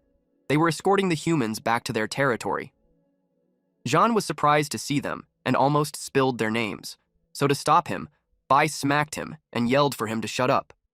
Bai told this escort that they were also ordered by the 10th Elder to oversee the prisoner escort and gather military supplies from the Cat clan. The leopard was confused because the military supplies were already delivered. Bai reasoned that with the front line failing, they needed another round of supplies. He intimidated him by asking if he questions the orders of the clan. The leopard replied no and clarified that it was an honor to serve him. Bai made him lead the way. Meanwhile, in Nether Cat clan territory, Bai announced that he will interrogate the human prisoner personally, so they should summon their clan elder. The leopard ordered the guard to notify the elder that the envoy from the ancient royal clan had arrived for the military supplies. An old cat greeted them and apologized that he didn't know about their visit. Bai replied that they were there to collect supplies and gather spiritual materials.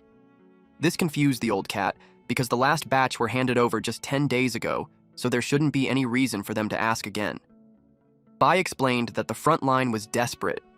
They had taken huge losses and more materials were needed to sustain the fight. He reasoned that after years of war, every myriad races weren't hanging by a thread.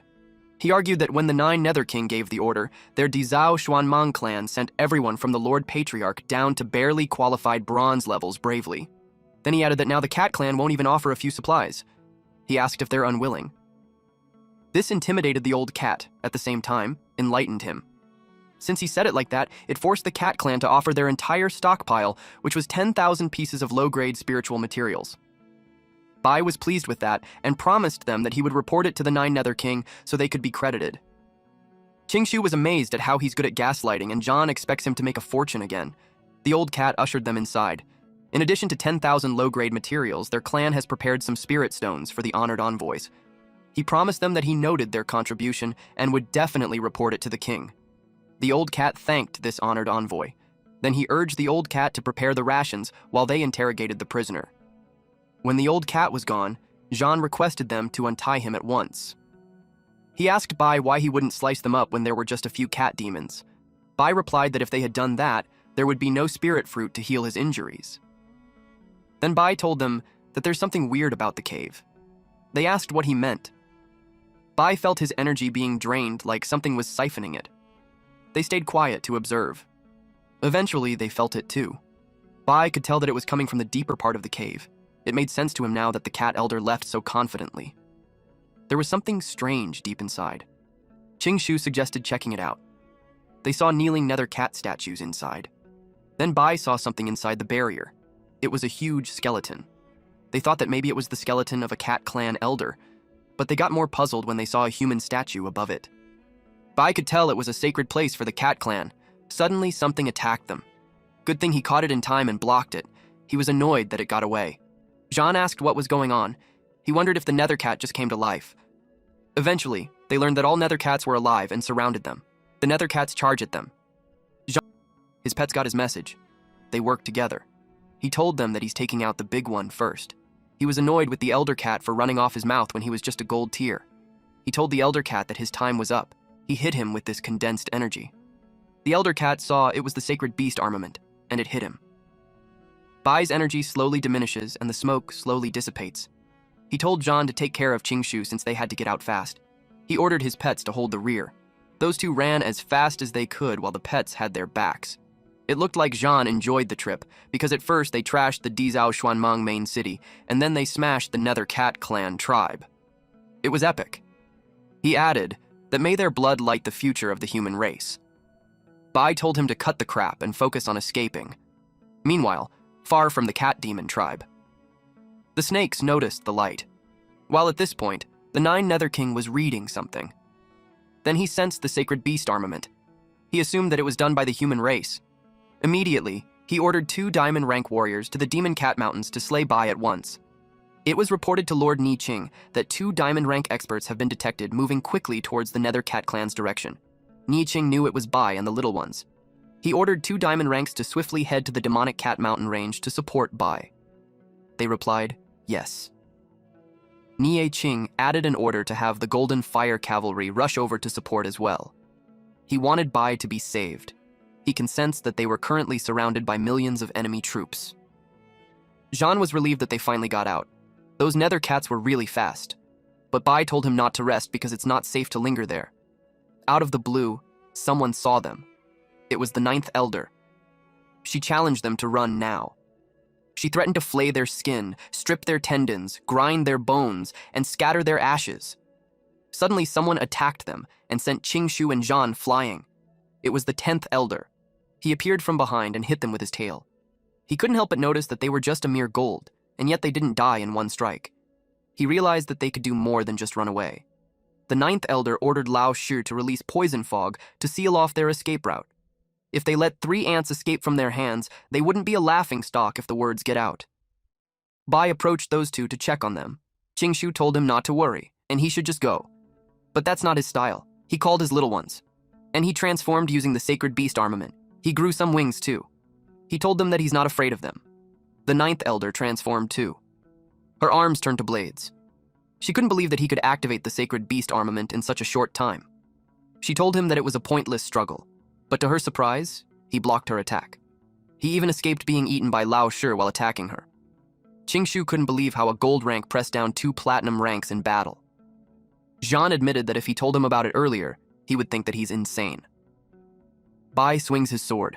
With the power of gang metal, he believes that he could break through anything. Lao Shi acknowledged that he's truly worthy of being the sacred beast armament, the strongest innate skill. The 9th Elder replied that they must not let him grow stronger, at any cost. Lao Shi released green smoke, and it turned into a clump. And from that, the 9th Elder came out. His stomach turned into a large mouth with spiky teeth.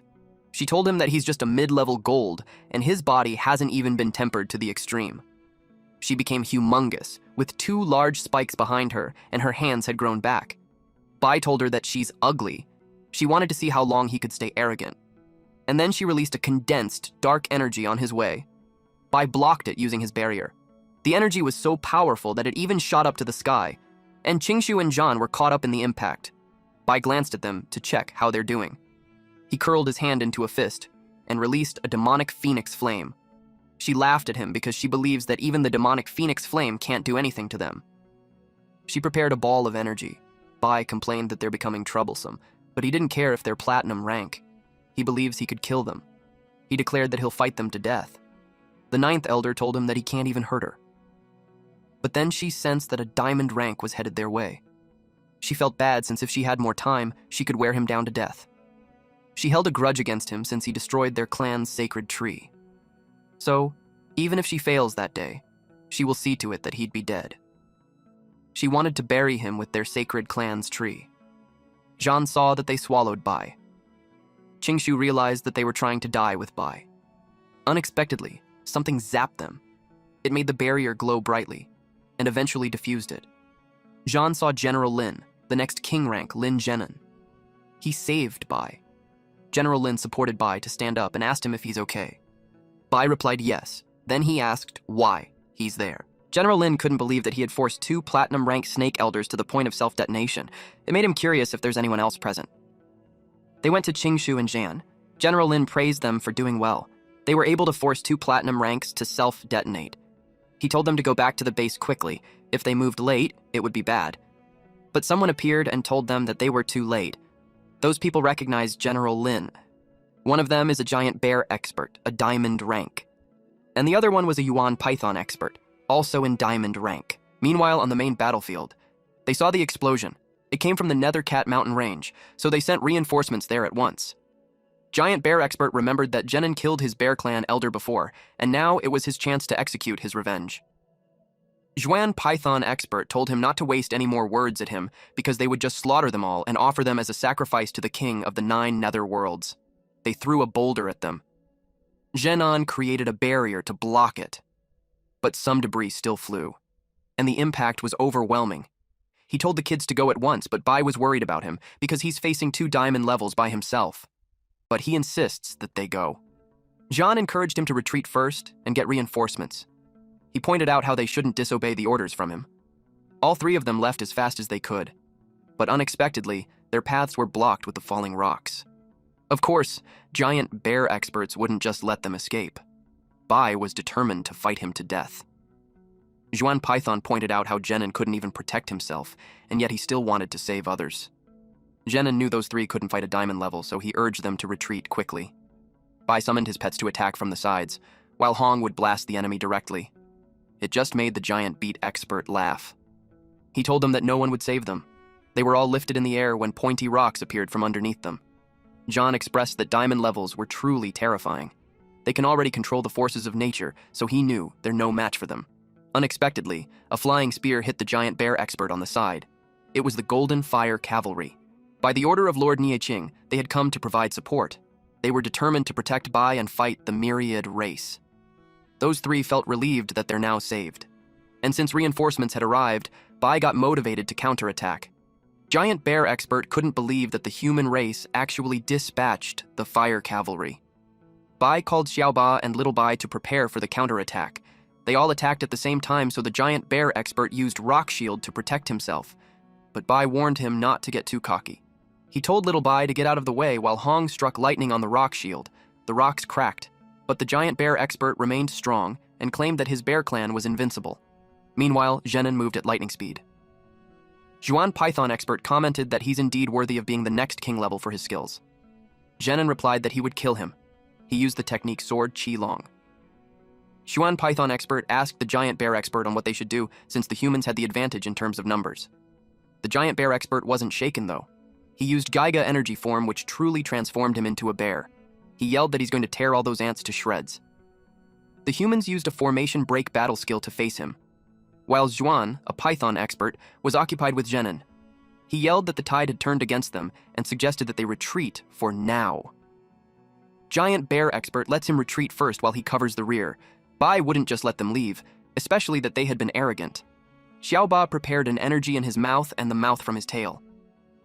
Zhuan Python Expert was shocked that this beast can actually control 2 elements. It unleashed the skill Black Tortoise Impact and hit the Giant Bear Expert on the back. Then, the cavalry released their spears. The bear's head was blown into pieces. Seeing that, Zhuan Python Expert left him, but he was tracked down. Surprisingly, it was a shadow that pinned him. Later on, it showed its true form, a white tiger saint beast. It was Little Bai. But he's on so little anymore. He yelled that it was impossible. On the front line of the battlefield, the humans overpowered the myriad clans. 9 Nether King appeared, as well as Lord Niching.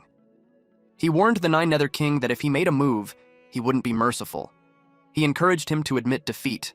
9 Nether King told him not to be arrogant. If not for the 2 clans, the Demonic Phoenix and Heavenly Fox withdrawing before battle, the human race would have been crushed. He added that even if Lord Niching was more powerful than him, he wouldn't still be an advantage against the power of the 3 royal clans. Lord Nieching responded that the human race has been gathering strength for 100 years to counterattack. Yet, a king still insists to go against the heavens, and such defiance would only bring destruction. He replied that Nieching wouldn't even live another 20 years, so he doesn't have the right to speak of heavenly Tao. He claimed that he's nothing but a dying man. Then, he ordered all forces to retreat swiftly towards the Luotian River. Meanwhile, near the Cat Demon mountain range, Bai and the rest rode Xiaoba and Little Bai. They had to move fast to regroup with the main force. But since Zhan and Qingshu were riding a tortoise, Zhan couldn't help but comment that their pace was a bit slow. Qingshu told him to stop complaining and just be glad that they had a good ride. General Lin advised them not to go further ahead because there's military movement there. Bai asked what was going on. They saw the army heading towards the Luotian River. Bai asked why there were so many of them there. General Lin realized that the humans won big on the front lines, so the myriad clans retreated to the Luotian River. He decided to circle around and return to the camp. Jean celebrated that the human race won a great victory. With that, the myriad race won't last long. Bai was curious about the merit they'll earn once they made it back. Qingshu questioned if they even accomplished anything at the human pre-battle encampment. They were so happy that Bai pulled it off and even managed to spirit away the ancient demonic phoenix Saintess. He replied that it was not spirited away when Hong willingly followed him. He asked Hong for confirmation, and Hong agreed. It was because her master's chicken legs were so delicious. It made Lord Niqing laugh that a chicken leg was used to tame the ancient demonic phoenix Saintess. It made him think that Bai was truly worth being Luo Fan's successor. Since he had done well this time, he was encouraged to rest first while the victory banquet was being prepared. But Bai stated that the banquet can wait. He brought up the topic of the military merits. Lord Niqing assured him that he won't be left out. That made them glad. With that, they were ready to go rest. Lord Nishong encouraged that since they'll fight the myriad race again soon. He also told Jenin that this rescue was a success, and he even slew 2 diamond rank powerhouses of the myriad clans. Jenin clarified that those 2 diamond ranks were killed by Bai. Lord Niqing's expression was priceless. He couldn't believe that Bai killed the diamond rank powerhouses. Jenin explained that the battlefield was chaotic at the time, but it truly was Bai's beast companion that struck down the 2 diamond rankers. Lord Niqing was happy to find out that the kid was getting stronger, but the stronger he becomes, the greater the danger, especially that the 9 Nether King could come for him any moment. He told Jenin to protect him well. Jenin assured him that he will protect him with all his strength and from the shadows. Later that night, they celebrated the Martial University students for achieving great merits and the great victory of the human race. They cheered for that while scrumptious food was served on the table. Jean expressed that he almost lost his life, and he was thankful to Bai and Qingshu for saving him. He raised a glass to them. Bai teased him that his life sure wasn't just worth 1 cup of wine. So he already wrote a list of equipment and materials directly to be sent to Jiangzhou Martial University. Qingshu commented that Jan made sure there was a loss there. He knew how Bai strikes while the iron was hot.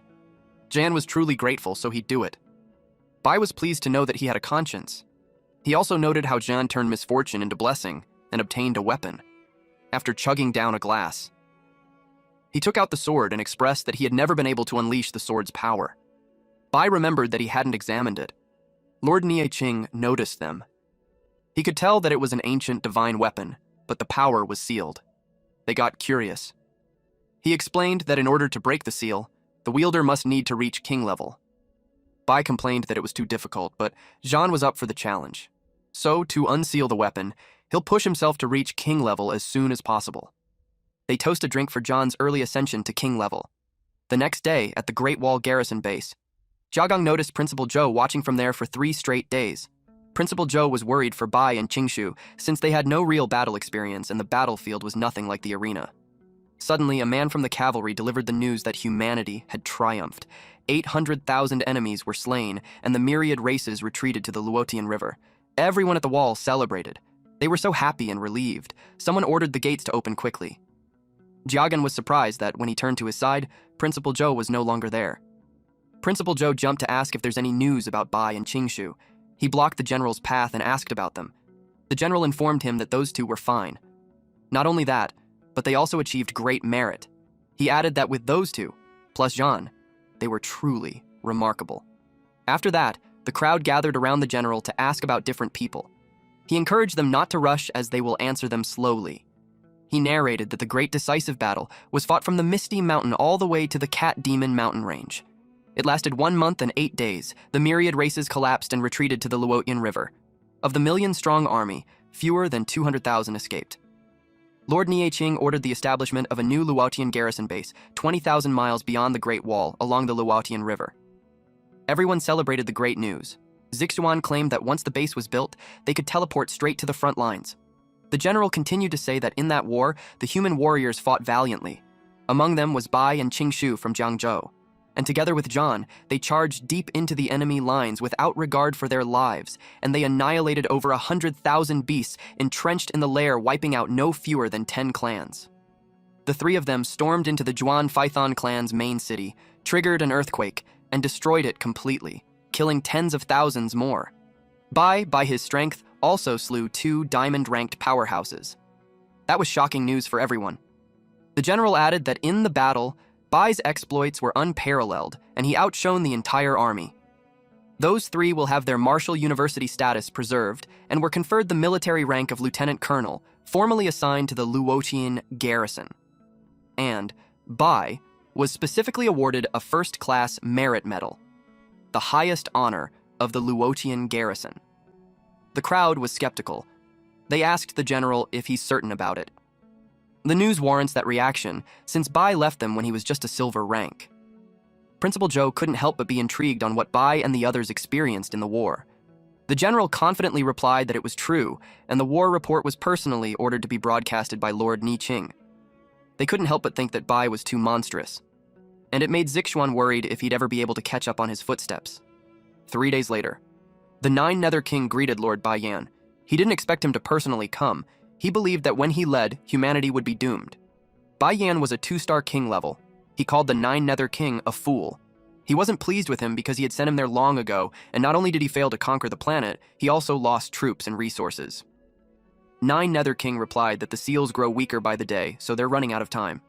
He explained that through the current battle, he had gauged humanity's foundation and their next target was Shan Haiguan. Then he brought up another matter, which was that the humans had captured the saintess of the Demon Phoenix clan. He intends to make a trip to the ancient Demon Phoenix royal city. Yan finds it interesting that humans dared to lay hands on the saintess of the Demon Phoenix clan. Yan lets him go. He also shared that he brought a drop of divine blood, especially for that mission. He was positive that humanity would soon be completely eradicated. Meanwhile, in human headquarters, Qing announced that the armies of the myriad races were gathering, but their exact intentions remain unclear. He asked Huan Shan what he thought. Shan expressed that if he's the Nine Nether King, he would dispatch his men to seize Tianhe Fortress before humanity completes its defensive system. He would distract the forces, then break Shan Haiguan. Everyone was surprised with that thought. Qing agreed. If the Shan Haiguan fortress falls, the consequences would be dire. He ordered them to deploy 200,000 troops to permanently stationed at the Jiangzhou military base to guard against any surprises. He appointed Zhenan to command the entire force. Zhenan swore to fight to the death and never retreat.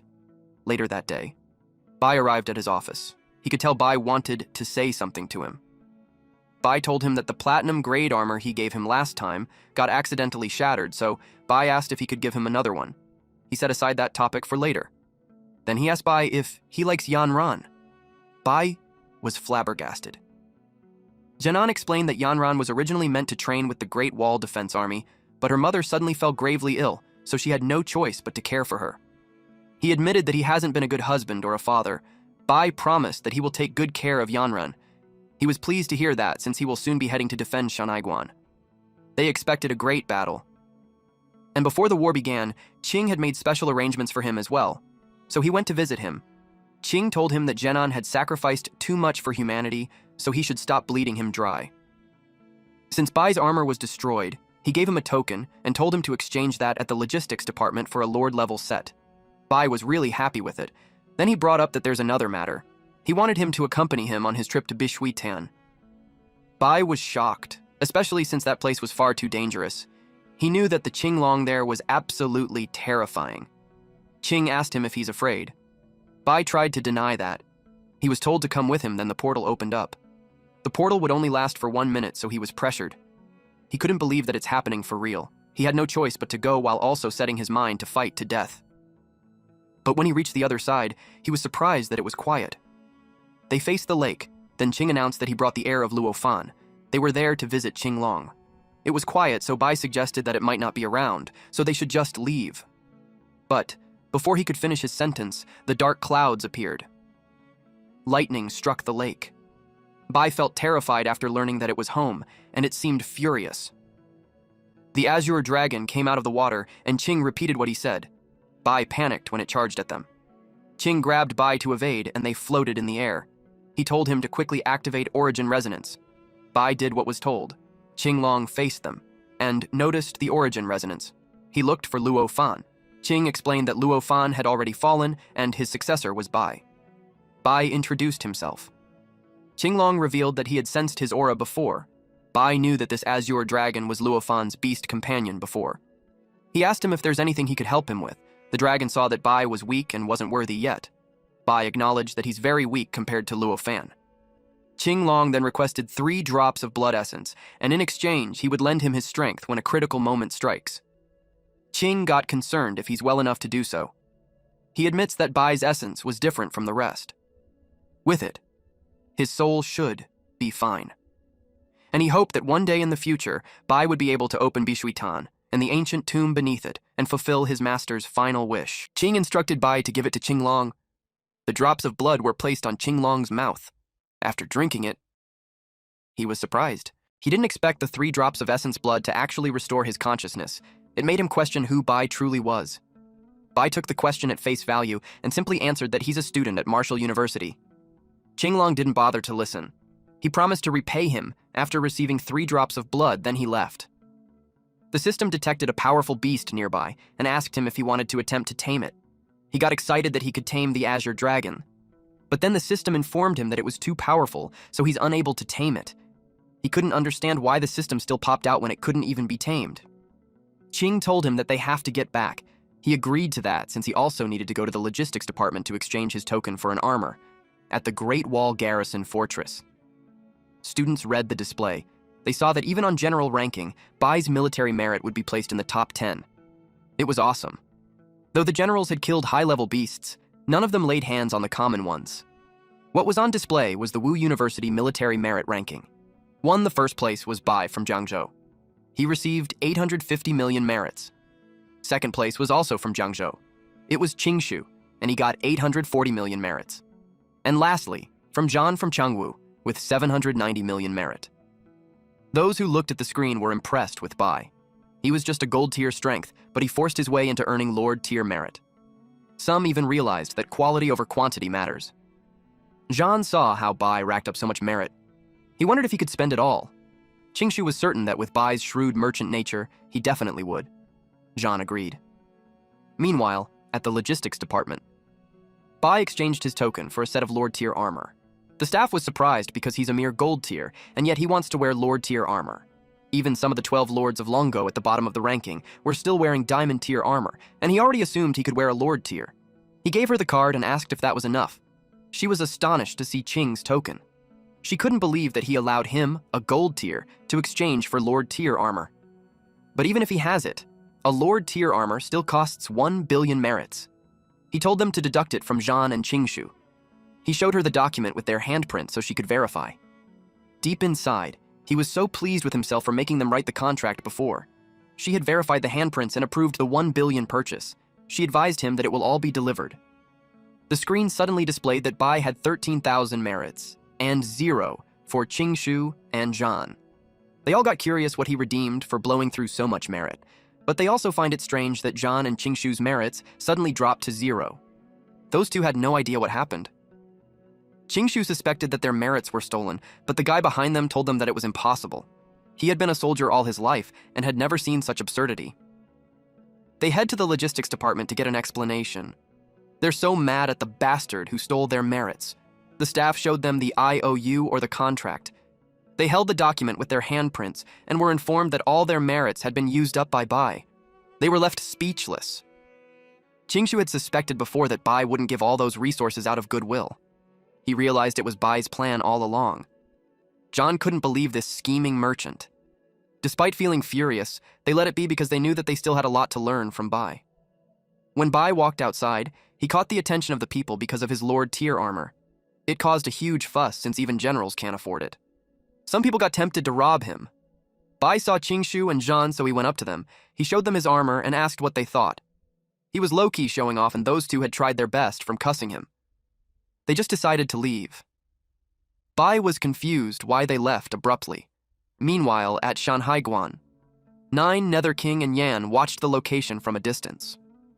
The 300,000 strong warriors of the Demon Phoenix clan were ready to join the battle at any time. Yan was pleased with that. So now they had 1 million coalition forces plus 300,000 of the Demon Phoenix clan. It was quite a formidable army. The chance to attack Shanhaiguan comes only once. To ensure perfection, he planned to dispatch another 100,000 barbarian ox warriors to assist them. The Nine Nether King could already tell that they would end up victorious. Yan's hand glowed red. He waved it in the air while seeking them to answer his call. A rift had opened in the skies, and the ox warriors came out. He welcomed the frenzied, bloodthirsty barbarian ox clan. The Nine Nether King thanked him. With the fierce barbarian ox generals and beasts joining them, he could assure the victory of the myriad races. They rallied their troops to boost their morale. The barbarian ox clan merged with the army. Then the Nine Nether King commanded all of them to attack Shanhaiguan. The beasts roared. The Grand Elder of the ancient Demon Phoenix clan stated that ever since the fall of their great king, their clan has not waged war against humans for 100 years. But they held a grudge now that the humans had captured their saintess. They got fired up to take back the saintess and annihilate humanity. They all went to charge Shanhaiguan with one objective: to annihilate humanity, back to the humans. Yanran and Bai were surprised and embarrassed when marriage between them was suggested. Zenon wanted them to get married since those two were already of the right age. He said it on the 16th of that month. Yanran expressed that she's not ready yet. Bai also felt that it was a bit rushed. It made Zenon ask him if he doesn't want to marry Yanran. He clarified that he does want to marry. Zenon didn't let him finish and concluded that they will be married on the 16th. But suddenly, a man entered the room with some bad news. Zenon saw his panicked expression and asked what happened. He reported that the myriad race's army had attacked Shanhaiguan. It was just as they feared. Meanwhile, Qing's subordinate sought his order. Qing commanded that all defense corps be immediately deployed to Shanhaiguan. Zenon led the army. The myriad races were on their way. Zenon rallied his soldiers, the most elite warriors of the human race. He commanded them not to let the myriad races come close. Everyone was hyped. First, Zenon ordered the firing of the energy cannons. This command was immediately executed. Meanwhile, Bai meditated. He pressured himself to raise his level quickly. His power surges through the roof. The people outside the building saw the energy shot up to the sky. Some got curious on who just broke through their realm. He reached the platinum rank. John saw it came from Bai's room. Qingshu suspected that it was Bai who broke through the platinum rank. It was reported to Qing as well. Qing had some expectations that Bai would hold even greater potential than Luo Fan. He believes that the battlefield would be the best place for Bai to temper himself. He called all Martial University students to assemble. Concurrently, at the Forbidden Lang, the Endless Sea, the Grand Elder of the ancient Demon Phoenix clan asked Yan why they brought their army there. Yan was thinking that once they crossed the Endless Sea, they could bypass Shanhaiguan and launch a surprise attack inside the human territory. She expressed that her demonic Phoenix clan is willing to guard the fortress at the Great Wall and fight the humans head-on. The Nine Nether King was worried because there was a rumor that a Reaper exists within that sea. He showed them a red crystal and assured them that they could safely cross using that. He assured them there's nothing to worry, and he'll be taking the lead. The water parted when he took a step. After seeing that, the Nine Nether King got envious because with that item, he too could break through Shanhaiguan. Yan ordered them to move. Nine Nether King commanded everyone to follow behind and not scatter. They were enclosed in a large bubble that allowed them to walk safely on the seabed. As they kept going, they couldn't help but take in the experience. At this point, the Grand Elder of the ancient Demon Phoenix clan couldn't sense anything. She shared that there was a warning in her clan's ancient texts to beware of what lies in the deep sea and never set foot into the abyss. Suddenly, Nine Nether King called Yan's attention when he saw something. There were creatures that had a shark upper body and a mermaid tail. And they were holding a trident. The aura from them felt extremely dangerous. Nine Nether King could feel that they were being watched by them. The Grand Elder of the ancient Demon Phoenix clan agreed, and it made her wonder if the Endless Sea truly houses the Reaper. They asked Yan what they should do next. Yan simply told them not to be afraid and keep on advancing. Nine Nether King ordered his army to do that, until they encountered the sound waves. Yan knew they could not go any further. The Grand Elder of the ancient Demon Phoenix clan thinks it was because the area was the forbidden land of the gods. Yan told them that the power was beyond what they could withstand, so they had to go around it. Nine Nether King ordered the army to go around the labyrinth and to never approach it. A day later, all their forces reached the land and rested. While Nine Nether King reported to Yan that in 2 days, their army would have reached Shanhaiguan. Since Shanhaiguan had been protected by both the myriad mountains and the endless sea, it had never been breached. But they knew Zhenan would have never imagined they'd bypass the pass and flank from behind. And once they win, the humans would have no strength left to resist. By then, they would expect that the human race would call reinforcements. Nine Nether King and Yan planned to face Qing, and the Great Elder would lead all platinum rank and higher experts to slaughter the human defenders. The Great Elder simply agreed to him so that they could take back the Saintess. Yan was exhilarated that in 2 days, humanity would be annihilated. Nighttime at Shanhaiguan Innerside. It was the darkest time before dawn, and it's also when the human race were most fatigued. So, for the myriad race, it was the best time to attack. Yan ordered the attack to begin. Nine Nether King led it. He commanded all armies to take down Shanhaiguan. They were hyped up to break Shanhaiguan and annihilate the human race. One of the guards inside the tent saw a different army. He thought he was just seeing things. His colleague just simply scolded him to stop daydreaming. They saw the army approaching and thought it was the myriad races, but they still doubted it, until they got hit. Everyone in bed started to get up. They had to immediately report to Zhenan that the myriad races were attacking inside of the pass.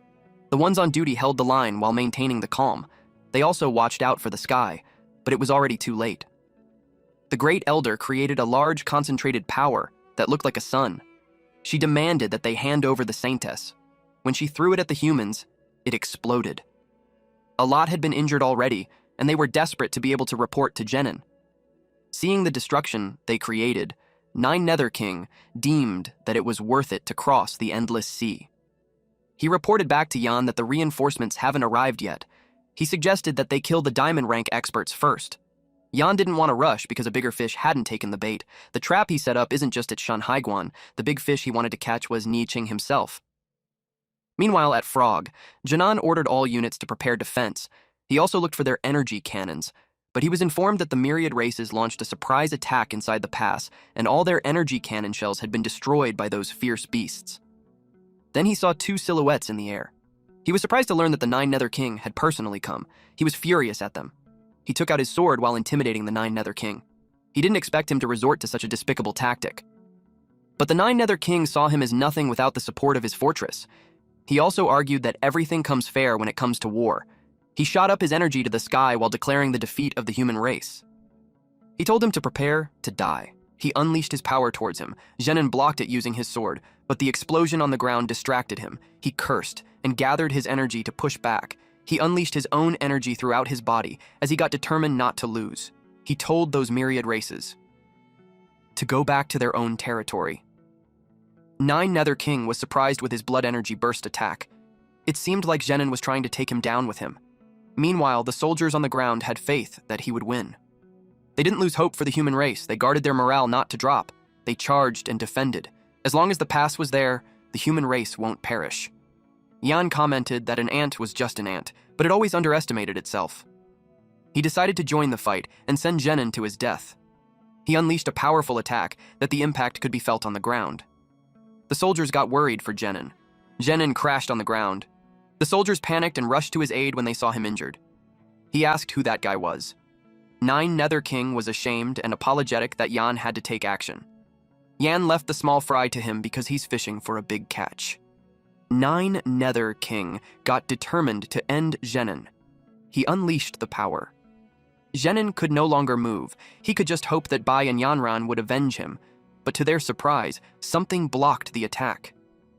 It was this giant, overpowered turtle of our MC. Bai, his friends, and other soldiers rushed to his side. They came to support him. He replied that he's not dead yet, but had he arrived any later, they'd be retrieving his corpse. Bai was furious that not only they ambushed Shanhaiguan, but they also injured his future father-in-law. His contracted beasts watched him go up to the sky. He claimed to end the Nine Nether King. His friends warned him not to be reckless, but they also noticed how enraged he truly was. Zhan helped Zhenan up, then he told the soldiers to take him and go defend the city, while Bai harnesses his power. Yan couldn't believe that he had such an ability. Bai was determined to make him pay. Qingshu and Zhan saw his form and were in awe. The celestial phenomenon was even stronger than before, which means Bai had leveled up again. Jean commented that his power could change the world. The other soldiers also couldn't believe his power. The strength was enough to tear the sky and split the earth. It was too terrifying. He charged, 9 Nether King as well, while telling him that he is overestimating himself. He told him that it doesn't matter how strong the sacred beast armament was, a little child still couldn't defeat a king. When they clashed, the impact could be felt on the ground. Their power was too formidable. Qingshu suggested to John that they surround and kill the other experts. As explosions happen in the air, they charge at those beasts. Bai and the 9 Nether King stepped back. The 9 Nether King admitted that he underestimated him. He formed his power into several snakes and unleashed it. Bai endured getting hit continuously. He even had the guts to taunt the enemy. 9 Nether King went behind him and told him that his arrogance would lead to his death. He got hit on the back and started falling. Jean saw him crash on the ground. 9 Nether King rushed towards him while telling him that even if Luo Fan was still alive, he wouldn't be able to stop the myriad races from annihilating the human race. A light surged through the sky. He was surprised. He couldn't believe he got hit. Qing did that to him while telling him that he should be ashamed for attacking the weak. The soldiers saw Qing and felt relieved. 9 Nether King was furious that Qing ambushed him. But Qing reminded him of what he said earlier, that everything was fair in a war. For the myriad race to ambush Shanhaigen and cross the sea, he suspects that there's a formidable figure plotting behind the scenes. Yan was glad that he finally showed up. He informed him that he came there for a single purpose, and that was to take his life. Qing responded that he's honored and he challenged him to try. I think if this scene was improved a bit, it would have been really epic.